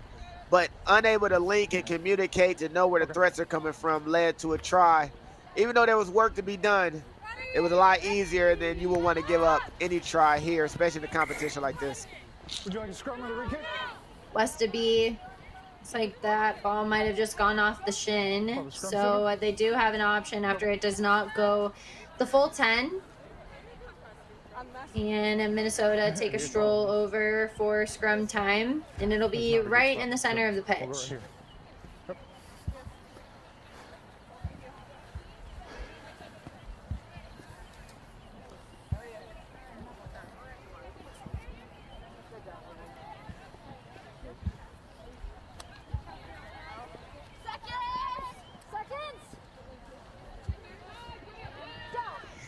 Scrum inches its way down.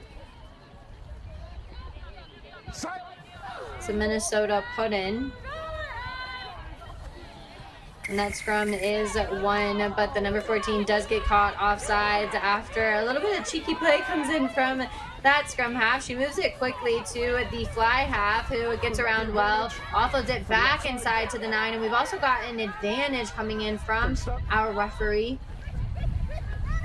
Moving it now to a forward pod. They trample over a couple of Wisconsin players and secure the ball. We've also got a scrum advantage that goes in favor of Minnesota, but they're going to come back for the original penalty.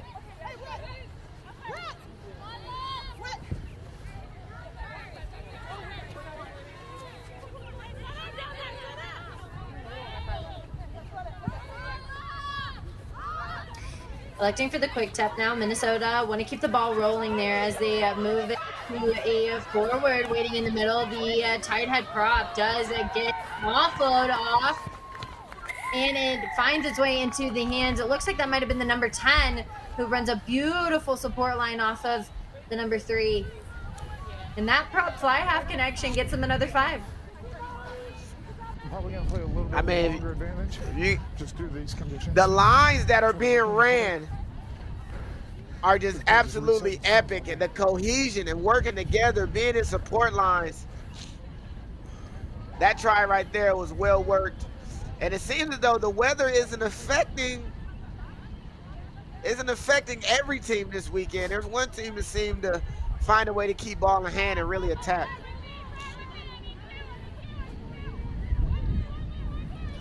Minnesota's fly half gives the ball a kick, and that conversion is going to be good. So 12-0, our Minnesota team is on top of our Wisconsin side.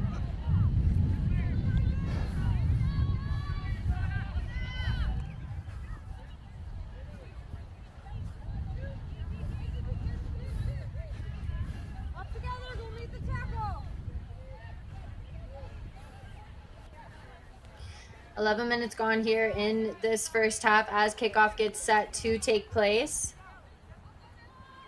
And the last restart being unsuccessful. The Vars will look to make sure this one goes 10. It does go the 10 after it hits the deck a few times in no man's land. And Minnesota Have options on both sides here, but they elect to go left. And the number 3 who just set up that last try is there waiting for the ball, but the quick hands now might do it for them as a lock is tackled right back into bounds. And they use the pick and go there. The scrum half slow to get there, and the ball does just fall a little bit in front of the receiving player. They do want to clean it up though, and they get about a meter or 2 over the 50, but a knock on happens with the forward in the back. So a center scrum for Wisconsin. That's it, Wisconsin, that's it. Can we make sure the front rows are a little tight? And Minnesota off to a ferocious start. Really controlling everything about this matchup. One mistake, though, can give Wisconsin the opportunity and the platform they need to cut this lead down. Bind.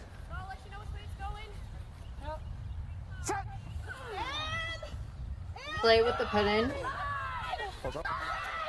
And this Wisconsin scrum gets pushed back, but Schley does well to get it to the fly half, and then moves it to the inside center. The ball is just continuing to hit more ground than it is hands. And contesting well at the breakdown is at the inside center for Minnesota. Wisconsin, though, work around well around the back of one Minnesota player. They're able to up and connect with the wing. The number 12 that's back inside Westerby. And the ball ends up bouncing once within the ruck. They do well to keep it in as Hesseker. Hesseker gets over the 50. And now Not through the gate. Not through the gate. communicating that she was not through the gate as the Schley ends up getting off of the ground there and continuing to press on. She's trying to keep possession there after some late support from Wisconsin. Up here, playing it on the ground. Referee saw the hands in the ruck coming in from the Wisconsin player, so Minnesota get a penalty. And going quickly is the number 3. And Minnesota just looking a little bit more fit here as the fly half goes for a kick. It isolates Hanley for a second. She cuts back inside and then offloads it. Getting a little close to the sideline though. The ball goes out of bounds. So a knock on against Wisconsin gets a scrum, or maybe a lineup for Minnesota. We have 5. And you can see that this referee is being ran just a little bit. You can hear him breathing on your headset. He is definitely in the middle of some action, a back and forth fight between these two squads. And the defensive launch maintaining its structure well here. Minnesota are getting caught a little bit flat-footed and then tossed to ground as they try and just break through this unbroken defensive line here. And a counter ruck comes in from, looks like that was the number 5, Vitas. Vitas adding a little bit of life there. It knocks on though right into the hands of Minnesota yet again, and Minnesota continue to hold strong on this string of attacking phases. It goes right through the hands of the inside center. And somehow Wisconsin have ended up with it, but they've got a big decision to make here, and they've got to maintain possession. Ball ends up back in the hands of the fly half. It's getting a little bit messy there at ruck time, so both teams are really causing a mess. Trying to utilize the pick and goes. Some forwards come in. Looks like our fly half and the scrum half are in for Minnesota, the 2 primary playmakers, so we'll see what they decide to utilize. Give a stop, Blue! Scrum half goes in, digs that one out, moves it to the flanker who knocks it on, but we might have an offsides call against Wisconsin. And ready to rumble is that prop for Minnesota. Minnesota connects well within their number 1, who she almost gets in but runs into the post. Trying to dive at ankles. Wisconsin holds strong and they get underneath. That try does look held up. And it'll be a goal line drop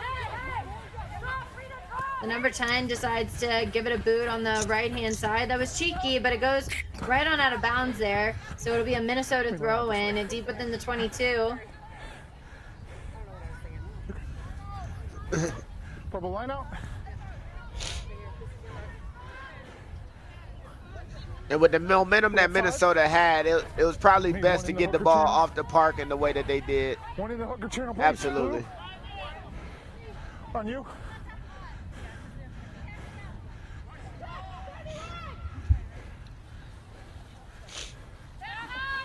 Going to the back in these conditions is a risky play as it bounces once and then ends up in the hands of Wisconsin. Wisconsin, though, not taking care of the ball well. Again, it finds its way onto the ground more often than not. And the number 14 has to come and clean it up. They do a looping play, though, and it gets them dangerously close to that sideline there, though.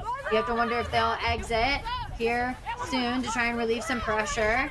Trying to use some interplay there. They do well to connect. But can they make the smart decision while they're down here? Somebody who doesn't is the number 7 for Minnesota. She gets caught in a not rolling away penalty. So we see the conversation happen. They look to Westaby to try and kick this ball and clear for touch.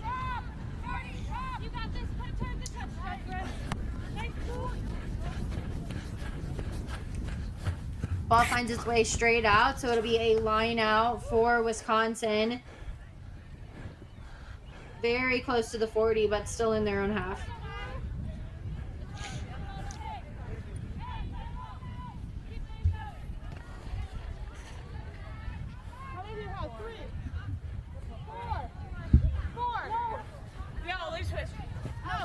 We have 3. There's 3. 3. Yep. Going with a 3-man line out. I need one in the channel.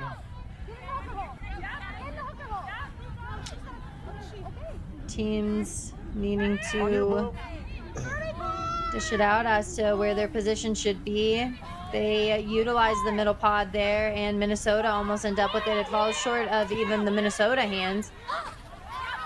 And that will give it an advantage for Wisconsin. It gets knocked on there as Minnesota now have the ability to attack now. The fly half gets it to the inside center. The inside center doing what she does best. Back by blue. It's back by blue. But unfortunately there, Hesseker loses it after a brilliant turnover there.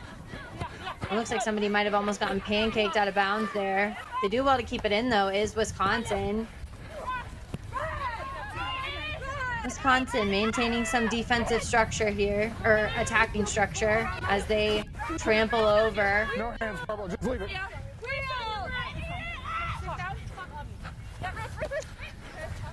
Moving it back inside was Hesseker to Westaby. Westaby finally tries to clear and gives a lot of distance to it. It's over the 50, but it stays in bounds here.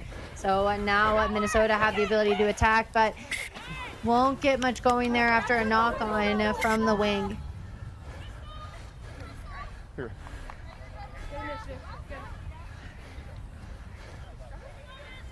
There'll be a scrum to blue. Scrum to blue.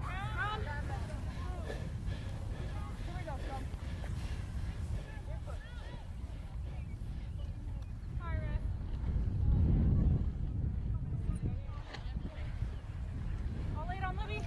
20 minutes left to go here in this first half. Crouch. Bind. Set. Minnesota, like an arrow, spear through the scrum of Wisconsin. Somehow they end up with it, and the backs are off to the attack here. Getting kind of tossed around there was the number 22. Trying to run this a looping play. Hanley ends up with the ball on the ground and knocks it on there. So a scrum happening on the other side. And Lance, we talk about the adaptation, especially whenever it comes to weather. The back line just knocking it on there twice, one for Minnesota and now one for Wisconsin. You've got to wonder if there have been a lot of conversations about how to adapt to this weather. There has to be. It has to be some kind of communication so everyone can get on the same page. It's bad enough that these players don't play with each other week in and week out, but they have to find a way to make it easier for each other And playing complementary rugby, making sure these passes go right to hand and things like that is an important step as well. Crouch. Bind. Side. The grunt of the scrum. Yep, we're gonna play. And there's a mess of things there as Minnesota end up with it, the team in purple. And a skip pass leaves a 2v1 on the outside, but Wisconsin do well to come across on that line. Looks like the outside center, though, Galecki is a little bit slow to get up after that heavy contact there in the middle. We're now at the 22 with Minnesota, maintaining the ball well in hand. The flanker now gets it into the hands of another forward. And yet again, another knock on well within the 22. But Lance, out of the 22 minutes that we've seen, no rugby has been played in Minnesota's half. Yeah, and that's a beautiful thing for Minnesota as they keep this lead 12 points. Wisconsin really unable to push away from their own try line. Handling errors is a big part of it, but this Minnesota team has found a way to really work together. We're seeing some of their sharp lines. We're seeing a bit of their cohesion, and there's a lot of positive go for it for them. Hard to overcome a team that's working together the way that this Minnesota squad is.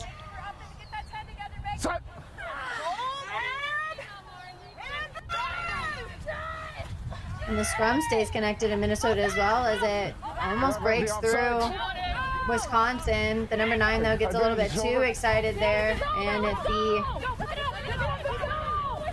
kick ends up costing them the advantage there as the number 8 gives a dummy and throws it back behind. Everybody just flinging that ball around like it's not the key to a try. And there the flanker has to go in and clean it up after support is extremely late coming in from Minnesota. Blue having to get back on the defense here. They leave a little bit of a gap and the defense almost looks unbroken. Goes to the hands of the number 7 there, and they've got numbers to burn on the left-hand side, but kind of seems to be the theme within the last 5 minutes of the ball. As soon as we feel like it's about to rev up, there's a knock-on or there's a handling error. This weather is no joke here in Lamont, Illinois at the Blaze Stadium. Yeah, and it's been unrelenting for multiple teams. Unrelenting for the referees included. Everybody seems to be having their own deal, having to deal with the weather. And as I said before, it's not just a team across from you have to compete against. You have to compete against Mother Nature. She is unrelenting, and there is nothing you can do when she's on attack. Even though we're in Lamont, Illinois, it kind of looks like a scene from The Little Mermaid. Getting pushed back here as they drowned out the noise was Wisconsin. And the kick comes from Westaby, who lets the ball bounce once. The chase looks good from Wisconsin until the number 14 from Minnesota runs around all of them almost. Ball's out. Picking it up, though, was the number 13 as she's taken down heavily by the number 2. And an offload, though, from this hard-working strong side flanker. She's always there to clean it up. The wing now moves it to a finisher, the number 21. The ball is knocked on. And Lance, you can even see one of the players take a bow there as she realizes we're gonna have to scrum again. It's been scrum after scrum. This forward pack is having to work a lot. And it's almost demoralizing. You know, I am back 3. I am a fullback winger by trade. What's demoralizing and one of the main complaints you hear is from forwards saying, scrum down again, we have to go again. And that's the last thing you want to do as a backline player is to put more pressure on your forward pack. They set the table for you to eat. And over there, the forwards are about to be starving after spending all this effort there in the scrum. We see Wisconsin just not able to handle the pressure against Minnesota. Minnesota just pushing them right on out of the way, but an offsides call coming in yet again against the scrum half makes all of that for naught. So not only do the forwards have to scrum, but also the scrum half cost them a penalty here. So now Westaby is gonna go to boot.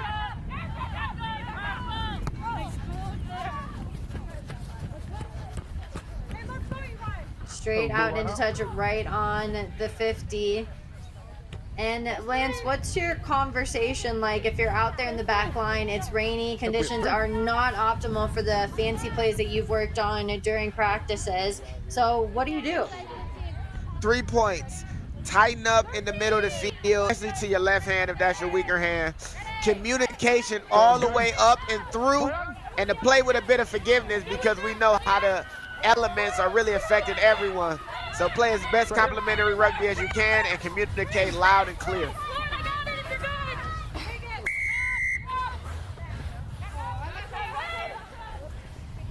Not releasing comes in against Minnesota, so Wisconsin now will get even more meters if they can find a touch in the boot of Westerby. Westerby gives it the distance and it goes right out of bounds. And so now Minnesota has cost themselves about 50 meters worth of penalties. And this is the first time that Wisconsin is playing down in this half. Right here. Yeah, and this is a great moment, Wisconsin, but it has to be maximized. Everyone has to lock in right here. Make sure, as I said before, the communication is clean and clear, because that is going to be a big part of everything that's happening in this first half, the end of this first half. Using the 3-man line now, we see the front pod go up a little bit sooner than the other one. We see the referee recognize the early jump as well. So yet another penalty now gets Minnesota the ball and possibly in a better attacking position.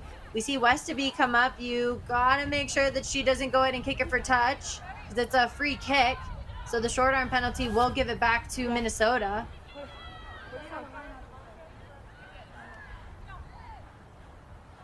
Let's have it, Blue. Let's have it. It's a free kick. She kicks it straight out of bounds, which will mean that it's going to be a line out for Minnesota. And right in time, they needed. Yeah, you needed someone to step up and be clear. Like, no, don't kick it out. We're better off quick tapping. We're better off quick tapping, going right at them. But I understand.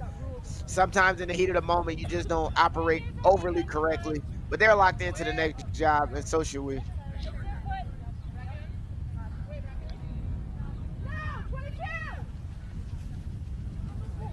They go to the front pod. Wisconsin not able to match the same speed. They do put on a nice defensive pressure onto the scrum half, which then causes a knock on from the 8-man there. So it'll pay well for them. They'll get it from Wisconsin. But one thing about these finals and with it being an all-star matchup is that the game management, the knowledge of the game is crucial when you're in these situations. Especially when you're dealing with some of the best and some of the better players in your area. The Midwest is such a vast region, and it has some good players dripped in without. You got to make sure you're on top of everything if you want to win these big games. Schley will feed it in, and the scrum is under pressure yet again is the scrum half. That's her third time now getting caught in the offsides position, and Schley just goes straight away there. And Westerby knocks it on right outside of the try zone. And so it'll come back about 7 meters outside, and Minnesota will have the scrum. Okay, we're going to come back a little bit. Okay. Yep, we're going to have the knock here.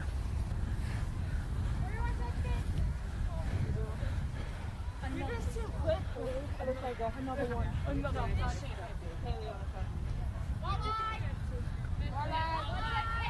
10 minutes left to go here in this first half. We still have a whole other 40 minutes. After that, we'll be talking shop about Allegheny and Wisconsin.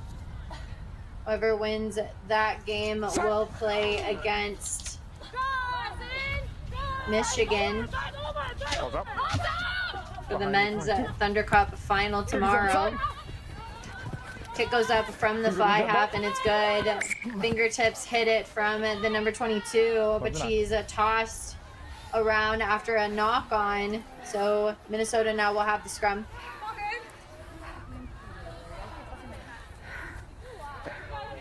What's that goo called in football? What? I'm just kidding. Oh, is it ours? Yeah, purple ball. The number 8 Pinkman mentioning the fact that you might need some goo in football. I think in one of the movies, Little Stick 'em. Giants, they use molasses. It's stick 'em. It's stick 'em is a term. But yeah. Molasses might do the trick. We'll find out, I guess. See if coaches go back to the drawing board. Minnesota now set and ready for the scrum. Got less than 10 minutes left to go here before we go into halftime. Teams will regroup, have a 10-minute break, and then they'll come back on for the second half. The fly half, though, gives a beautiful pass there to the number 21. She just slices through that defensive line. There to clean it up, though, well, is Hanley. Hanley brings her down, but the line break looks good. The rec does not, though. It's a high tackle that comes in from the number 16. Looks like that was Obermiller. And just getting caught a little bit too excited there. There's a knock on against Minnesota. Right here. And after a long break like that, the last thing you want is not to be able to convert more. For Wisconsin, is a nightmare because they finally got on that side of the field only for it to be taken away in one gasp.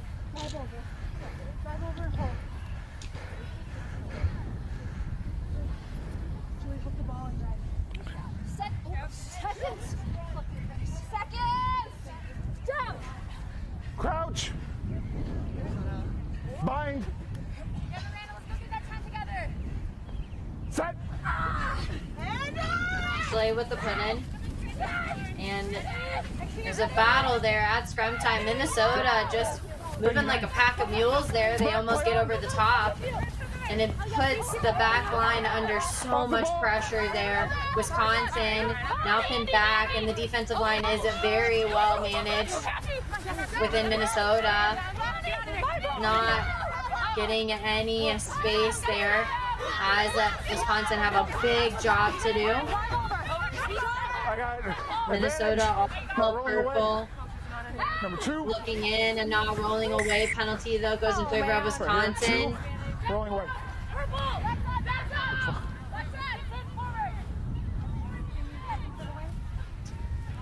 About 6.5 minutes left to go here, so Westavy now being called upon, but they now talk about it, and Schley decides that she's gonna set her forwards up. Moving it to the left-hand side, finds hands out, purple. Hands out. The drop for Wisconsin. The ball's pretty slow to get out there, so the defensive line has time to get set, and they come up well. There might be a little bit of isolation there, but referee calls off for a not pulling. Wrap up. Ruling. And getting unruly and getting a little bit too close to the sideline is Wisconsin.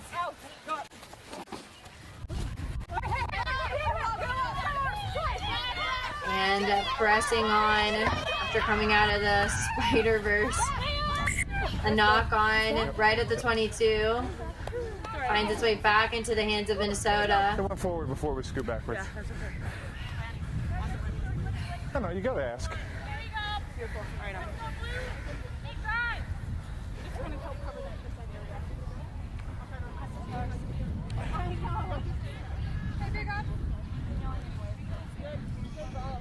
Final 5 for this first half here at the Blaze Stadium for the Thunder Cup semifinal. Bind. Set. Minnesota dig their feet in the dirt there, and it gives the 8-man a beautiful platform to be able to attack. She works it back into the inside to the number 21 with that long line break that we just saw. The fly half gives a flat pass. It bounces once, and another culprit who got a little bit too flat was Wisconsin, an offsides penalty. Offsides. Right here. Brings it back for the fly half to go ahead and attack. She moves it back into her forwards, who have no problem losing it forward. Forward in the field of play. We're going to come out for the scrum at the 5. Let's go, scrum. Wet ball. Yeah. And so we'll have a scrum right at the 5. Go for it. Okay. Yeah.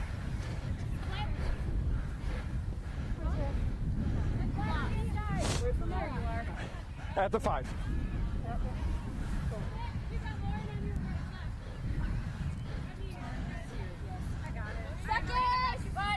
Seconds. Down. Crouch. Bind.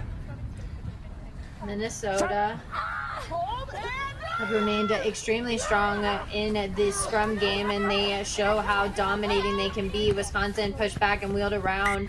Westerby, though, somehow manages to clear this kick. It doesn't get a lot of distance or a lot of juice either, so it'll just go out about 10 meters outside of the try zone. And Minnesota, they are knocking at that door. Moving ever so closely, trying to extend this lead. And we're looking at a Minnesota side who might be the tote of this Thunderbirds Cup championship. They're showing a lot of different things that they can do.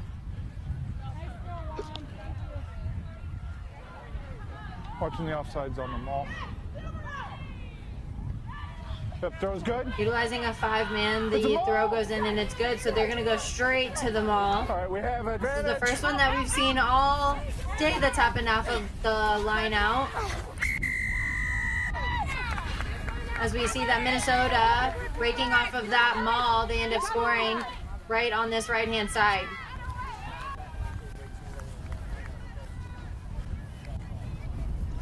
And this is the danger of all-star situations. 3 minutes left, sir? Yes. How does a team like Wisconsin defend against a maul if you haven't practiced or worked it? Maybe each player is coming from a different team that has a unique philosophy on how to stop mauls. And to find a way to work together to make it actually operational defensively is a very tough thing to do. Minnesota's smart by going with the maul. And with 3 minutes left in this half, it's real danger time for Wisconsin because they might find themselves ran off the field before they really had a chance to lock into this matchup. Kick goes up, it's no good, so our score will be at 17-0. A minute and a half left to go here in this first half. 3 minutes to remain. 17-0. Those 17 points might not seem like a lot. In rugby terms, about 3 tries is going to be it's going to be a heavy ask of Wisconsin to try and come back for that. They're going to have a lot of conversations within their coaching staff, within Quay and Holmes and Danes and Whitwell and Danswick are just going to have to really celebrate all the good moments they've had in this first half. Winner of this matchup will be determined after the next half, and that team will play against the Ohio Selects team. It ended up 25-24 earlier today. Minnesota already ready to play here as the number 8. Tries to attack, and she gets caught in a high tackle. Trainer!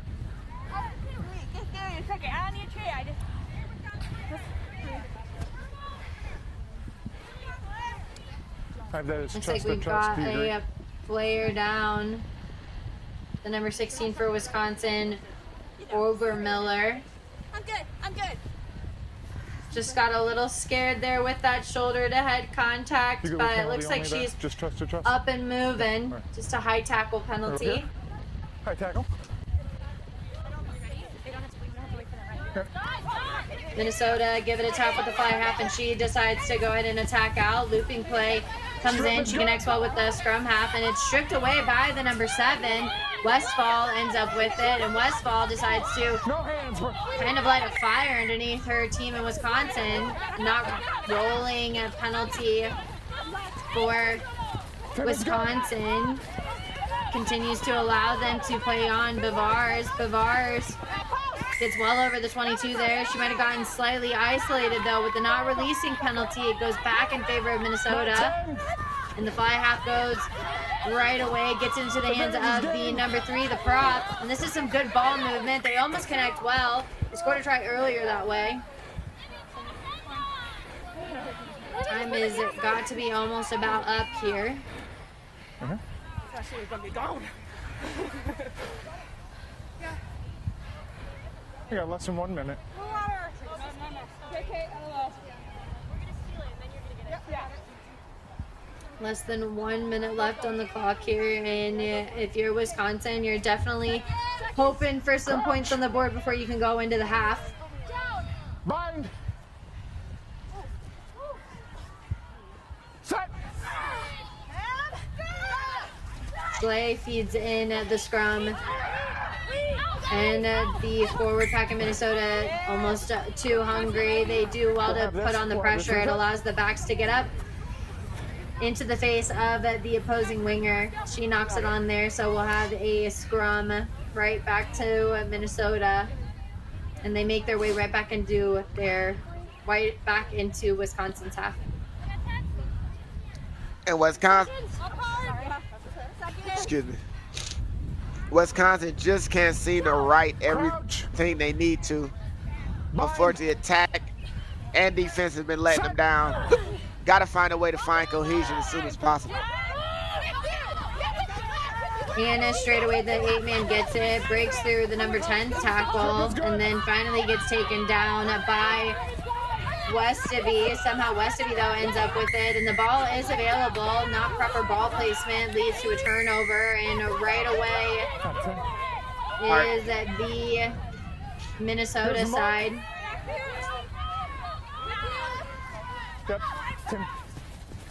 The prop decides to move it to the fly half. This connection between these two players has really led to a lot of connected set pieces for Minnesota. The purple team now trying to get some more points on the board. Could this be what they need to seal the deal for an opportunity to play tomorrow for the cup? The number 2 cuts back inside. The hooker finds all of the support within her buddies in the pack. And the tight head prop trying to get over the line. It's held up, though, by Wisconsin. And that'll bring us right to the half, 17-0, Minnesota on top. We've got a whole other half to come for you to determine who's going to go to that Women's Thunder Cup final tomorrow. Stay with us.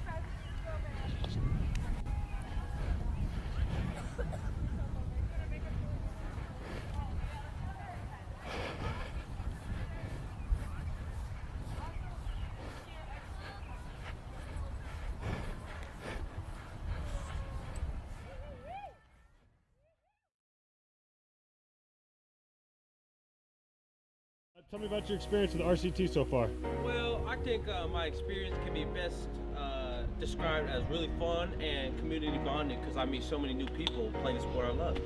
I wrestle and I play football, and there's nothing like rugby. You know? Yeah, everybody that I've ever met that tries rugby just comes to one practice has ended up liking it. And I asked her like what it was, and she said like full contact, like same rules, guys and girls, and I didn't believe her. And then she was like, oh, come out to our practices. And I did, and I was like, oh yeah, I want to play. And then I started playing, and it was really fun. I don't know, it's just a game that I love. It's pretty fun though, I don't know, I just love everything about it. It's the laid-back atmosphere of it. We all be friends on the field and off the field. Just the bond and the vibe from everybody is nice and builds like a lot of character. You should play it. Play rugby. That's it.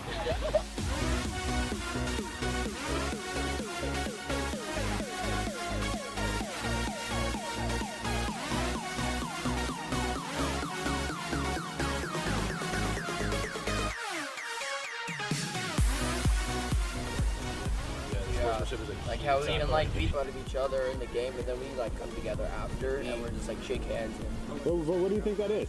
Why is that?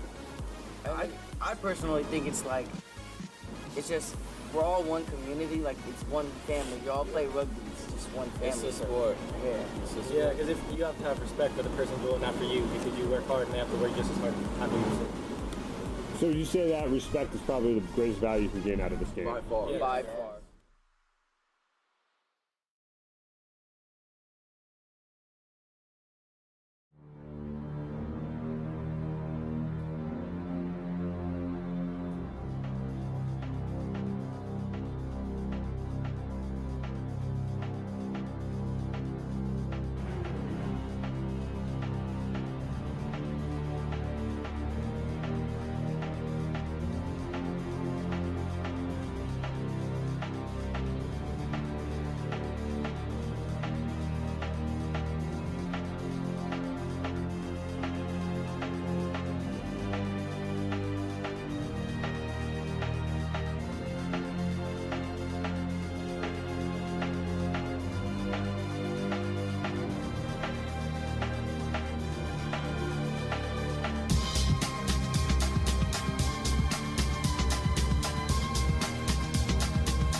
purple ball, you know. But purple's definitely dominating in the scrum, so just keep an eye on that. They were starting to get on that early push, but I think blue started whining and they kind of held back a little bit. Yeah.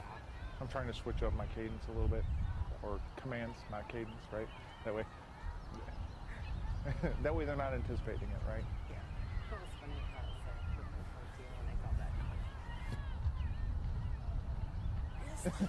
Purple 14's like, yeah.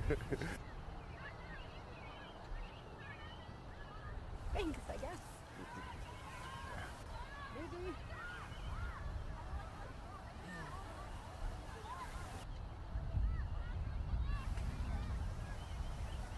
I think purple's gonna keep working, and so I just need to make sure I keep working. 17-0. That's what I have. 17-0. Yep.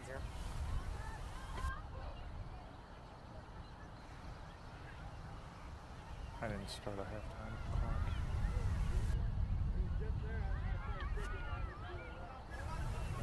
Now it's good. Fives, yeah, so you're right back now.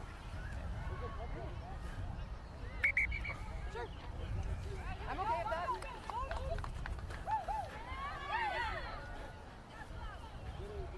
Keep talking to me. You're not going to bother me with talking, so it's. When I'm yelling at Yeah, you, get back. yeah, no, but.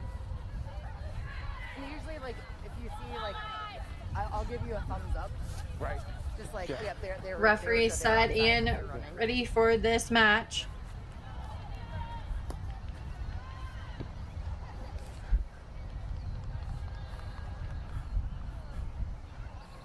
We'll have Wisconsin kicking off. And we will watch this matchup and get underway 17-0. Michigan, the team in purple, leading over top of Wisconsin. They'll be the team in blue on your left-hand side. And this is the final half of the women's semifinals matchup. Earlier, we had Ohio take the win over so many games. Ohio beat Chicago 24-25, which punched their ticket in. Iowa played against Michigan for that men's semifinal, and Michigan was able to come away with the win there. And now Wisconsin against Minnesota, 17-0, with Minnesota leading. And Lance, what can we say that Minnesota did extremely well against Wisconsin? Well, they did the most basic things of rugby right. They're attacking lines, slicing through the defense.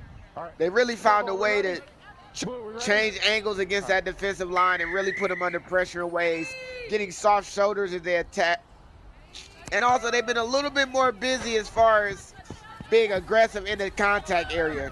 Seems like every time they get the ball, it takes multiple players to tackle them, including this tackle we just seen.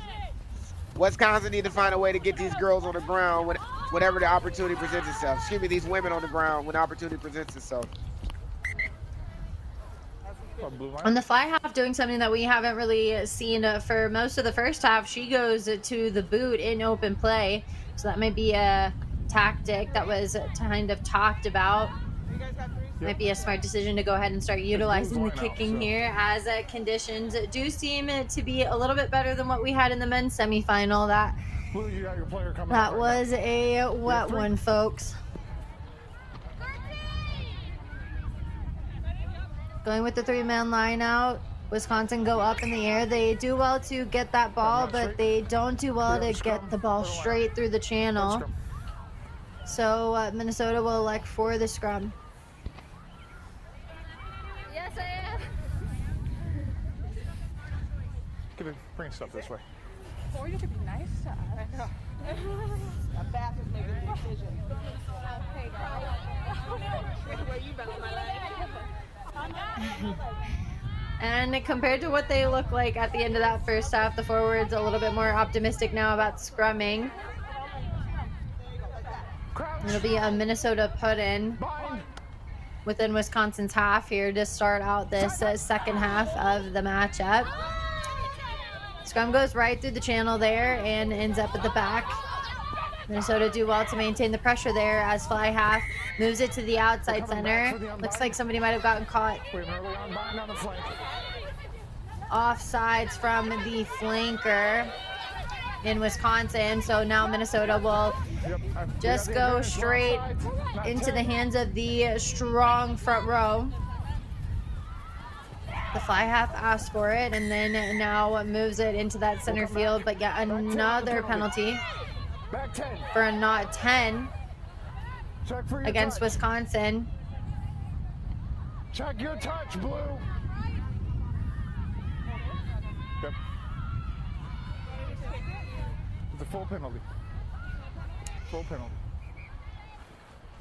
The prop will go ahead and use the boot. We love to see a front rower take control of the kicking game.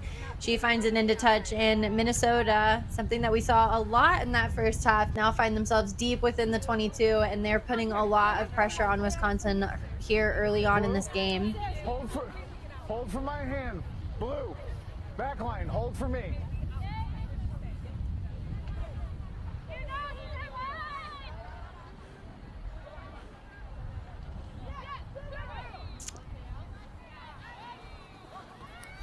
Line out goes over the top of the line out hands, but it ends up at the back. And the flanker of this Minnesota side, she's made herself known here in the first half and already making it known here in the second one. The fly half, though, puts herself under a lot of pressure there and knocks it on.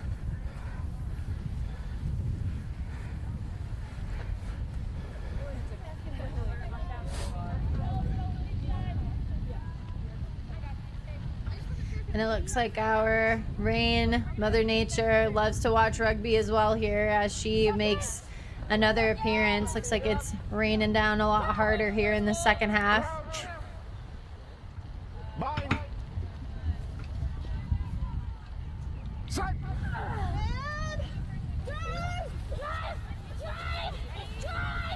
Minnesota get pushed back yet again, and there's bodies on the ground here as it looks like Schlee's got to clean it up a bunch down there.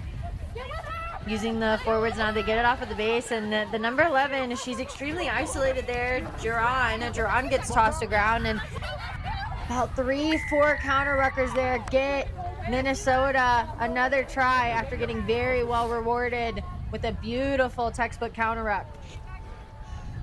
And just look at the emphasis that Minnesota has to get to the ball. Look at all the purple jerseys around the ball. 4 purple jerseys, 5, 6. They are bringing everybody from that defense around. And Wisconsin just didn't have enough bodies to stop the onslaught. It seems like Minnesota are the team that's not only the most active, but the most eager to get to the ball and make a difference. And that is showing up on every phase of this game with a 22-0 lead that Minnesota has currently. We still have about 35 minutes left to go here in the second half. So Wisconsin are definitely going to have to band together and find some common ground here.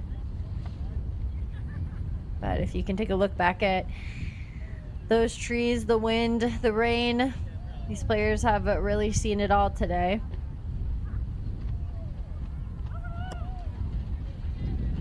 Ball goes up, it falls short.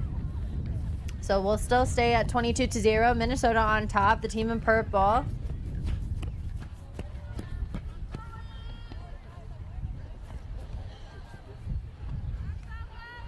Hey, Whitney, on those scrums, make sure your front row is driving straight. Everybody's driving straight. Referee seeing a spot of critique there for the front row of Minnesota. Gonna have to really rein in that discipline. And that referee has made it pretty clear to the captain.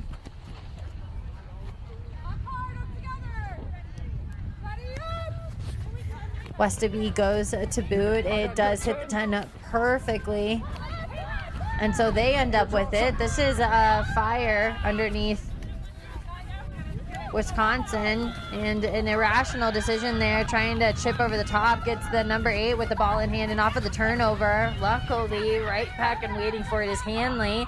Hanley makes the tackle, and that was a try-saving one there. She's got to come back around and make yet another one on that flanker. The ball ends up hitting the deck, though, after the number 7 knocked it on. So Wisconsin now have the opportunity to play some ball. Offloading it in the point of contact does get them some go forward, but also puts them under a lot of pressure there. An extra roll, though, coming in from that number 7.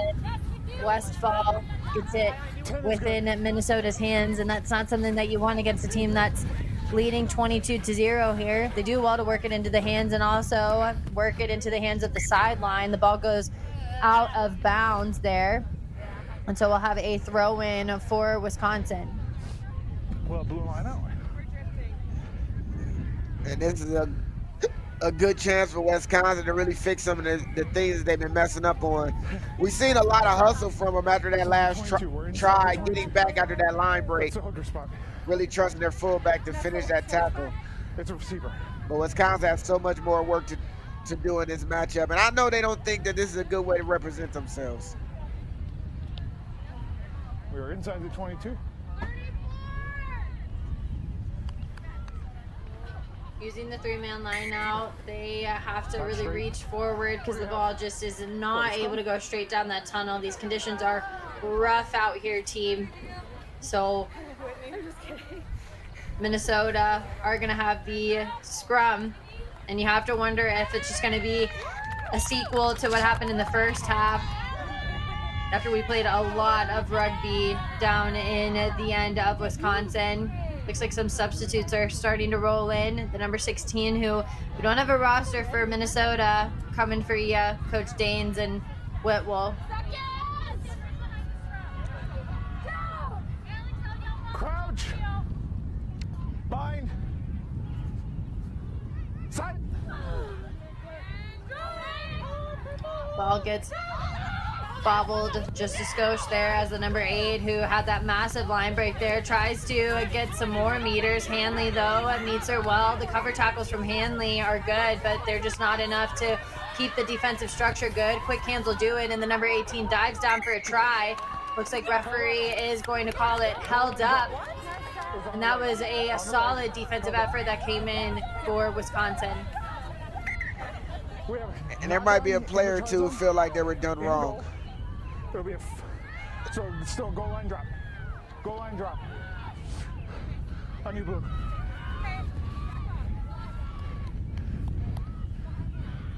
Yeah, that was never grounded. Was to be the number 12 dishes a goal line dropout. It's got a lot of distance there. As it rolls into touch there. So it'll be a line out going in favor of Minnesota, but it does relieve a lot of pressure for Wisconsin. And that's very important. They have to find their way back on the other side of the field. 3 tries plus down isn't completely insurmountable, but they got to start showing up in small phases right now.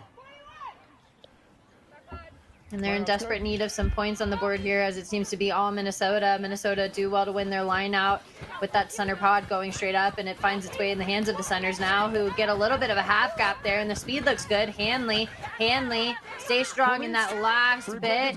Nothing gets past Hanley, but can she get back quickly? Having to come in now, they're down with the last defender, and the fold's got to happen quicker as the number 6 recognizes that the space is open. The fold was so slow from Wisconsin. And so the number 9, the scrum half for Minnesota, gets a try on the board. And again, the one-way traffic continues. Great skill after the tackle. Picking the ball back up, getting back to your feet, right into the try zone. But man, this Minnesota squad is made up of some absolute monsters who are definitely controlling every phase of this game so far.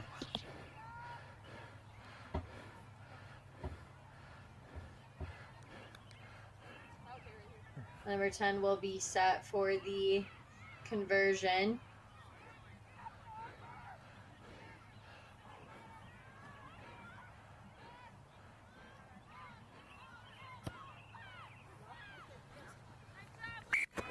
Goes straight through the sticks, so our score now 27-0. Minnesota on top over Wisconsin, and it's looking like Minnesota might be the side that goes ahead and faces Ohio. And Lance, the problem with these 2-game weekends is the fact that sometimes you might get the opportunity to play in a match where you win 27-0 and blow out a side, and then other times it might be a pretty evenly contested match like what we saw earlier today with that 24-25 win for Ohio. And there's no way to really tell as the season develops which side will come together to make, you know, the best possible team against another region. Back, play on. Minnesota able to field it deep within the 22 after a booming kick comes in for Westaby, and a not releasing penalty for Wisconsin. Makes it so that Schley decides that she wants to go quick. Westaby takes it right into the middle of Minnesota, right into the guts. Getting caught a little bit flat-footed there. Isolated is Jerron, so she's got to cut back inside to find her support. And over there is the back row player, the number 8. She gets a not releasing penalty. Minnesota now get to relieve some pressure here.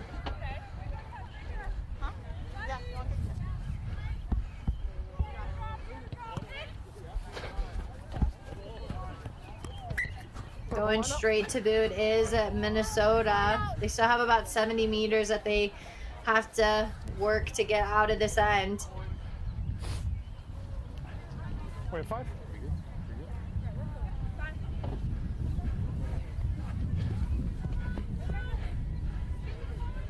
Blue, take a step to your right. Thank you. You're good.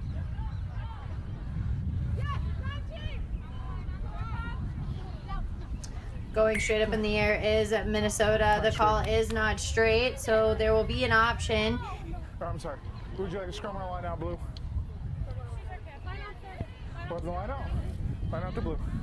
And they opt for the lineout, which is an interesting decision, seeing as how their last 3 lineouts have been unsuccessful and have gone right back to Minnesota. We got a sub. The sub. Subs are starting to roll through. It looks like Saker for Wisconsin will have a sub. And Flesas, the number 1, will come on. Going into the middle. Comes off of the back of the finisher who just came in. It's not straight, so the scrum goes right back to Minnesota. And the game management for Wisconsin lands just not really allowing them to showcase their athleticism. So many small issues happening, but at least both teams are having a good time. A lot of laughs happening in this matchup right now.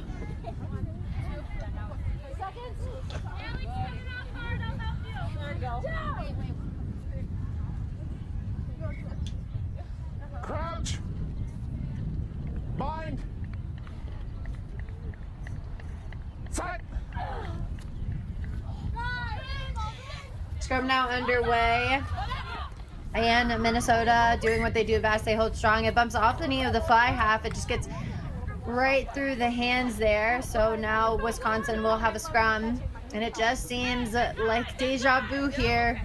The multiple scrums. It's been all about the forward packs for both sides.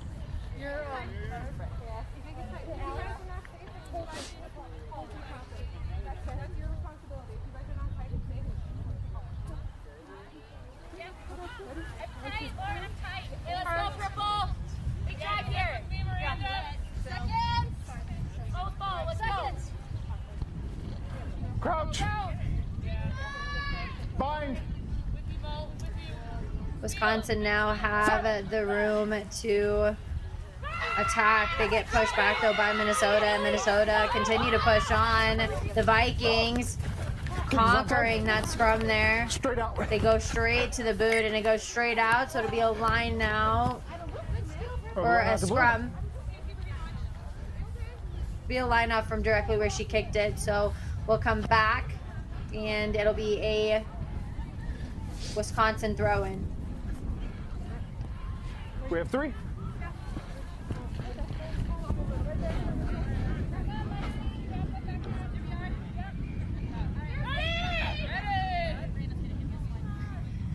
Doing what they've done all game. They go to the front. They decide to switch it up, and it works well. The number 14, Schley, she's worked hard all game. She gets over to the 22 now, and this is some fire from Wisconsin. The first time we've seen them in the 22, and the Minnesota side do not like it. Being very aggressive there at ruck time. They bully over the top and trample over, and Schlee's got to get it into the hands of her playmaker, Bavars. Bavars gets it into the hands of Hisaker, and Hisaker is taken down, and Schlee gets it to Westaby. Westaby tries to get around the corner of the fly half. And it looks like that contact might have gotten a little bit high there, so Hanley gives it back to Schlee.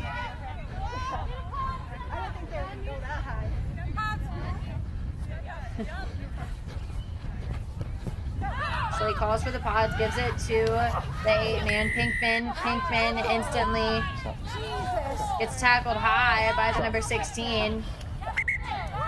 Looks like referee might either go to the pocket or have some time off there. So I have high. Do you have contact at the neck? Yes. All right. Low degree of force? All right. All right. Captain. Hey, Captain. Purple Captain, I'm sorry. So I have high contact. Yes, sir. High degree of force. Yes. To the neck. Okay. So who was the tackler? It was, I don't know what number she's wearing. Yes, sir. 16. Because it is a high degree of force, Yes. direct to the neck, Okay. it is a red. Oh. Wee. And her weekend And a is red over card just for like that. Minnesota. Woo. That's rough. Also, I'm old. That is a front row sub, or not a front row penalty, so we will need to address that in the next scrum, most likely.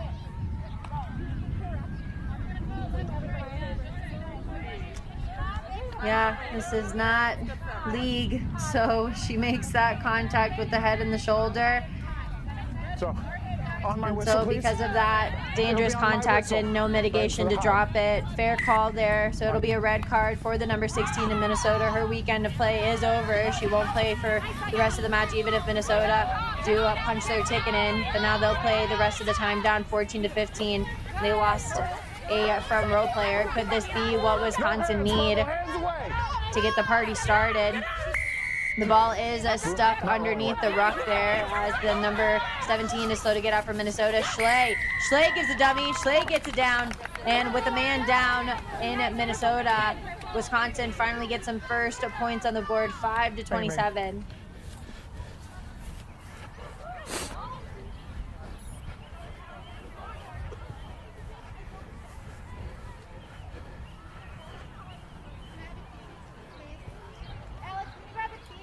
And a good try by Schlee.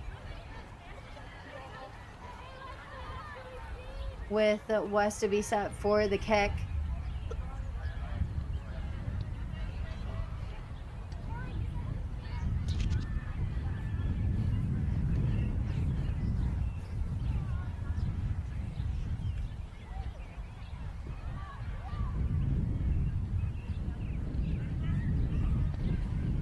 Clock is still running. We've got about a minute gone here. This time is still on. No. Westaby gives a boot. The kick is no good, so our score will remain 5-27. But Lance, it took Minnesota getting a red card to light a fire underneath Wisconsin's attack. And now with 22 points being the difference, do they have what it takes to score 3+ tries in order to get back in this matchup? The signs earlier indicate no, but man, amazing bit of circumstances to really change the complexity of this next 20 minutes.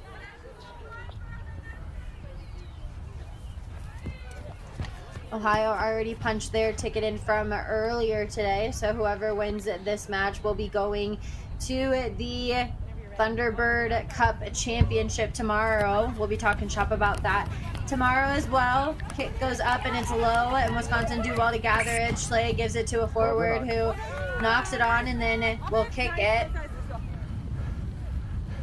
In this game prior, we had Michigan take that one, and coming to you next will be Allegheny and Wisconsin. That matchup will determine what our final matchup will be for the men's plate. Over on the other field, we've got our cup semifinals underway. 2, 3. Seconds. Final 20 minutes of this matchup. Crouch. Bind. Set. Somebody's head shoots out the side of it. The Minnesota number 1 looks like she might have just lost her positioning for a second, so the scrum will get reset.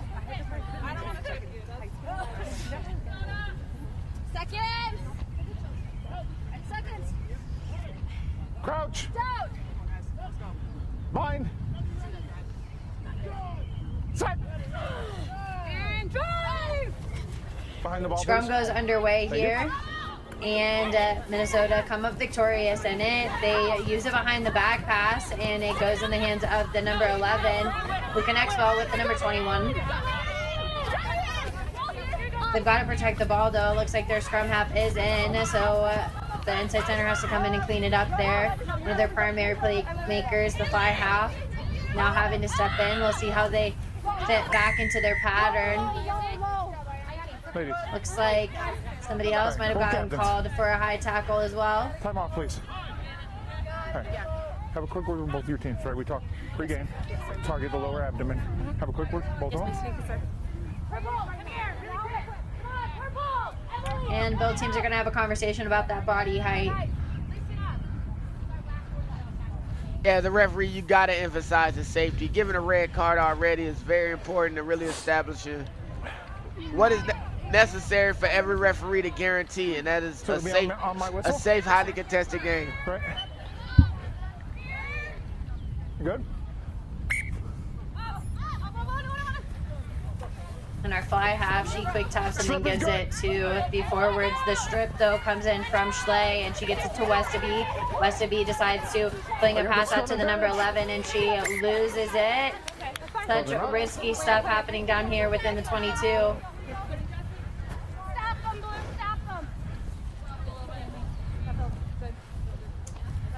And Lance, everybody on this Wisconsin side just seemed to be running away from each other rather than connecting well on the attack.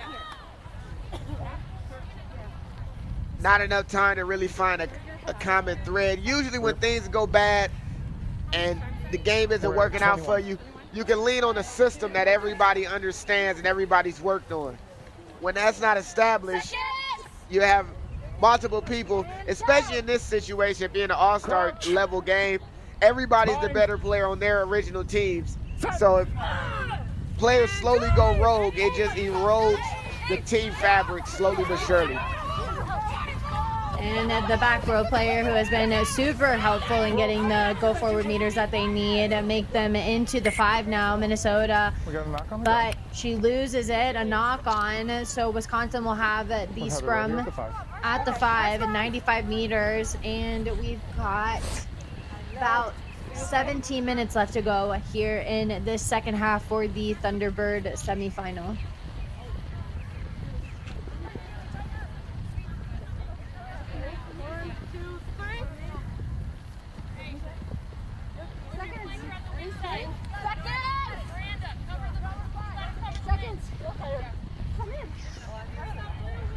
Crouch. Set pieces from both sides haven't been very easy, but Minnesota do love to scrum here. But they are playing a man down after a red card in the 60th minute, but they get over somehow. They generate a turnover, and it gets it into the hands of the fly half, and the fly half will score now. And with the man down, it's still Minnesota 32-5. Give up points and get them right back with a player down. 23 minutes in. And for it to happen right after a scrum to steal that is absolutely demoralizing for the Wisconsin side, who had a glimmer of hope. No.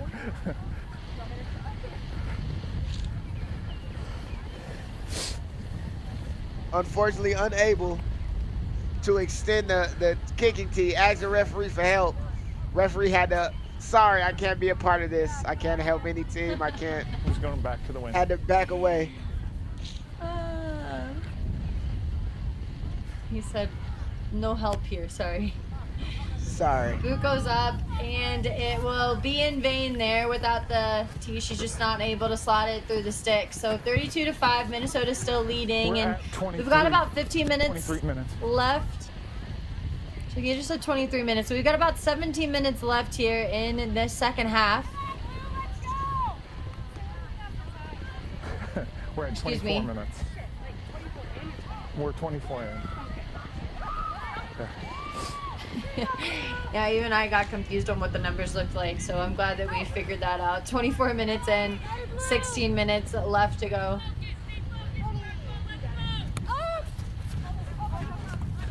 The restart now is underway, so our ball is in play. As Minnesota try and work it to the right-hand side, they work it back into the left, and it gets them into the 40.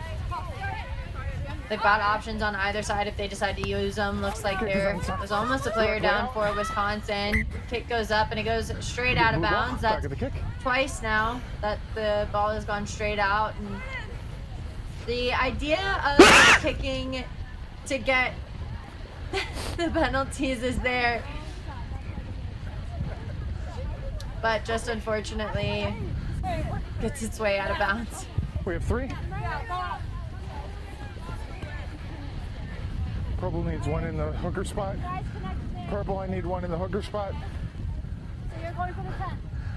I need 1 in the gap. In the gap, hey, in the 5. All the way, all the way.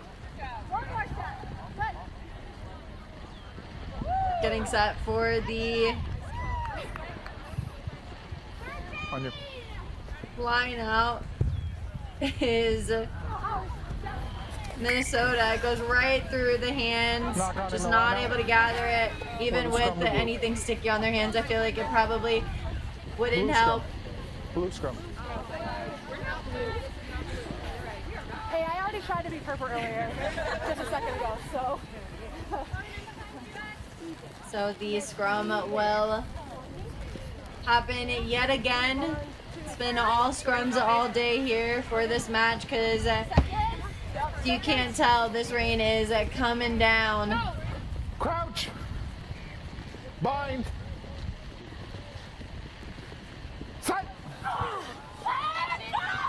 Minnesota crunch it up like an accordion there, and they end up winning it back after it was originally a Wisconsin scrum.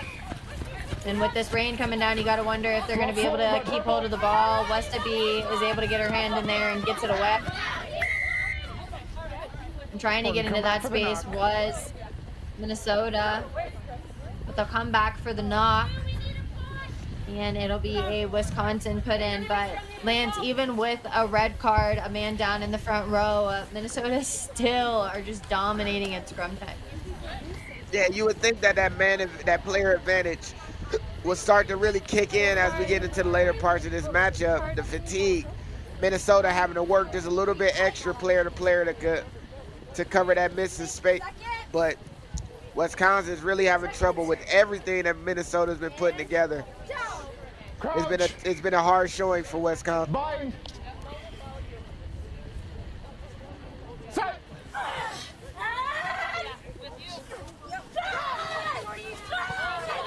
Final 12 minutes here in this matchup. Westerby gets tackled quickly as she moves it back into the number 11, Duran hungry to get the go forward, but making a TP over the top there. She loses her feet for just a second, gets the hands down, so Minnesota will get a penalty against them. Westerby walks up to the ball and gives it a little shake I don't think that little shake's gonna get a lot of that water off. She goes straight to the boot and it goes out of bounds right at the 22. Oh, blue. It's like there's water in your eyes or something. I know there is. And all players, referees, everybody included is definitely feeling this rain. Out here, it's no joke. Purple, up, 2 in and 2 off. Thank you.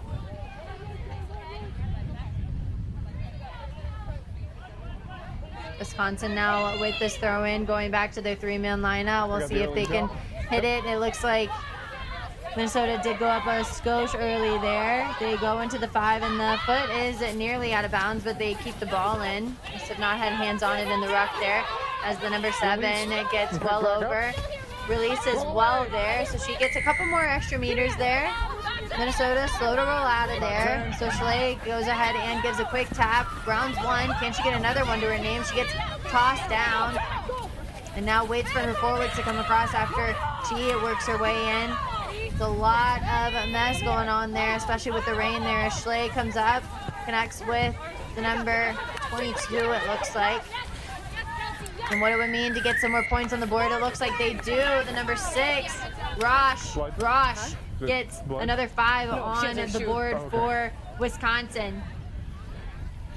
The only question here is if it's a little bit too late in order for them to get these points like that. That is well worked. Forward pack working together, being strong in contact and seeing the space made available after that tackle.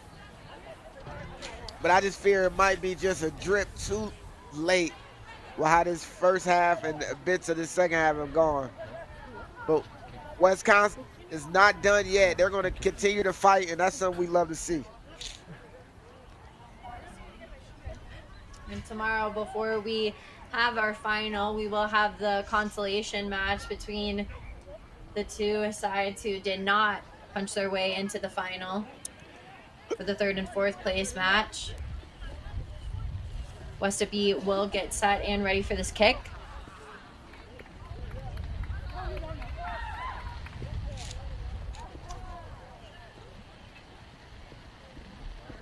Westaby letting it flow.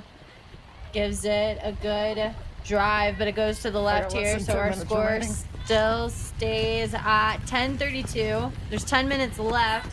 And Lance, I think you're right. I think that right now it's just not looking like there's a lot of hope left for Wisconsin to punch their ticket into that final tomorrow.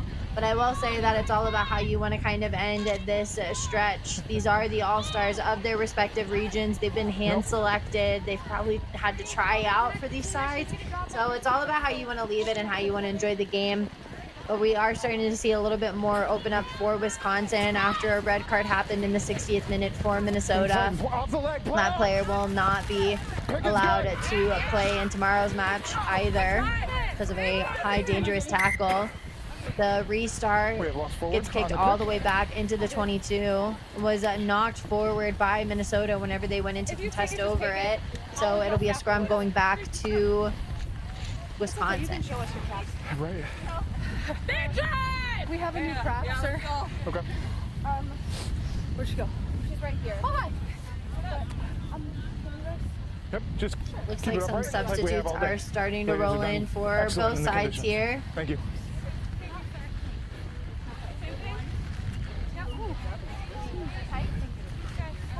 Really good.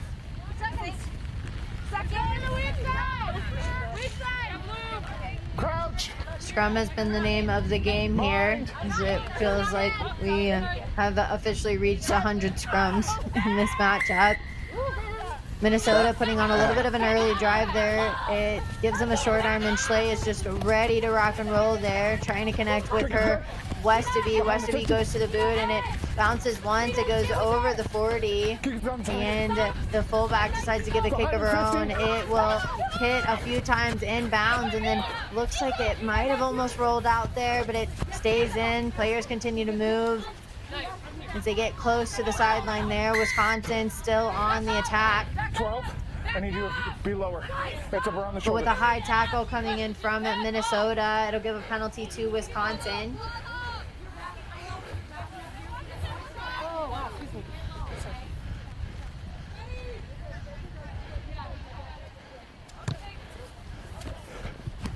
Westaby will give it a boot, and it will find touch here. Nice choice.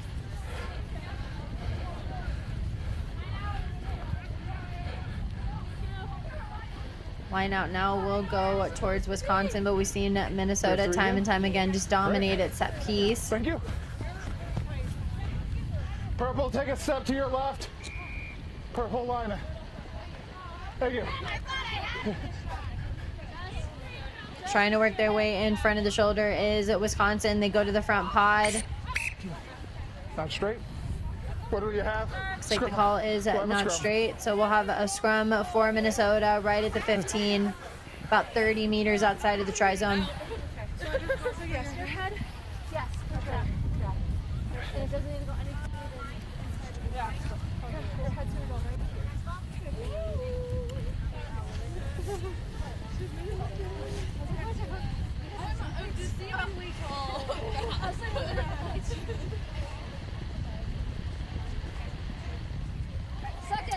Final 5 minutes here of this last bit for the Minnesota and the Wisconsin All-Stars.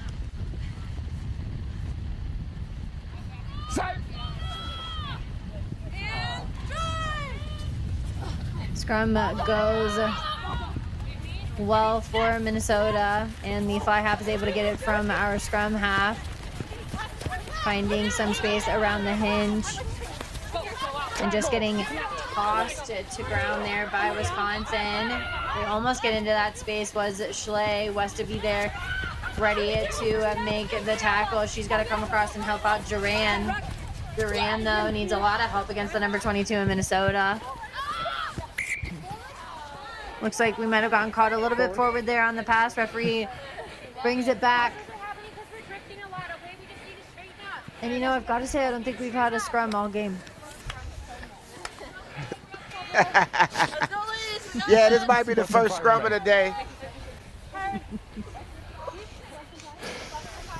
We're outside the 22. But as time winds down, we just got to give kudos to a Wisconsin side who hasn't given up the fight in the least.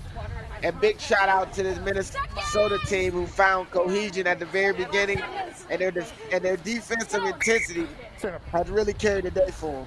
I need you facing north and south on the field. Yeah, thank you.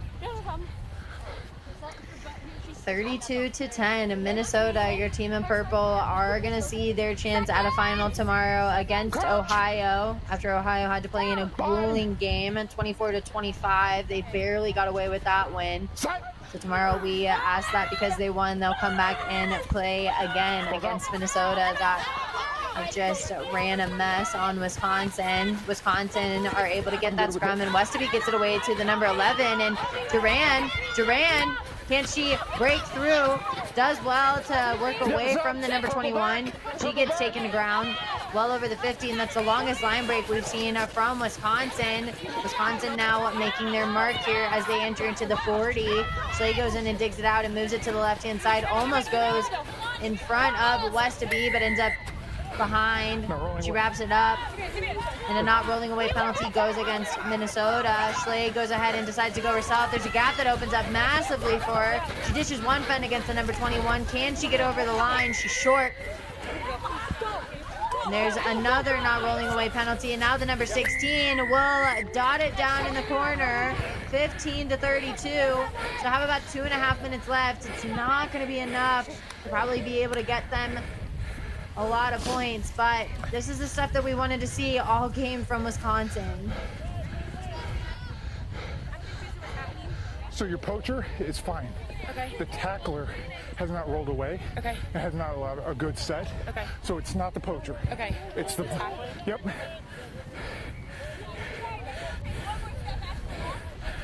After multiple infringements, referee and captain of this Minnesota side decide to have a conversation about the breakdown infringements that have happened consistently against Minnesota. They were asking Get set for this kick over on the left-hand side. It'll be Westerby that'll take the conversion. The jackler. Yep. So that was just an explanation for that. Yeah, lesson 2. Lesson 1.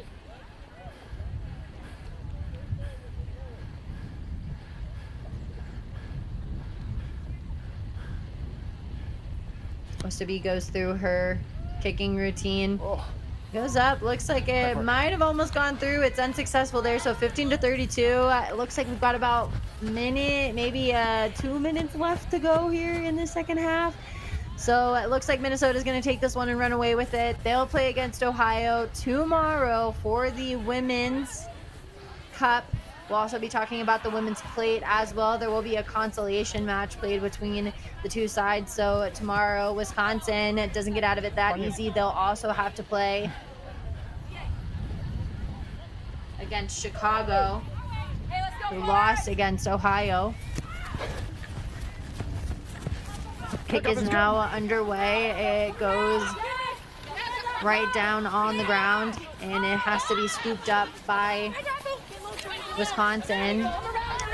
Wisconsin now finding a lot of fire and a lot of real estate there. Schley goes in and dishes off one.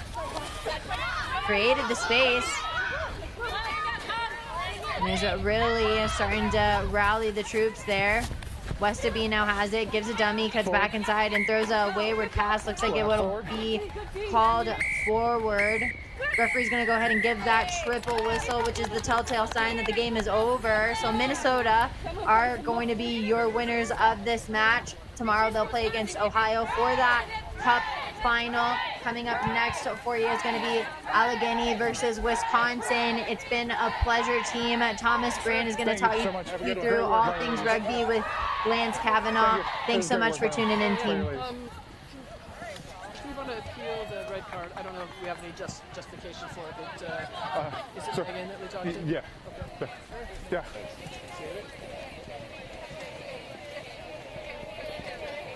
Yep. For the RCT out. Thank you. Oh, yeah, absolutely. Let's get that.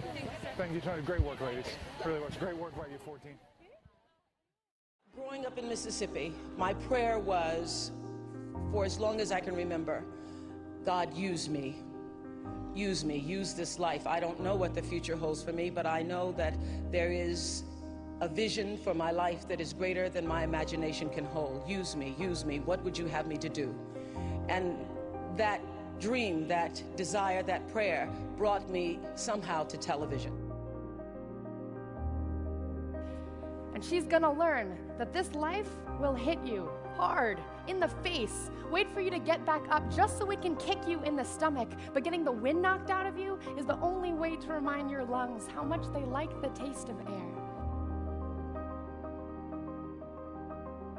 If we want to give all of our children a foundation for their dreams and opportunities worthy of their promise, if we want to give them that sense of limitless possibility, that belief that here in America, there is always something better out there if you're willing to work for it, then we must work like never before.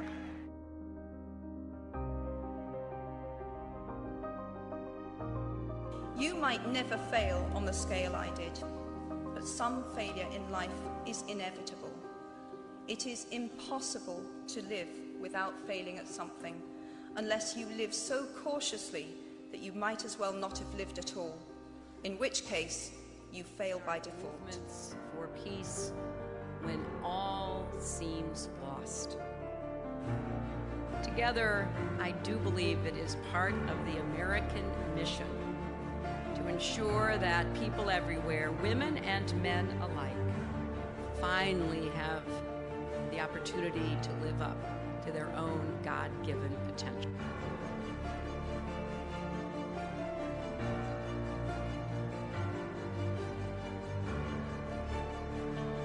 It's huge. There's limitations. There's been greater limitations before my involvement, which has stopped some athletes from being able to chase their dreams and having to go and fulfill a 9-to-5 job just to live, really. So in life, you know, there are moments when you stop and ask yourself, how did I get here? Like, why am I standing here?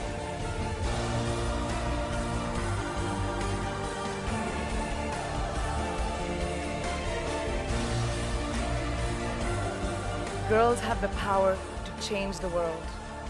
It is a fact. There's a really, really beautiful quote that I read recently, and I think it's absolutely appropriate to explain what I'm trying to say today. The hand that rocks the cradle, the procreator, the mother of tomorrow, a woman shapes the destiny of civilization. Such is the tragic irony of fate that a beautiful creation such as a girl child is today one of the gravest concerns facing humanity.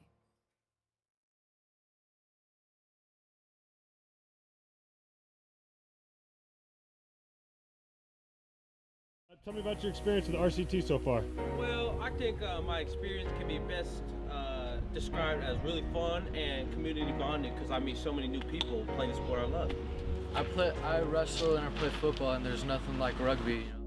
Yeah, everybody that I've ever met that tries rugby just comes to one practice has ended up liking it. And I asked her like what it was, and she said like full contact, like same rules, guys and girls, and I didn't believe her. And then she was like, oh, come out to our practices. And I did, and I was like, oh yeah, I want to play. And then I started playing. It was really fun. I don't know, it's just a game that I love. It's pretty fun though, I don't know, I just love everything about it.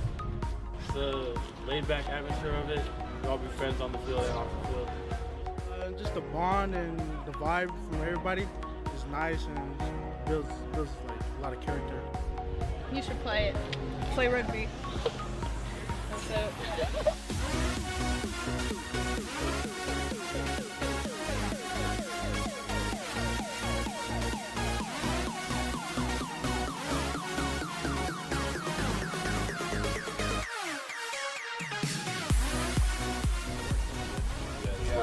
Like how we can like beat fun of each other in the game, and then we like come together after, and we're just like shake hands. Well, what do you think that is? Why is that? I personally think it's like, it's just, we're all one community, like it's one family. You all play rugby, it's just one family. It's a sport. Yeah, because if you have to have respect for the person going after you because you work hard and they have to work just as hard after you. So you say that respect is probably the greatest value you can gain out of this game? By far. Yeah. By far.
So the RCT out here has been amazing.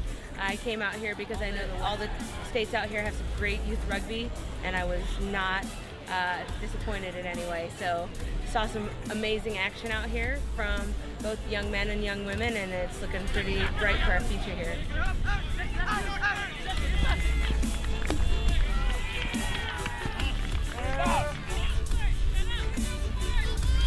And what's your favorite part about playing rugby?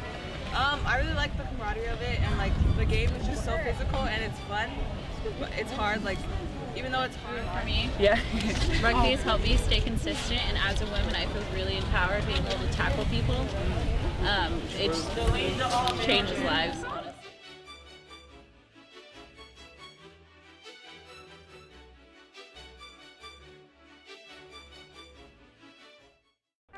It's great. We all love each other. We all like hanging out at these tournaments. Just meeting so many new people and getting to know them is just amazing. And meeting so many new friends is definitely... Nah, one word is family. Like, you got people like you could depend on. Probably my favorite part of playing rugby is like I can forget any problem I'm having at school or at home or just any kind of worry or burden and just like giving my all on the field. We all choose to come here. We don't have to be here, you know. It's just good fun coming out on a Sunday, playing, getting all together, and just great. All right, so yeah, I think it's the fact that we can play very hard, smack each other up, boom each other, and just eat good and talk to laugh with each other after. So, one thing that rugby's done for you? It's brought up a lot of my confidence.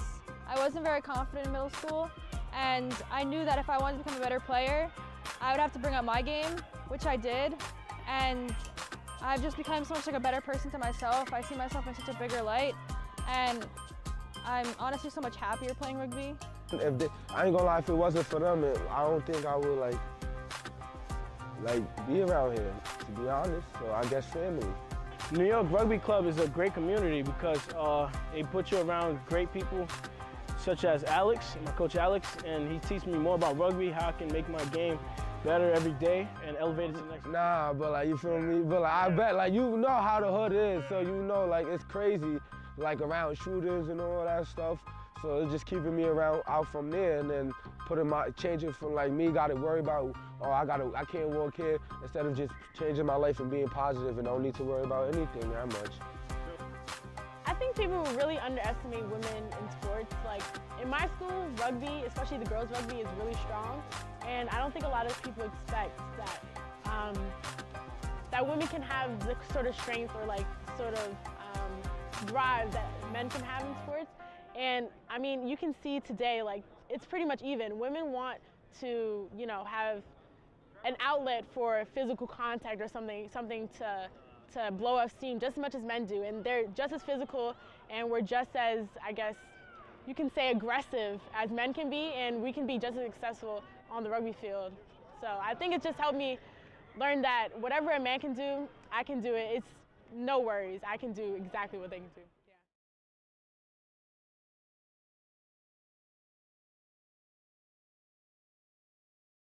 Most girls are smart and strong and beautiful. Most girls work hard, go far, we are unstoppable. Most girls are fight to make every day. No two are the same. I wanna be like. So actually, before I started playing rugby, I was just a cheerleader for my high school, and I was very shy, nervous, and being around teammates. Rugby is a very accepting sport. I wasn't embarrassed about my body or anything. People really welcome you and actually like take your strengths and weaknesses and work with you to like make you a better person and player. You hit each other and then you're friends. Yeah. I really like the camaraderie of it, and like the game is just so physical and it's fun. Definitely try it. Like you maybe don't think you're the strongest, but once you go out and like you hit someone, that adrenaline is so amazing.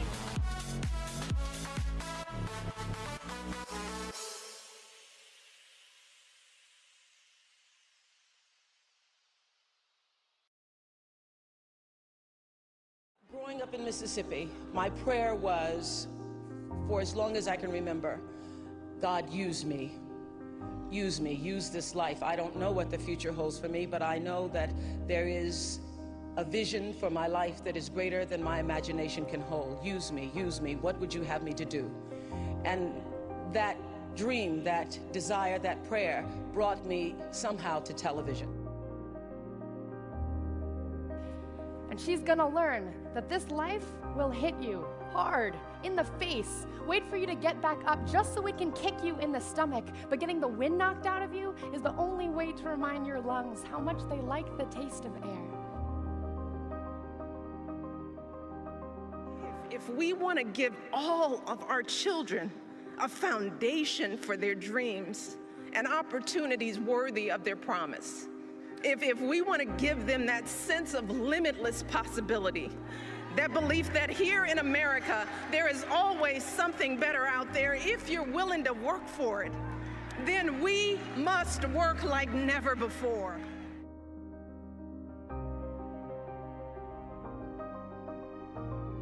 You might never fail on the scale I did, but some failure in life is inevitable. It is impossible to live without failing at something, unless you live so cautiously that you might as well not have lived at all, in which case you fail by default. Movements for peace when all seems lost. Together, I do believe it is part of the American mission to ensure that people everywhere, women and men alike, finally have the opportunity to live up to their own God-given potential.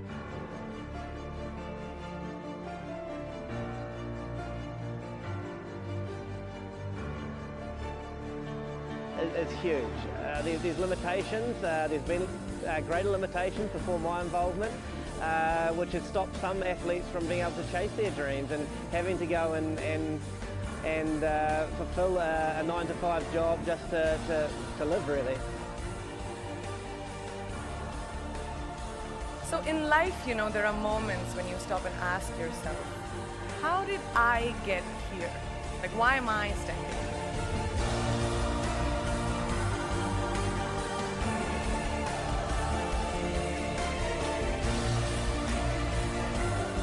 Girls have the power to change the world.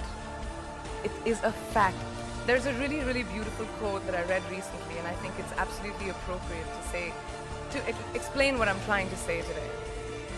The hand that rocks the cradle, the procreator, the mother of tomorrow, a woman shapes the destiny of civilization. Such is the tragic irony of fate that a beautiful creation such as a girl child is today one of the gravest concerns facing humanity.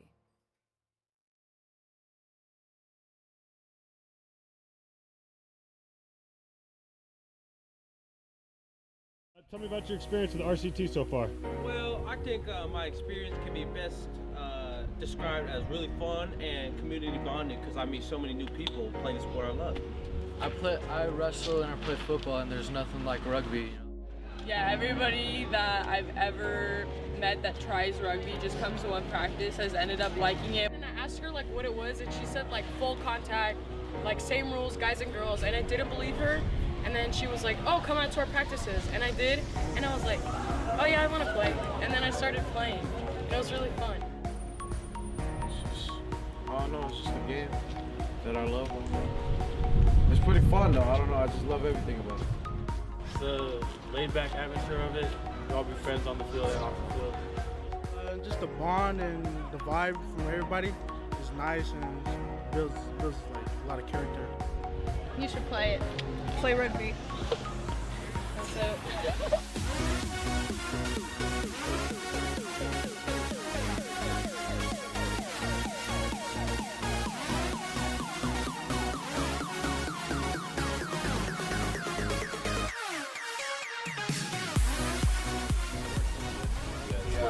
Like how we can like beat out of each other in the game, and then we like come together after, and we're just like shake hands.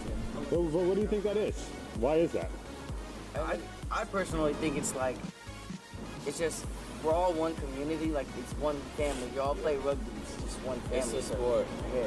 Yeah, because if you have to have respect for the person going after you because you work hard and they have to work just as hard after you. So you say that respect is probably the greatest value you can gain out of this game? By far. Yeah. By far.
Yeah, thanks for being out here.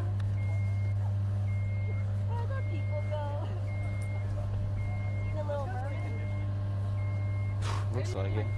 I think they got into the last game. They're warming up.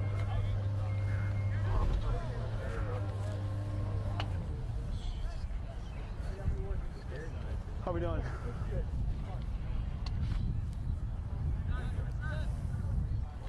Straight gun.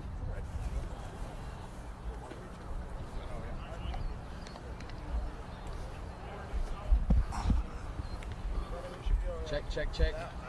Yeah, we're ready. And a very warm welcome in, ladies and gentlemen, to Next Level Rugby's coverage of the Men's Cup semi-finals.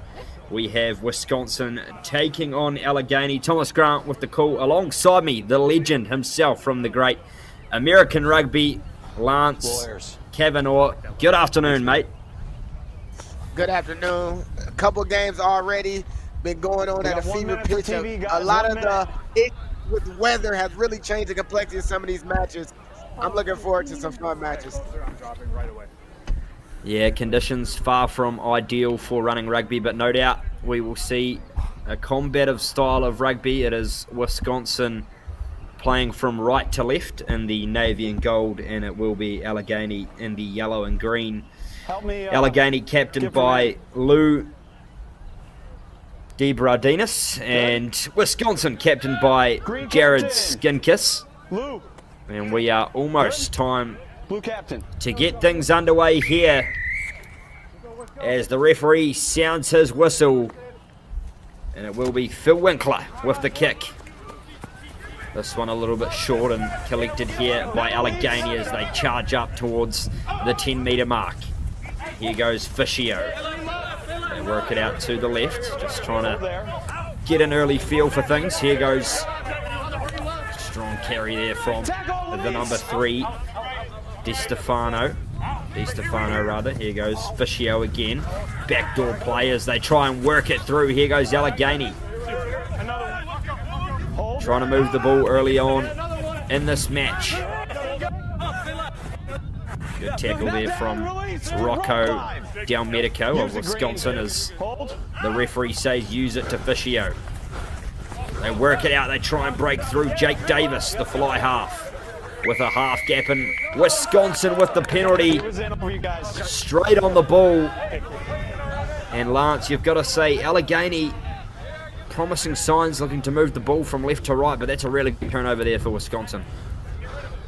And those situations for Wisconsin proved great. Early on, getting a quick steal, shutting down Allegheny offensive attack immediately, and showing that they're going to implement their force into this matchup. Great signs for them. And Wisconsin go for the line out and find touch just on the 22-metre mark. So first attacking opportunity here for Wisconsin.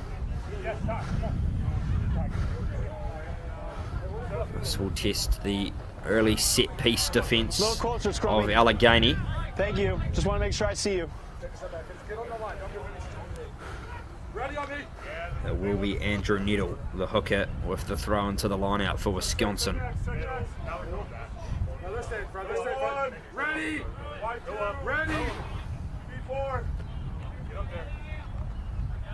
Let's have it, Blue. Let's play, Blue. Referee says use it, and the ball eventually makes its way in. Taken off there by the number 9, Ponte. Just beyond the 22-metre mark here for Wisconsin as they try and breach inside Allegheny territory. Backdoor ball here for Wells.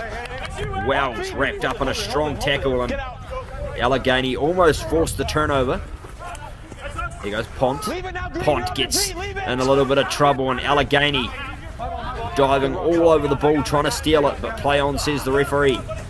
Here goes Upman. Sam Upman, the prop for Wisconsin today, and the number 3.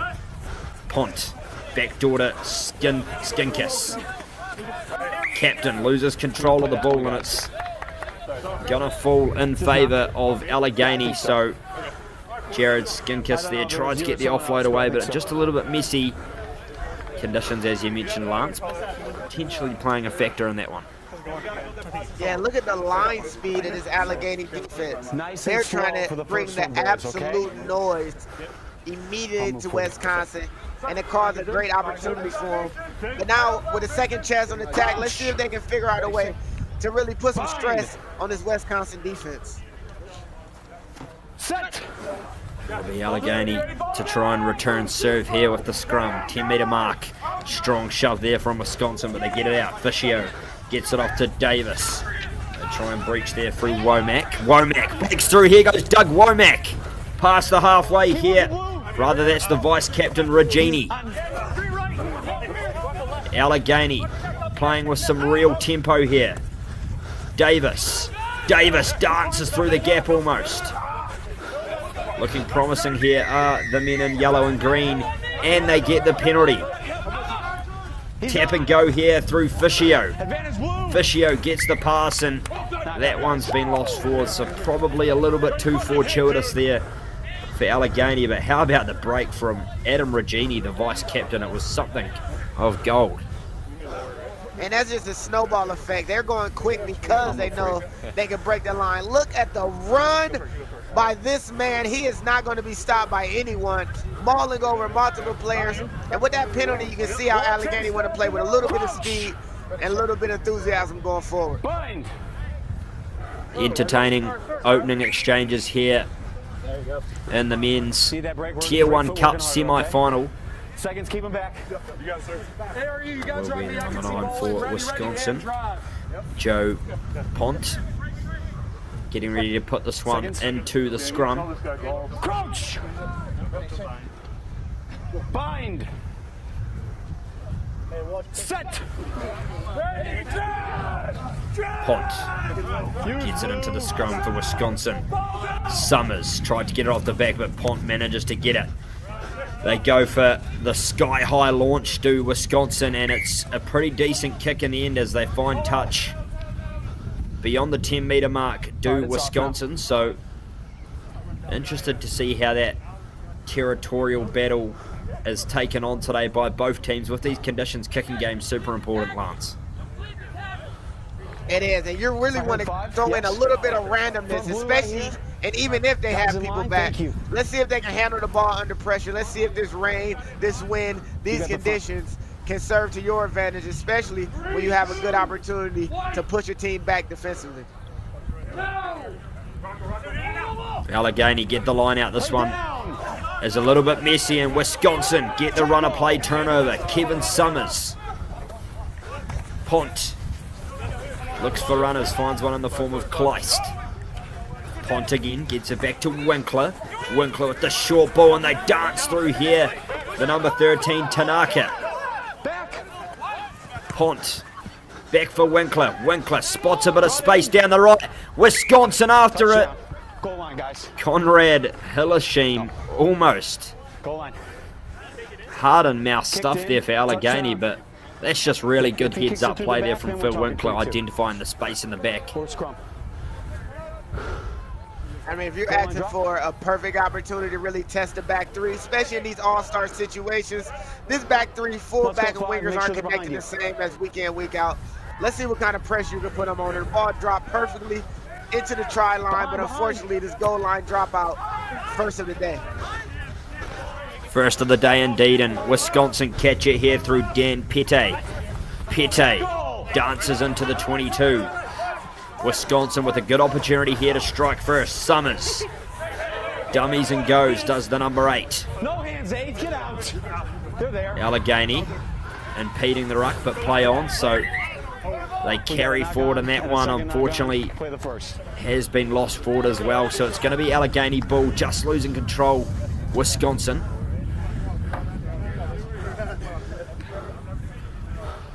An early defensive set piece for the Allegheny side, representing Pennsylvania. Maybe this weather maybe affect the way that they approach it, but from here, you got to play tactically. You got to put the ball away from your own end and see what Wisconsin gives you on the counterattack. Bind. Set. Allegheny with the scrum. Fischio. It's been turned over by Wisconsin. Great scrum. Winkler goes himself, dances through one tackle. The number 10 for Wisconsin, strong on his feet. Back here for Sinkus rather, gets the offload. The captain for Wisconsin, Sinkus. Strong runner. Here goes Pont. Gets it back to Winkler. Looks for runners, and that one's a bit of a messy pass, and unfortunately we're going to have another unforced error as well. So we're in. A few scrums in these early exchanges, but promising signs by both teams looking to move the ball. Yeah, they're going to definitely play with a bit of speed. This first 8 minutes is showing us that neither one of these teams is going to give up anything easily. Defensive lines have been strong, but you got to find a way to perfect its ball handling, because with this weather and these conditions, one mistake can change the complexity of the entire matchup. All right, gents, let's get ready.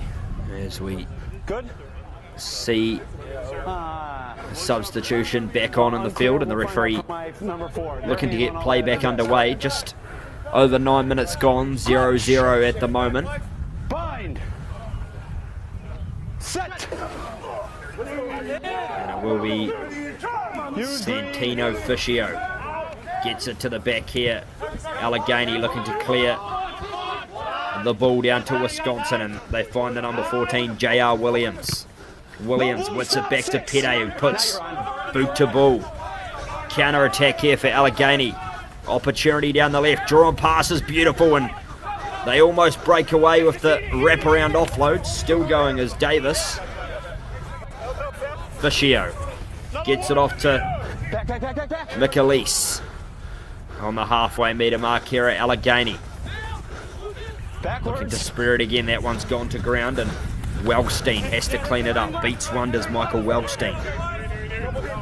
Right here, hold. Fiscio. It's time back to his number 8, Starling. Off the foot, says the referee, so play on. It's been turned over by Wisconsin, and they go for the box kick straight away. A little bit of open pasture. Breakaway down the left, that's Malcolm Johnson, and that one has been bundled into touch, but we're going to have a penalty for a high tackle, so... Thank you, Bill. Yes, you're 10. And we see Wisconsin really going to the boot. Kick after kick after kick. They want to keep Allegheny on that side of the pitch, playing inside of their attacking 22. Perfect. And that unfortunate high tackle from number 11 on Wisconsin. It looks like Conrad got his arm just a little bit high. And now Allegheny set piece line out and a chance to really relieve pressure.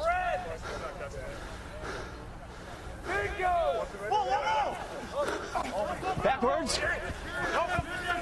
Wisconsin steal it against the runner play. Neary, the number 2. They play on through Pont. Strong carry there from Upman. A successive section of carries early on in this game for him. Here goes Summers.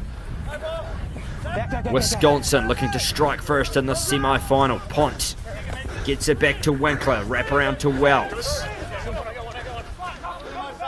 Fossil clears people out of the ruck, and Winkler again. Wide pass. That one finds the hands of J.R. Williams, who puts in a lovely step, and it's down the left-hand side there. A little bit tough to see, but we've got the penalty in favour of Wisconsin. So great opportunity here, Lance. They're going to go for the line out, potentially shape up for an offensive maul. And defensively, if you don't have cohesion to stop them all, this is going to be one of the easier walk-in points of the day for either team. Allegheny has to find a way right now to have some kind of understanding in defending this maul. And they're going to need an entire forward pack and team effort to keep this Wisconsin side out, who's been known for forward packs of absolute destruction in the Midwest.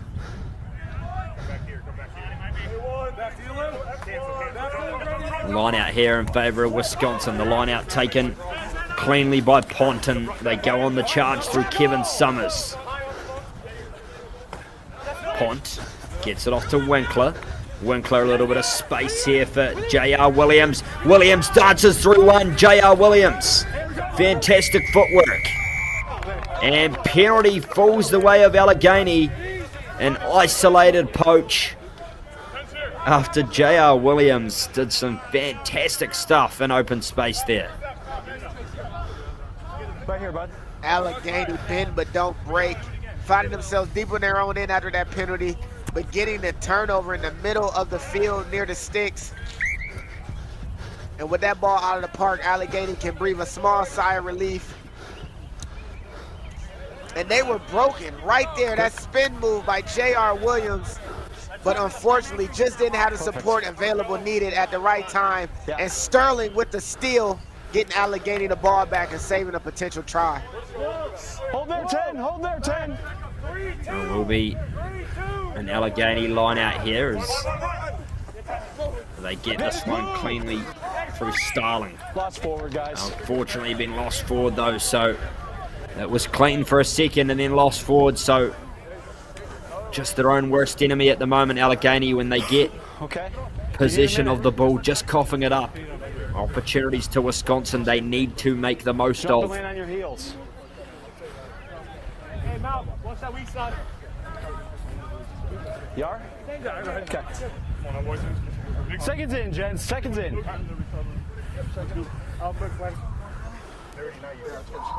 Crouch! Bind!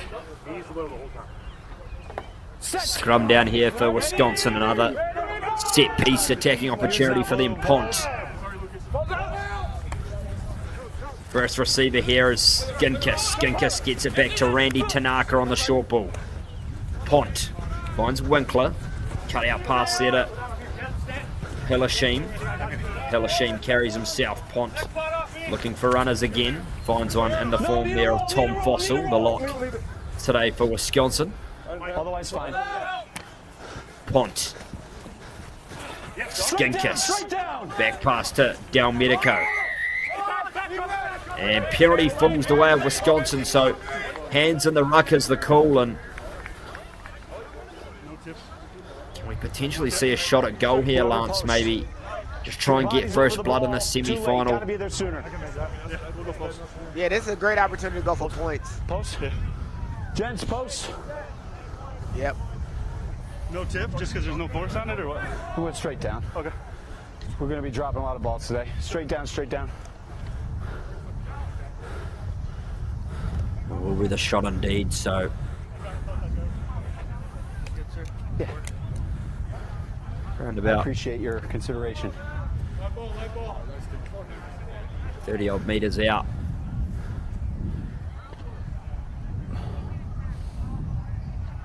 In front of the posts. It's just going to have the distance. If he gets a clean strike on it, here goes Winkler. The strike, pretty good. How good is the legs? It's over, so 3 points to 0. Phil Winkler with the kick puts Wisconsin in the lead in the semi-final. 16.5 minutes gone. And it's been all Wisconsin in terms of territory at the moment. Allegheny just haven't been able to enter inside of Wisconsin's half at all, really. On you, Green, whenever you're ready. Allegheny haven't really found opportunities to relieve themselves from their own line. It seems like whenever they get a turnover and opportunity, they turn it right back over before they can kick. But let's see if they fix that issue, because set pieces has really been something going wrong for them today. Now roll.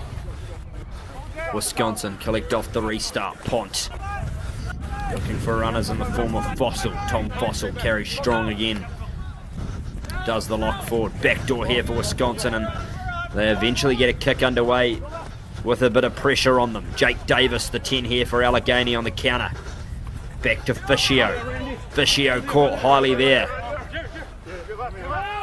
Play on, says the referee. I thought lucky to get away with that one, Wisconsin. In fact, we'll have a penalty in favour of them, so I thought he was going to actually blow for the potential high tackle there, Lance, but it's going to fall the way of Wisconsin. Didn't call the high tackle that we saw on the edge around the 5-meter channel, but did call one of the newer rules that's been implemented.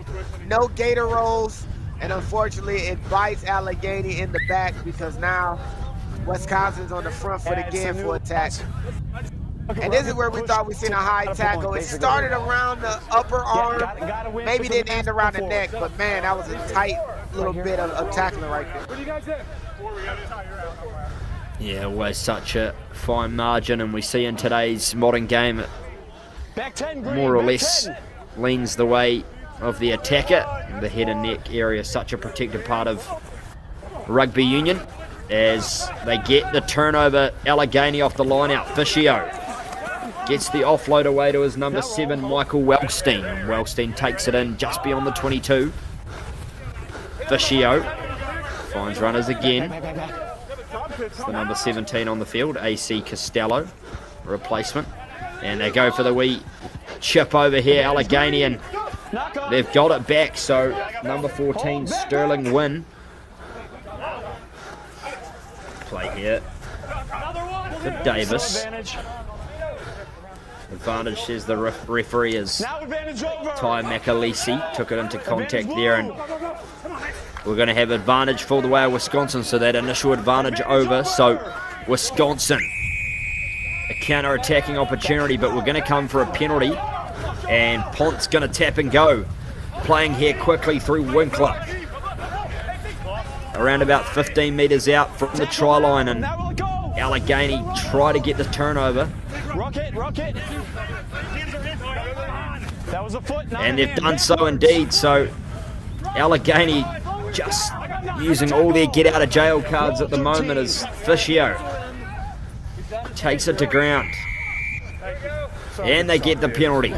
I'm standing here, guys. I see. Hands in the ruck is the call, and Wisconsin just shooting themselves in the foot at the moment, Lance.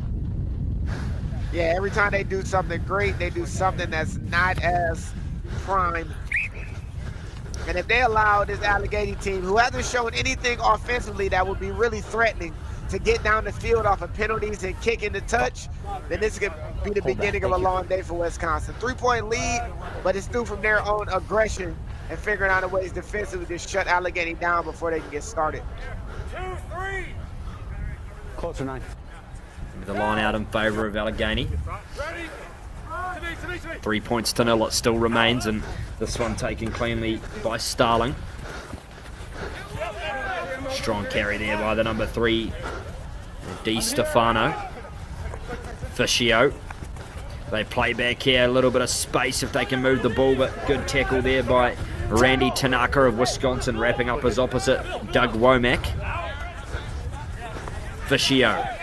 They play through Costello. Need to get into the right area of the field, do Allegheny.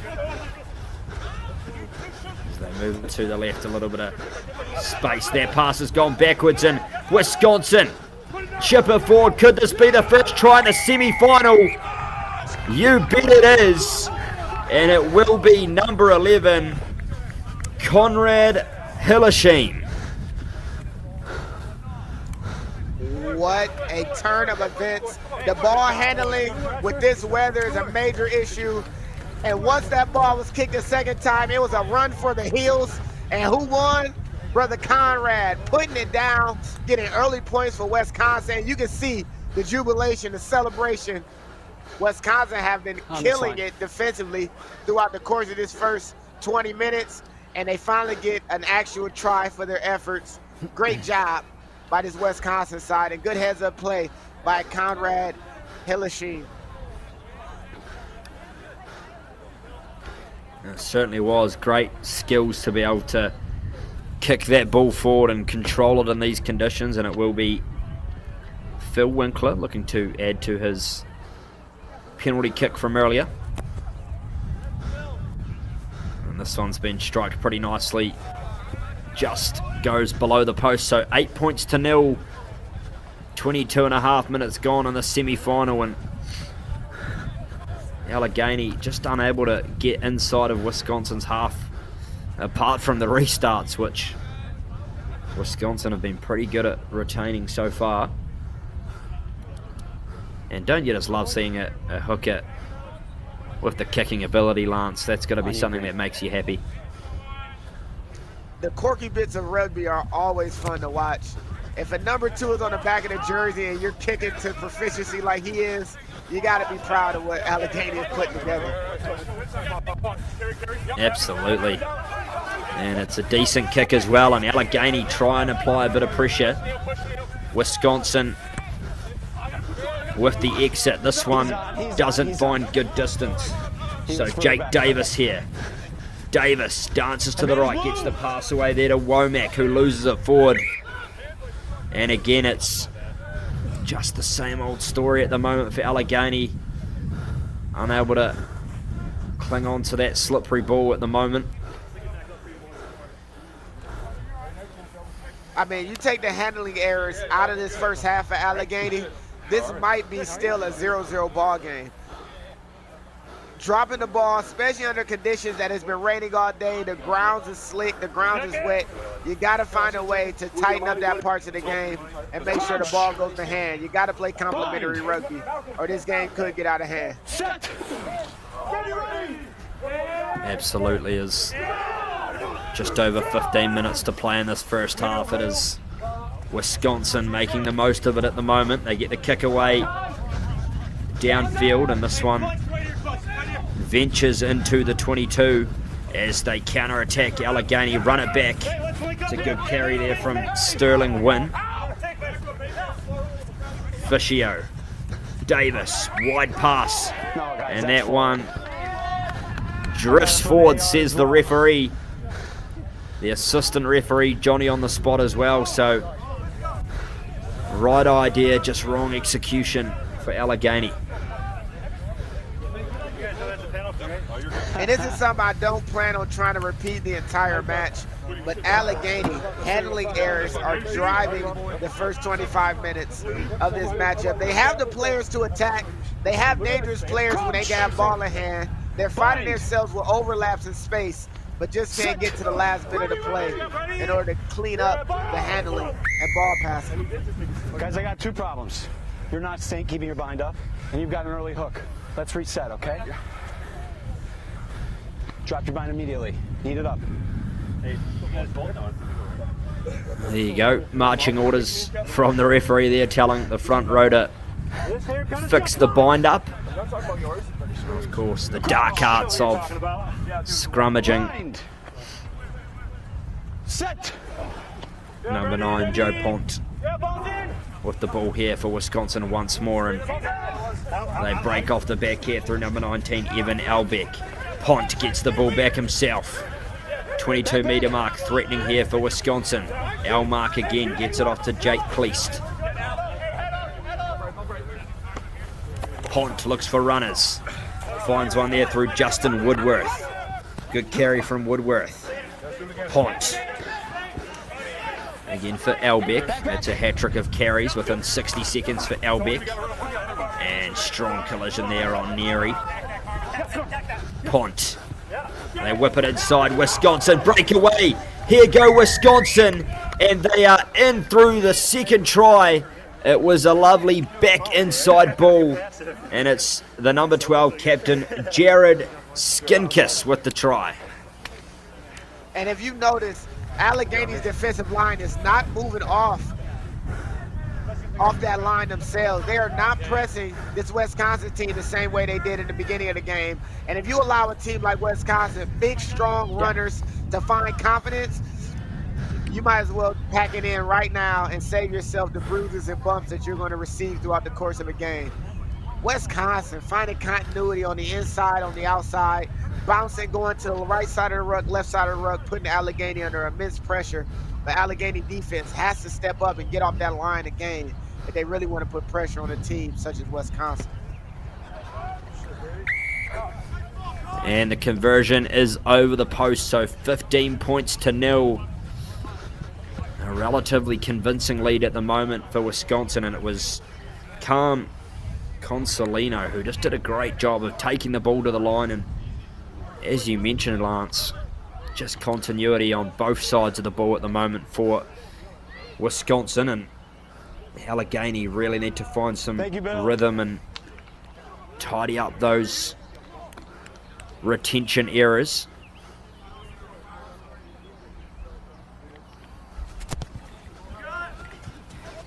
And they get the kickoff away again through Needle. This one taken cleanly once more from Wisconsin. Pont. They play to the back, and a little bit of space almost opens up again for Wisconsin, but a penalty here finally for Allegheny. This is the opportunity they need, and you can see they're pointing to the post straight away. They want to get some points on the board in the semi-final, and you'd have to agree that's smart rugby. Yeah, who can blame them? They need something, some spark, something to show that their work leads to points. And if Wisconsin is going to make a simple mistake dead in front of the sticks, you got to make it convert.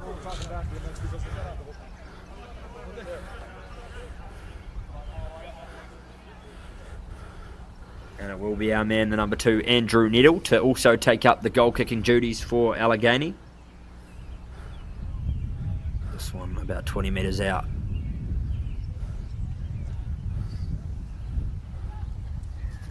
Needle strikes, beautiful. Accuracy even better, 15 points to 3. Allegheny on the board. Just over 10 minutes to play in the first half here in the Midwest Men's Cup semi-finals.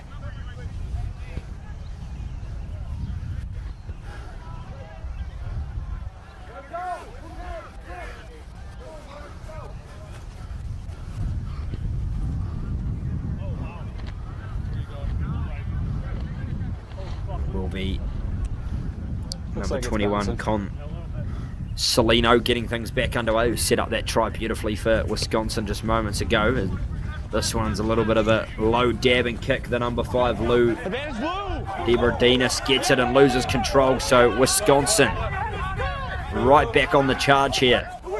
Pont gets it off to Duckworth.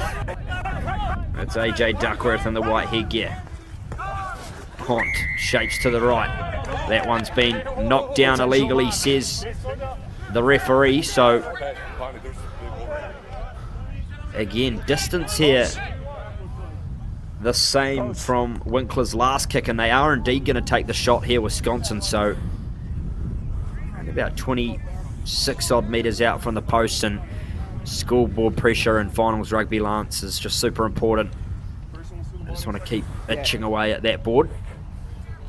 Yeah, and that's got to be a bit demoralizing to finally get points on the board, and 45 seconds later giving your opposites an opportunity to take those points and equalize it while still having a lead. Allegheny has to find a way to work together in this all-star situation in order to better their chances.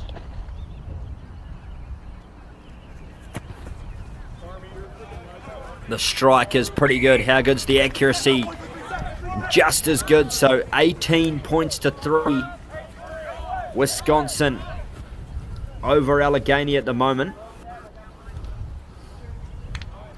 And as you mentioned, that's a bit of a coach killer there for Allegheny to concede after finally putting some points on the board.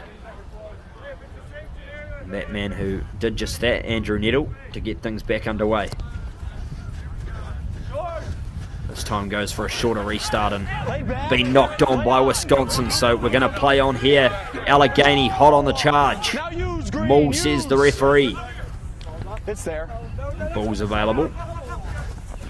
Fiscio plays it off to Davis, who's met in a crunching tackle there from Pont, his opposite number. Fiscio. They wrap it to the left here, and that one's been locked in by Doug Womack, the number 13. Play the knock. Just unable to get it to the edge. Allegheny, it's just sort of getting held up in that midfield passage at the moment, so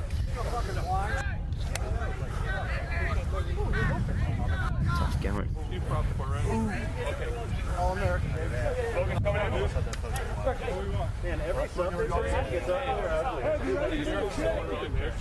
And you can just hear there's a lot of chatter between the players. We're hearing through that referee's mic. I think it's getting highly competitive on the field. Set. That's just what you want in these semi-finals. Lots of intensity and competition as Pont gets it out the back and boot to ball for Consolino. Consolino gets the kick away. We're going to come back for a penalty advantage. That is in favour of Wisconsin. We'll see what the call is. It's front row dropping straight to their knee, so there we go. I'll keep an eye on it, thank you. And Wisconsin fine touch just beyond halfway.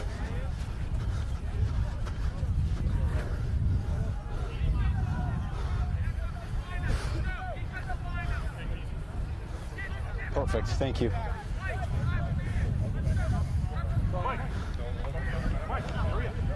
Yeah, right there. Will be a Wisconsin line out. Just over 6 minutes to play in this first half.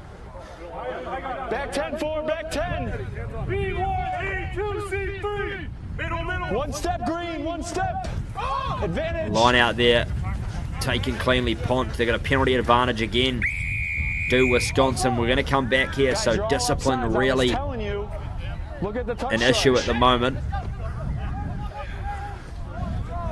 Just creeping offside there, and they're going to go for points again. Bill.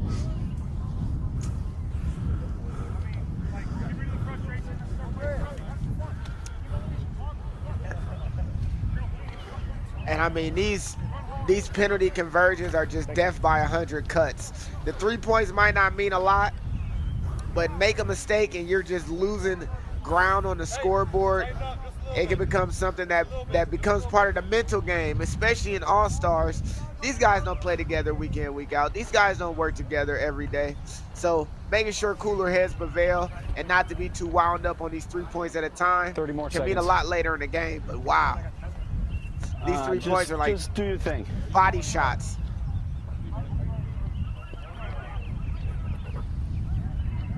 It will be Consolino with the attempt here. Strikes it beautifully, and this one just fades to the right. So Allegheny keep them out of danger. 18 points to 3 it remains. Under 5 minutes to play here in the first half. It will be a 22-meter dropout. So Wisconsin will get the ball back. Yeah, hold that spot, guys. Thank you. Charge down. Allegheny straight into the bodies of Wisconsin, and they get the ball back. That was a comedy of errors there, and Wisconsin back on the attack. Consolino back to Kissinger. Pont finds his runner in the form of Brian Tilquay. Pont again. Back to Fossil. Off your feet, off your feet. Fossil gets the ball back, and they play it out to the right as Consolino puts boot to ball once more, and Nick Davis has to go after it, the 10 for Allegheny, and finds touch. Just shy, about 10 metres shy of the 10-metre mark, so good opportunity here, Lance, as halftime beckons for Wisconsin to get one more on the board. I mean, Wisconsin has held all the momentum throughout this matchup. All of the momentum. Next tackle, right? You missed them, so. Still the first half, a scary hour for Allegheny. Wisconsin get it in off the back cleanly through Pont. Consolino finds runner in the form of Summers. Kevin Summers takes it in. Pont back to Consolino. Short ball to Hammy Alec. It's Hammy Alec. Pont back for Skinkiss. A bit of space down the left, and they keep the ball alive, do Wisconsin, and Allegheny get the turnover. It's good rugby right there. I'm watching it too. Yeah, Sterling is strong on that counter rug, able to hold his position and really show he had 2 hands on the ball, has first rights to it. Not only did he save a try earlier, but now stopping the bleeding after Wisconsin has really found confidence attacking this Allegheny side head on. They opt to go for touch, so just close to halfway. Allegheny with the line out. Just over 2 minutes to play now. They'd love a try before halftime just to give them that confidence boost heading into the second 40.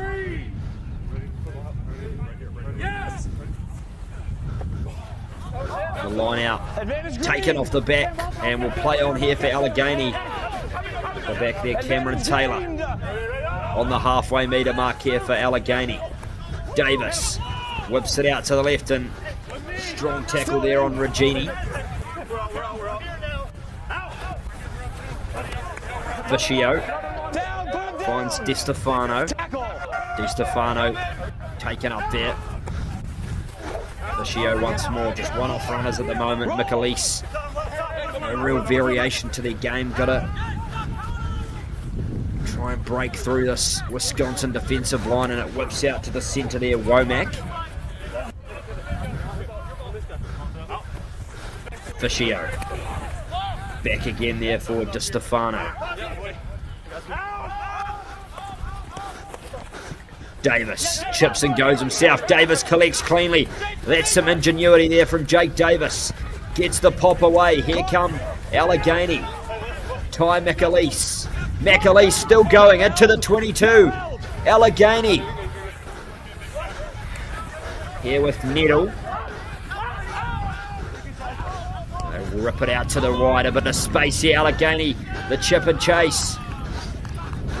And we've lost that one out of camera's view, but there we go. We get the sighting, and a penalty falls the way of Allegheny. So We're going to see a yellow card as well. How about this turn of events, Lance? I mean, that magic play by Jake Davis to grub through started it all. Found the offload, find continuity, finding his teammates. And that leads to a yellow card thanks to Wisconsin player throwing the ball off the pitch. They tap and go here to Allegheny. Half-time siren on screen has sounded. 40 minutes gone as they pick and go. Allegheny looking to strike back. Just shy of the line. Wellstein. Millimeters short. Counter ruck from Wisconsin, not good enough, and still alive here for Allegheny as they charge towards the line. They whip it out to the left, and it's been lost forward. Wisconsin breakaway. Space here as they clear downfield through Consolino.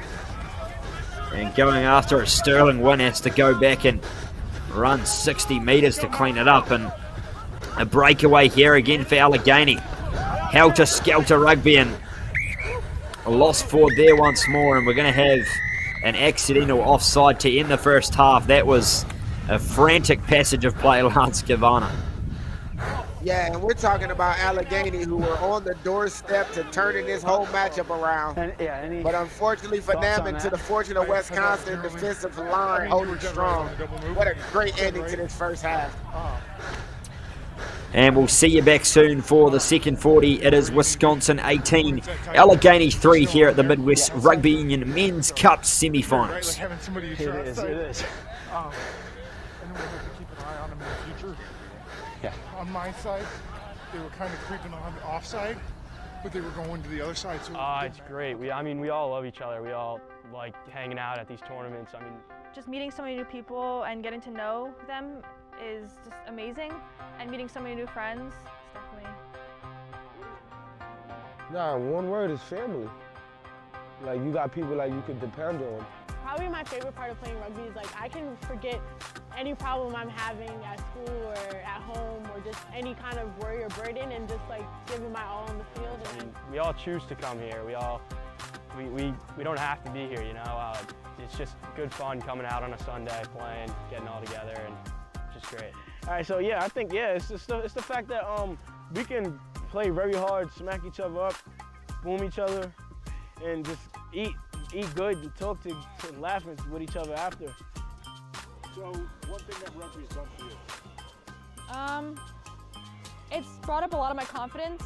I wasn't very confident in middle school, and I knew that if I wanted to become a better player, I would have to bring up my game, which I did, and I've just become so much like a better person to myself. I see myself in such a bigger light, and I'm honestly so much happier playing rugby. I ain't gonna lie, if it wasn't for them, I don't think I would like be around here, to be honest. So I guess family. New York Rugby Club is a great community because they put you around great people such as Alex, my coach Alex, and he teaches me more about rugby, how I can make my game better every day and elevate it to the next. Nah, but like, you feel me? But like, I bet like you know how the hood is, so you know like it's crazy, like around shooters and all that stuff. So it's just keeping me out from there, and then changing from like me gotta worry about, oh I can't walk here, instead of just changing my life and being positive and don't need to worry about anything that much. I think people really underestimate women in sports. Like in my school, rugby, especially the girls' rugby, is really strong, and I don't think a lot of people expect that that women can have the sort of strength or like sort of drive that men can have in sports. And I mean, you can see today, like it's pretty much even. Women want to, you know, have an outlet for physical contact or something to blow off steam just as much as men do, and they're just as physical, and we're just as, I guess, you can say aggressive as men can be, and we can be just as successful on the rugby field. So I think it just helped me learn that whatever a man can do, I can do it. It's no worries. I can do exactly what they can do.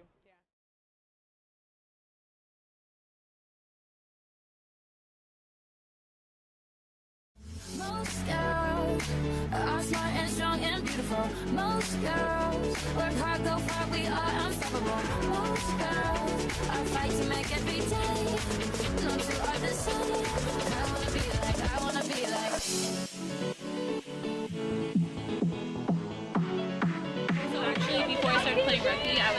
cheerleader for my high school, and I was very shy, nervous, and being around teammates. Rugby is a very accepting sport. I wasn't embarrassed about my body or anything.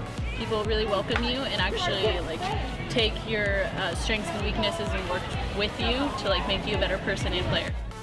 You hit each other and then you're friends. Yeah. I really like the camaraderie of it, and like the game is just so physical and it's fun. Definitely try it. Like you maybe don't think you're the strongest, but once you go out and like you hit someone, that adrenaline is so amazing. Back, but I'm here. Oh no, Lance is there.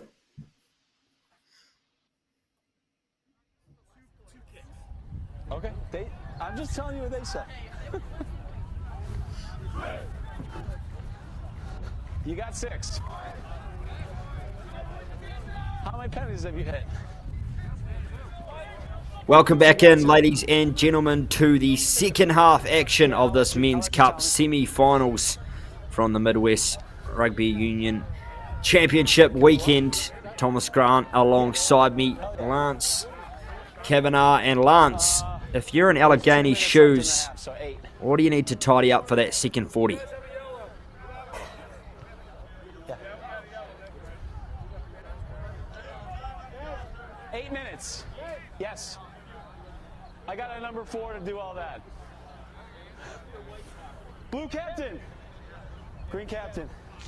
Defense, defense, defense is the name of the game for this second half for Allegheny. You cannot allow these Wisconsin boys to get rolling and feel confident to run at you. Allegheny defensive line has to start pressing up and really get into the face of Wisconsin. There you go, defense on order for Allegheny, and they concede a penalty early there, so discipline as well.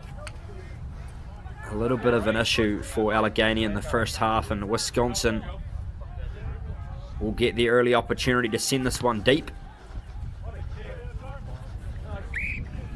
And that's a great kick.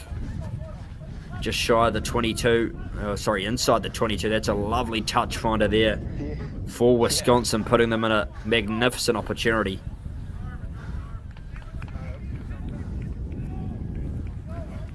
Reminiscent of your touch finders, Lance. A long time ago. Long time ago. Here you go, Wisconsin. They take it in through Pont. Finds a runner in the form of Kevin Schmidt. Pont shapes to the right. Here goes Albeck. Albeck gets the ball back inside. And Wisconsin, through Justin Woodworth, in short amount of time, are in for the try. Everything good, guys? Yeah, we're good. I mean, off this line out, big, strong hit up. Allegheny doing a good job making that tackle. But unfortunately, just didn't have the space to cover it back on that inside. The inside help needed inside help. And once he was through the line, you are not stopping a freight train once it gets rolling. Wisconsin, confident, strong, forward running, and finding timely offloads to really put Allegheny under pressure. Allegheny, the call for the second half was defense. Well, let's scratch that. The call for the second half now is defense, defense, defense. They had to blank Wisconsin for the rest of this matchup to really get themselves a shot. And there you go. Will be calm. Consolino trying to add the extra 2.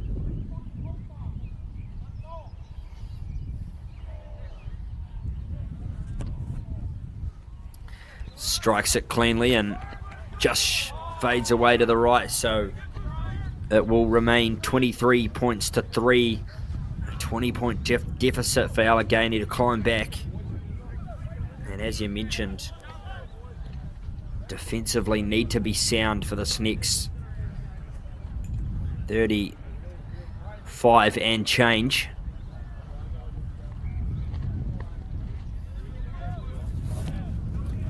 And it will be Andrew Nettle to get things back underway for Allegheny. Taken by Wisconsin once more, number 19, Evan Albeck, who set up the try earlier. They carry strongly once more. Kevin Schmidt. Pont with the box kick. Haven't seen too much of that, but it's a lovely kick, and They have to go back after it to Allegheny. That is some sort of box kick there from Joe Pont. Everything is going right for this Wisconsin side. Tremendous pressure they're putting Allegheny under. And when it's time for them to pull out something we haven't seen from them all day, they get the perfect bounce. Luckily, it wasn't a 50-22 for Allegheny, but they're on the heels of their own try line again. The line out taken in the end from Allegheny, and they look through a runner, gets it off to the 10, Davis. Fischio gets it back, and they shape for the kick this one. Around about halfway collected for Wisconsin as they move it to the midfield through Pete. Pete whips it and unable to be thrown in a straight direction. It drifts forward, so it's going to be Allegheny ball just shy of the halfway. Yeah, gotcha. Cool, thank you.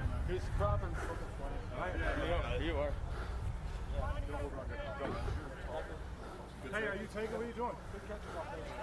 You're going this way? Yep, seconds. For real? Are you going to Crouch! He's scaring you. Bind! Set! It will be a scrum to Allegheny. Santino Fischio with the ball now. Gets it out the back of the scrum. They whip it to the right. A little chip through there from Regini. And this one finds touch around the 22-metre mark, and they play quickly, do Wisconsin. Happy to shift it early, and the kick's been charged down, and Allegheny here. A bit of space to the left. It's the number 16, Cameron Taylor, gets the pass away to Malcolm Johnson. Johnson gets brought to ground. Fischio. A little bit of a bobble there for Allegheny, but they play on as Davis puts the fend out. Fischio. Whip it to the right once more. There's 17, AC Costello. Still there for Allegheny. Here with the number 5, Lou Debradinis. Fischio. Wide pass to the left, much better here from Allegheny, side to side though. Trent Starling. Fischio to Davis. Davis dances through almost a half gap. Isolated and manages to keep the ball, and Wisconsin almost get the turnover there. Fischio. Here come the number 3, Di Stefano. Penalty advantage for Allegheny. This is positive play. They put the kick through and it's been collected, so we'll come back for the penalty advantage, but that's probably the most phases they've been able to string together for the entirety of the game, Lance. 6. Yeah. 6. I'm standing right there. We'll get a ref second, hold on. For me, it was not in from the side. If I see that it was, then I'll call it. Okay? But yeah, it seems as though they're finally starting to put a little bit together. At the end of the first half, they show how dangerous they can be. And little by little, Allegheny is starting to find a little bit of their heart. But testing your law knowledge right there. But this game could get tragic if they don't find a way to get points up. You're this side of me. Or at least stay on this end of the field for longer spells than 1 minute at a time. Give me half a step, 3. Thank you. 18's fine. Great field position here for Allegheny is Andrew Nettle, who does everything for the men in yellow and green. Gets this one into the line out, taken uncleanly, so we push through for Wisconsin and they ground the ball, so it's going to be a scrum in favour of Allegheny. Line out being a real issue for them today as well. Wisconsin definitely more successful, but scrum relatively evenly matched. Make sure it's straight. Yeah, it's just tough to find continuity with guys that you don't spend time with. The work that it takes to really get a 15 team together and all of the same understanding. Bind! More than just a weekend, I can guarantee that. Fischio tries to dig it out and eventually does, gets it off to Davis. Davis gets wrapped up himself and isolated. Allegheny managed to hang on to the ball. Number 17, AC Costello, has been strong off the bench today. Davis. Wide pass out to Regini, the vice-captain. Regini, the basketball pass, and they play on down the left. And Allegheny are in for the try. Number 11, Malcolm Johnson. How about that? And that took a Herculean effort from multiple players to not only get over for the try, but just to keep possession. That pass right there bounced perfectly and set up just right. What an absolute heartbreaking moment early on for this Wisconsin team, who defensively have been taking care of business throughout the entirety of this matchup. One fling, one bounce, and now Allegheny is cutting to that lead that Wisconsin trying so hard to protect. Absolutely, Allegheny, just what they needed.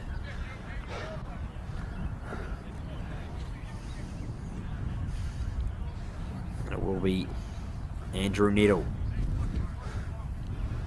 to convert.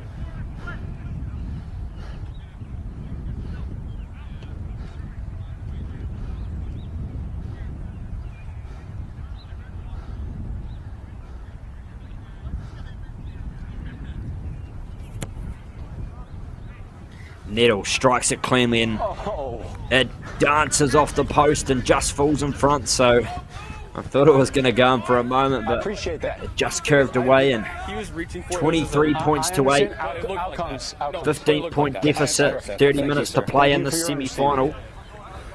Am I out here? Okay, I'm on.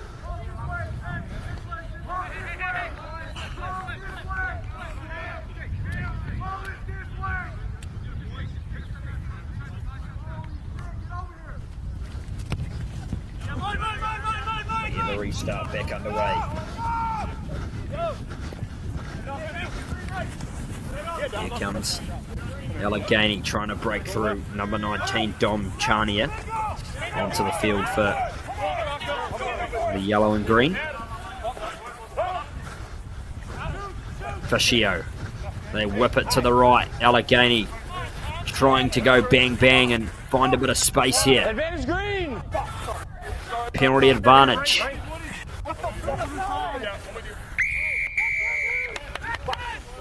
And penalty falls the way of Allegheny. High tackle there is the call, so a little bit of a rumble on here at the moment. And the kick there from Nettle, unable to find touch though, so Wisconsin get a play back here. Chip and chase. Collected by Malcolm Johnson, the try scorer. Johnson dances through one. Athletic stuff there from Johnson. Fascio. They shake to the left. For DiStefano. And penalty falls the way of Wisconsin. Come on, son. Come on, son. You guys want to go? No. Go left, go left.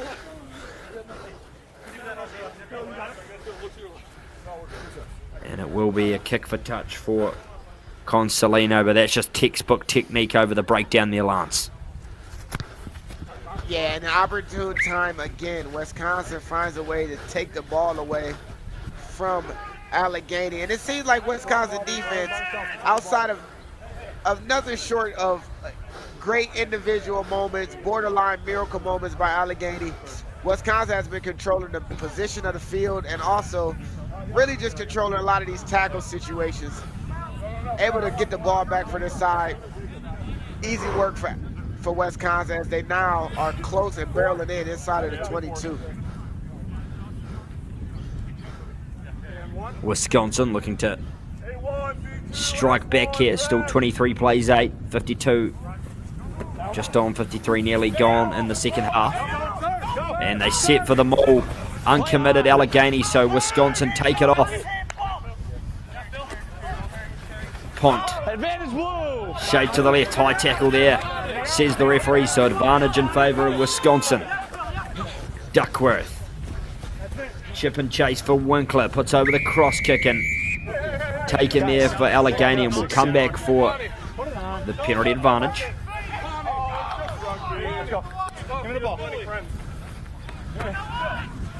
Tap and go quickly here for Wisconsin. They play to the right. Johnson makes the tackle and almost gets the poach. Ponce. Effort. Kleist. Kleist rather. And a little bit of space opens up here for Wisconsin. And they are in for the try. Number 18, Justin Woodworth, just spotted a big gaping hole and said thank you very much and helps himself to a 5-pointer. Yeah, he had to hop over and jump over and leap over a few bodies on the ground, but he would not be denied. Again, penalties by Allegheny giving Wisconsin additional attempts, additional chances to really attack. And if Allegheny's defense isn't going to move off that defensive line or hold the true integrity of that A-gap next to Rux, man, this game will continue to just expand. The scoreline will just continue to expand. Great job by this Wisconsin side. It will be Phil Winkler with the conversion attempt. Once more for Wisconsin.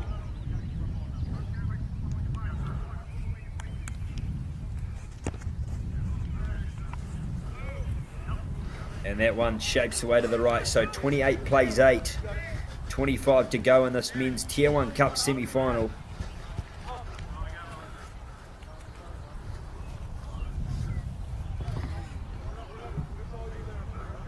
It's been still a pretty entertaining game.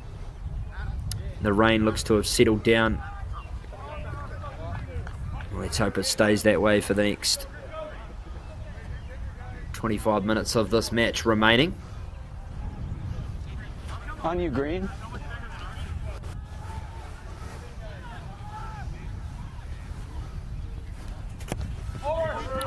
The kickoff here for Allegheny, deep into the 22, and they launch here to Wisconsin through number 14, J.R. Williams. Pont gets it off to Schmidt. Pont with the box kick again. Had a lovely one earlier on, and this one's found Malcolm Johnson, the solo try scorer. Whips it to the right, Fischio. Davis. Collected on the intercept there from number 8, Kevin Summers for Wisconsin. So good work there by the number 8. There goes Upman, the prop for Wisconsin. Another box kick here from Ponton. Back after Allegheny. They've made a mess of it though. They got grounded eventually, but listen to this. Goal line. Goal line, guys. It will be a goal line dropout, but I think it was the number 21, Philip Widener, who probably had his heart in his mouth for a little bit there. Goal line drop. Goal line drop. Brought in by Blue. We need a big kick.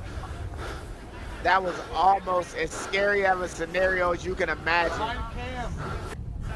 Put it down, maybe. Maybe they're counting the first contact as him putting it down because he was grounded. And drop kicked attempt here for Wisconsin. Guys, no drop goal after a dropout. That's a live kick in play out the back. Green, we got a 22 or a scrum from the spot. There we go. So Got to have a phase before you can go for a drop goal after a dropout. Well, that's always been the case. Got to have a phase. Always. Yeah. Says the referee. Because you're way too open, right? I did not know that was a law, to be honest with you. And there was an incident a couple of weeks ago where I saw that happen and it was awarded. So always. Great American Rugby, you'll be all over that knowledge though. Bind. Yeah, I'm researching it as we speak. I gotta get to the bottom of that. I've never heard that myself, so. Here goes Fischio. They play it to Davis. Allegheny trying to strike back. There's a lovely break here. Through the number 15, Mitch Bierman. Hasn't had much ball in his hands, but shows how dangerous he is. Here goes AC Costello. He's been good again. Fischio. Wisconsin piling for the poach, but not on the ball. So Davis chips through and Consolino calls for the mark, catches it on the full. So 3 steps back. 3 steps back. be a short arm penalty in favour of 10 meters. the men in Navy. Listen to the touch judge.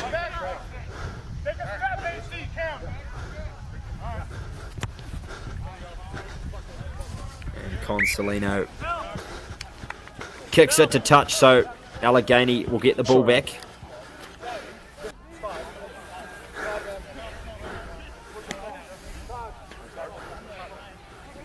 Yeah.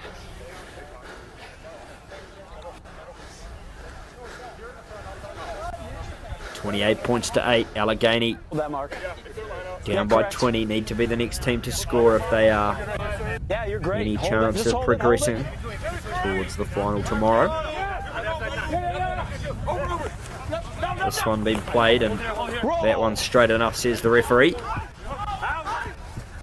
Fiscio comes back for a penalty advantage, and Fiscio taps and goes quickly, plays to the left. Davis. Bit of space here for Allegheny. There's Bierman. No.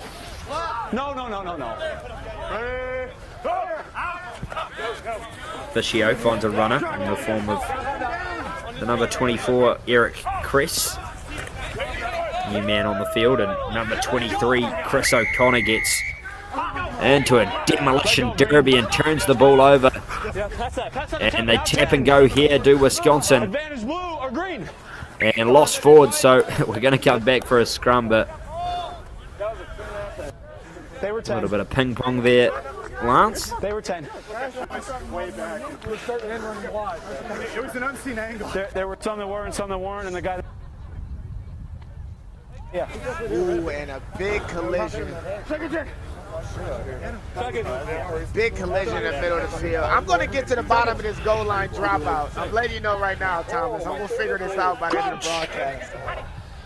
There we go. LBI, Lance, Bureau of Investigation.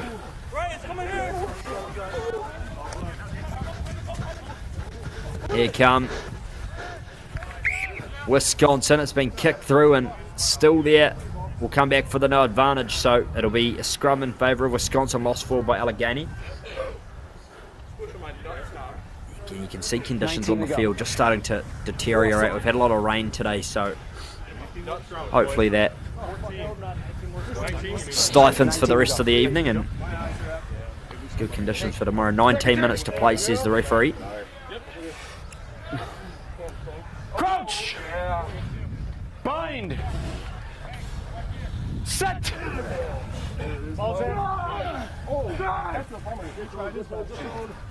Hold. Here come Wisconsin, and Allegheny went for the intercept, and illegally so, says the referee. Next one's a card, right? That's the second time. Next one's a card, you heard him say, so Than the first one. I talked to him.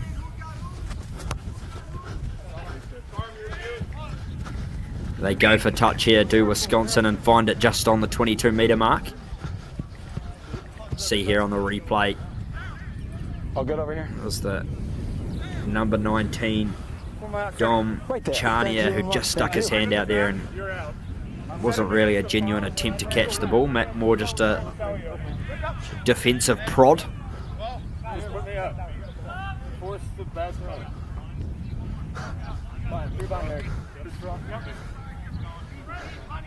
Give me one more, Green. One more step, Green. Thank you. Perfect. Hey, so that's 3, B1, C2. Bring it up.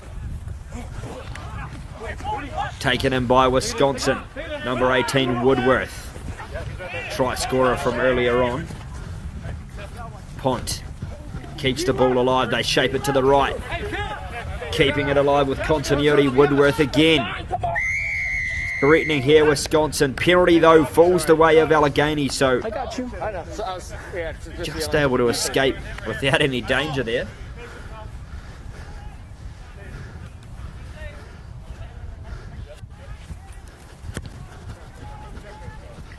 And they kick for touch, so they need to strike in quick succession here.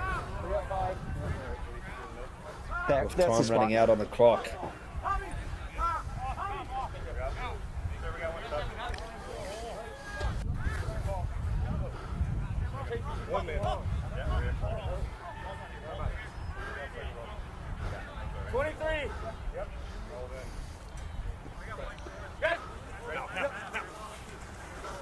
Advantage green. Allegheny. Guys, we'll play the knock. Come back for a knock on. It was touched there by Wisconsin at the line out. So it's going to be an Allegheny scrum on the 22. As Lance continues to dig into the archives. Guys, we're in. Yeah. Inside. I am on the hunt for this information, but not to miss the action that's happening in front of me.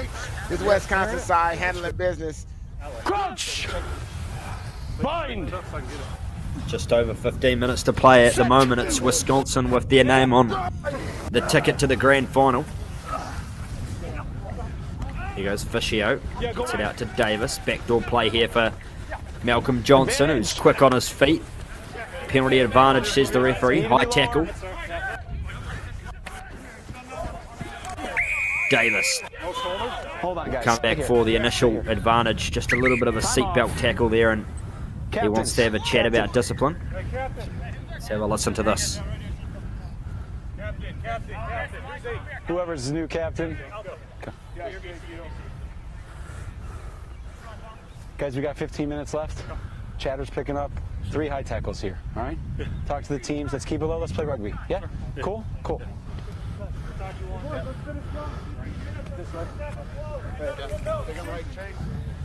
Time on! You good, man? Yeah, 15 minutes to go. Just wanting to keep discipline in check. And it's been kept in play. Allegheny through BM and almost break away. Roll!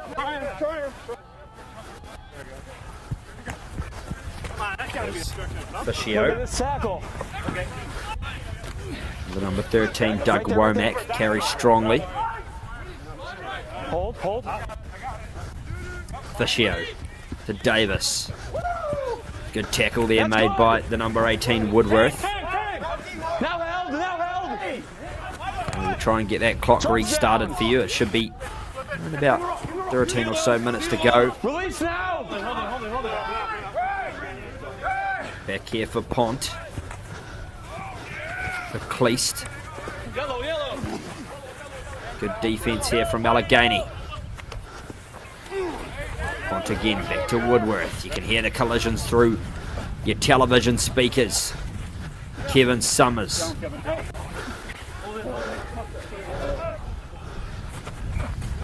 Pont dances himself, does the scrum half. He's had a good game today. Skinkiss. They move to the right, bit of space here for Wisconsin. Could this be the nail in the coffin? Offload. Goes himself. Anthony Neary. They play quickly and in for the try. Jared Skinkiss, the captain. And just the integrity of right next to these rucks has been compromised for Allegheny the entire day. And all it took was just a little bit of space. You let the big man rumble. Anthony Neary find himself on the doorstep to greatness just for the captain, Jared Skinkiss, to pick up the ball and go right in the score. Allegheny is just being beat up into these tackle situations and leaving space next to these rucks. It's causing major issues throughout the course of the day. Will be a conversion attempt by Calm Consolino.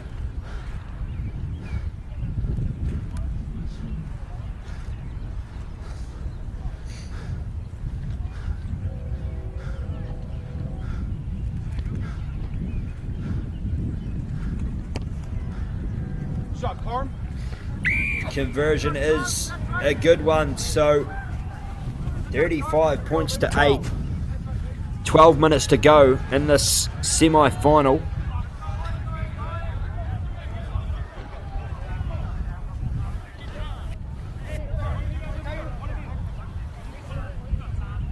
Minutes. 12 minutes, boys. 12. And it Wisconsin just with a real polished performance in this game, playing to the conditions. You hear from the referee, they're up by a lot. Well, it's exactly right. It's a long way back for Allegheny, but hey, look, funnier things have happened in rugby as that kick's taken cleanly from Wisconsin. As they carry through, Wisconsin threaten to break away once more. Now rock. Schmidt shapes to the left. Here with Pont. Boot to ball here for Wisconsin. Spots a bit of open space, and that is a fantastic kick, 50-22. Oh my goodness. Everything is working. Everything is coming together for Wisconsin today. Right here, bud. Yes, sir. It certainly is. Everything clicking into place. Yes. Into that championship tomorrow, you'd think.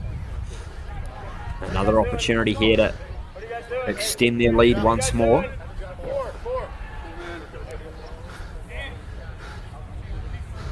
Watch the over. C1, A2, B1. Go back ball. Back.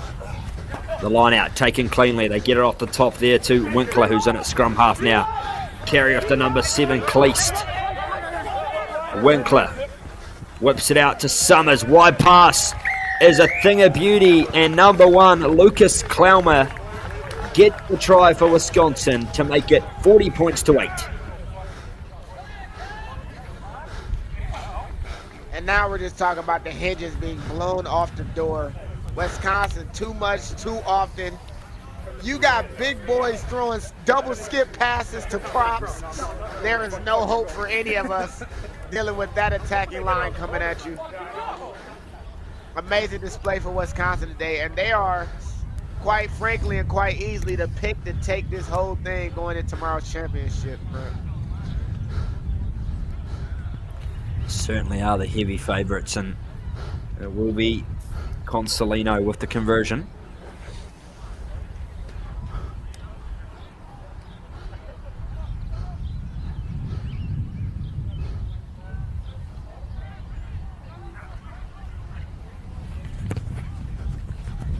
Strikes it well, and it goes through. Fantastic kick from Consolino. 42 points to 8. Commanding lead at the moment. 9 minutes to play. 9 minutes, boys.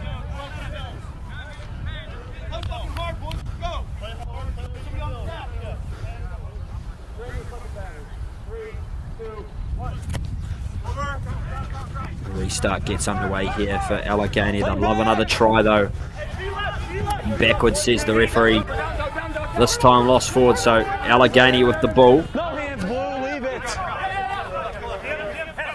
Fischio gets it off to Jed Allen. Allen gets the offload away. On the ground. Wisconsin trying to poach the ball once more. Fischio shapes to the right. Davis, a little bit of a messy pass, and Bierman has to go back to clean it. Still in. Hold there. Ball still available. Good defense though from Wisconsin if you look at the negative meters here, and that's another barnstorming tackle from Summers. Fischio. They try to play it back, and just again defensive snaps from Wisconsin. Puts it to boot as Fischio under all sorts of pressure, and here come Wisconsin. Lovely pass to the left, and they break away here to Wisconsin down the left. Offload lost forward, so Allegheny with the ball. As Davis tries to dance through the tackle of Summers, and he manages to do so.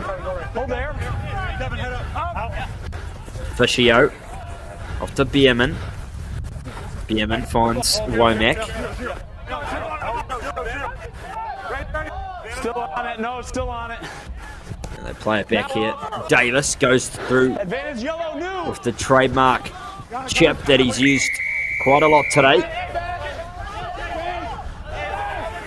Then we'll come back for the penalty advantage, but Davis Lance just hasn't really had the opportunity to work his brilliance as much, has he? Just under all sorts of pressure from this Wisconsin defensive line.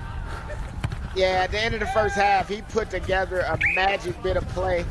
Haven't been able to see much of that. You see the confidence, you see what he's looking for. He's scanning the field, trying to find opportunities.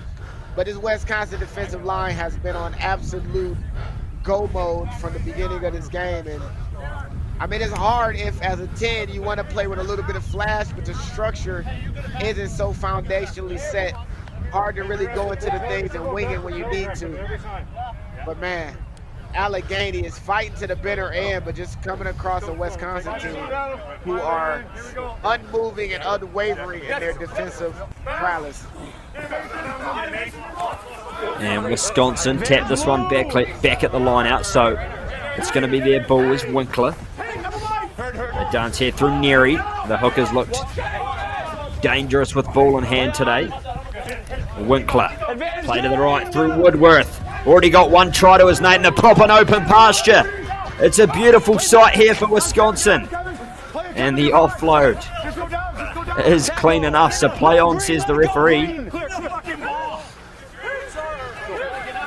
All here for Wisconsin. Millimeters short of the line, they pick and go. The ball's over the line, but held up, says the referee. I don't know about that one. I thought I saw the ball on the ground, but my eyesight's shot, so. Have a look at this, though.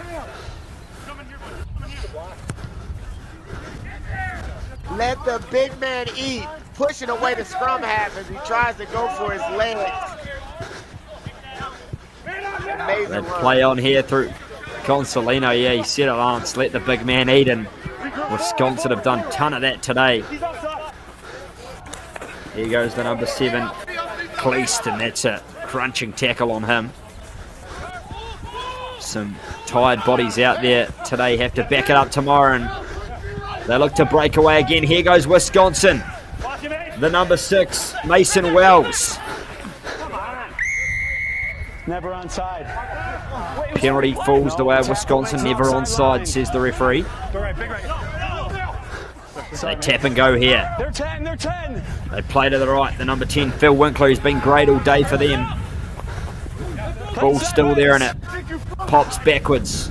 Rugby players forgetting what sport they're playing for a minute, and we still carry on here through Woodworth. Here goes Neary. Neary gets the offload away. Wisconsin close to the line through Kissinger. And this time, we're going to have a little bit of a conference. Green scrum. So it's going to be a green scrum, so desperation defense from Allegheny, and credit to them for not giving up there. Yeah, that's beautiful to watch. That is the spirit of the game that we love to see. Doesn't matter the score line, doesn't matter the circumstances.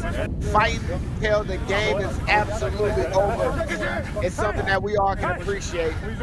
The effort does not go unnoticed, Allegheny. Crouch! Bind! Set! Into the final few moments of this game as Allegheny puts boot to ball. This one bobbles backwards, so Kissinger with the ball. Winkler in there at scrum half. Skinkis, the captain, gets it off to Evan Albeck, who's been a wonderful inclusion off the bench today for Wisconsin. Play to the left through Kleist. Consolino, and they threaten into the 22 here to Wisconsin. Advantage. Winkler. Summers, penalty advantage once again.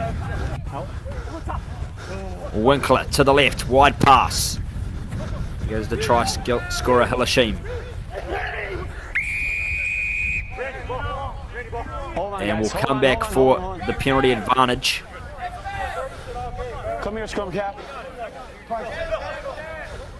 And we may have We only had one other in this game. Rucks are pushing now. You can't be pulling them over like that, okay? So he just gives a stern warning there to Jake Cleast. And it will be Winkler to kick for touch. This will be the final attacking opportunity of the game, potentially. Hold that. Are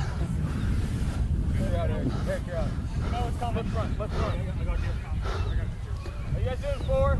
They try to more.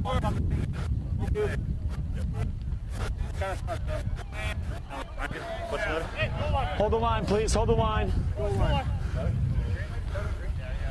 A1, C2, C2.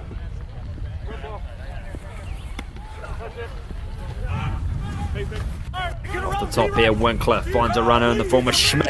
Schmidt charging towards the line and in for the try. Puts the exclamation mark on this semi-final for Wisconsin. Just too big, too strong, too physical, and too skillful, that's for sure today. Yeah, this is just a continuation of what we've seen all day. Valiant effort. Kevin was not going to be denied getting his 5 and putting his stamp on this matchup.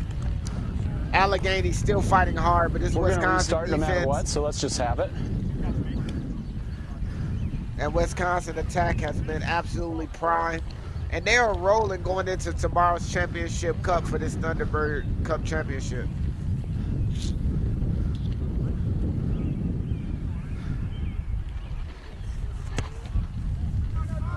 Consolino gets the strike through the post, and we're going to have... Yeah, I mean, in 10 seconds it will be, yeah. Time for a restart, 10 seconds to go, so 49 points to 8. 20 seconds. I'll say last play. 20 seconds.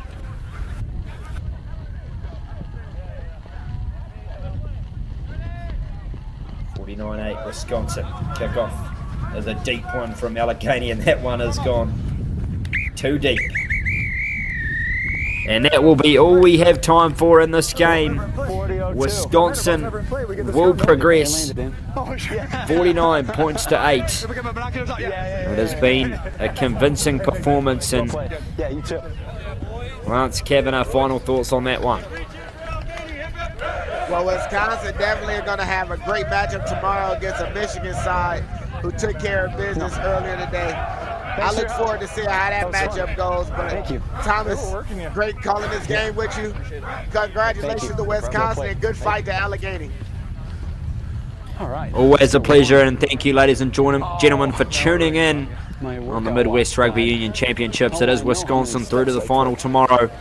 Make sure you tune in and catch all the action here on Next Level Rugby. Yeah. This feels a little better. Up top, it's like you're going to do something. Thanks, Lou. It was fun. Hey, what's your middle name? Stent. Stent. Okay, that's a different name. My mom's maiden name, yeah. Okay, cool. I was hoping it was going to be like Michael, and I can just call you DMZ. No. Now, where is the pronunciation actually in your last name? Because people will say Zakaria.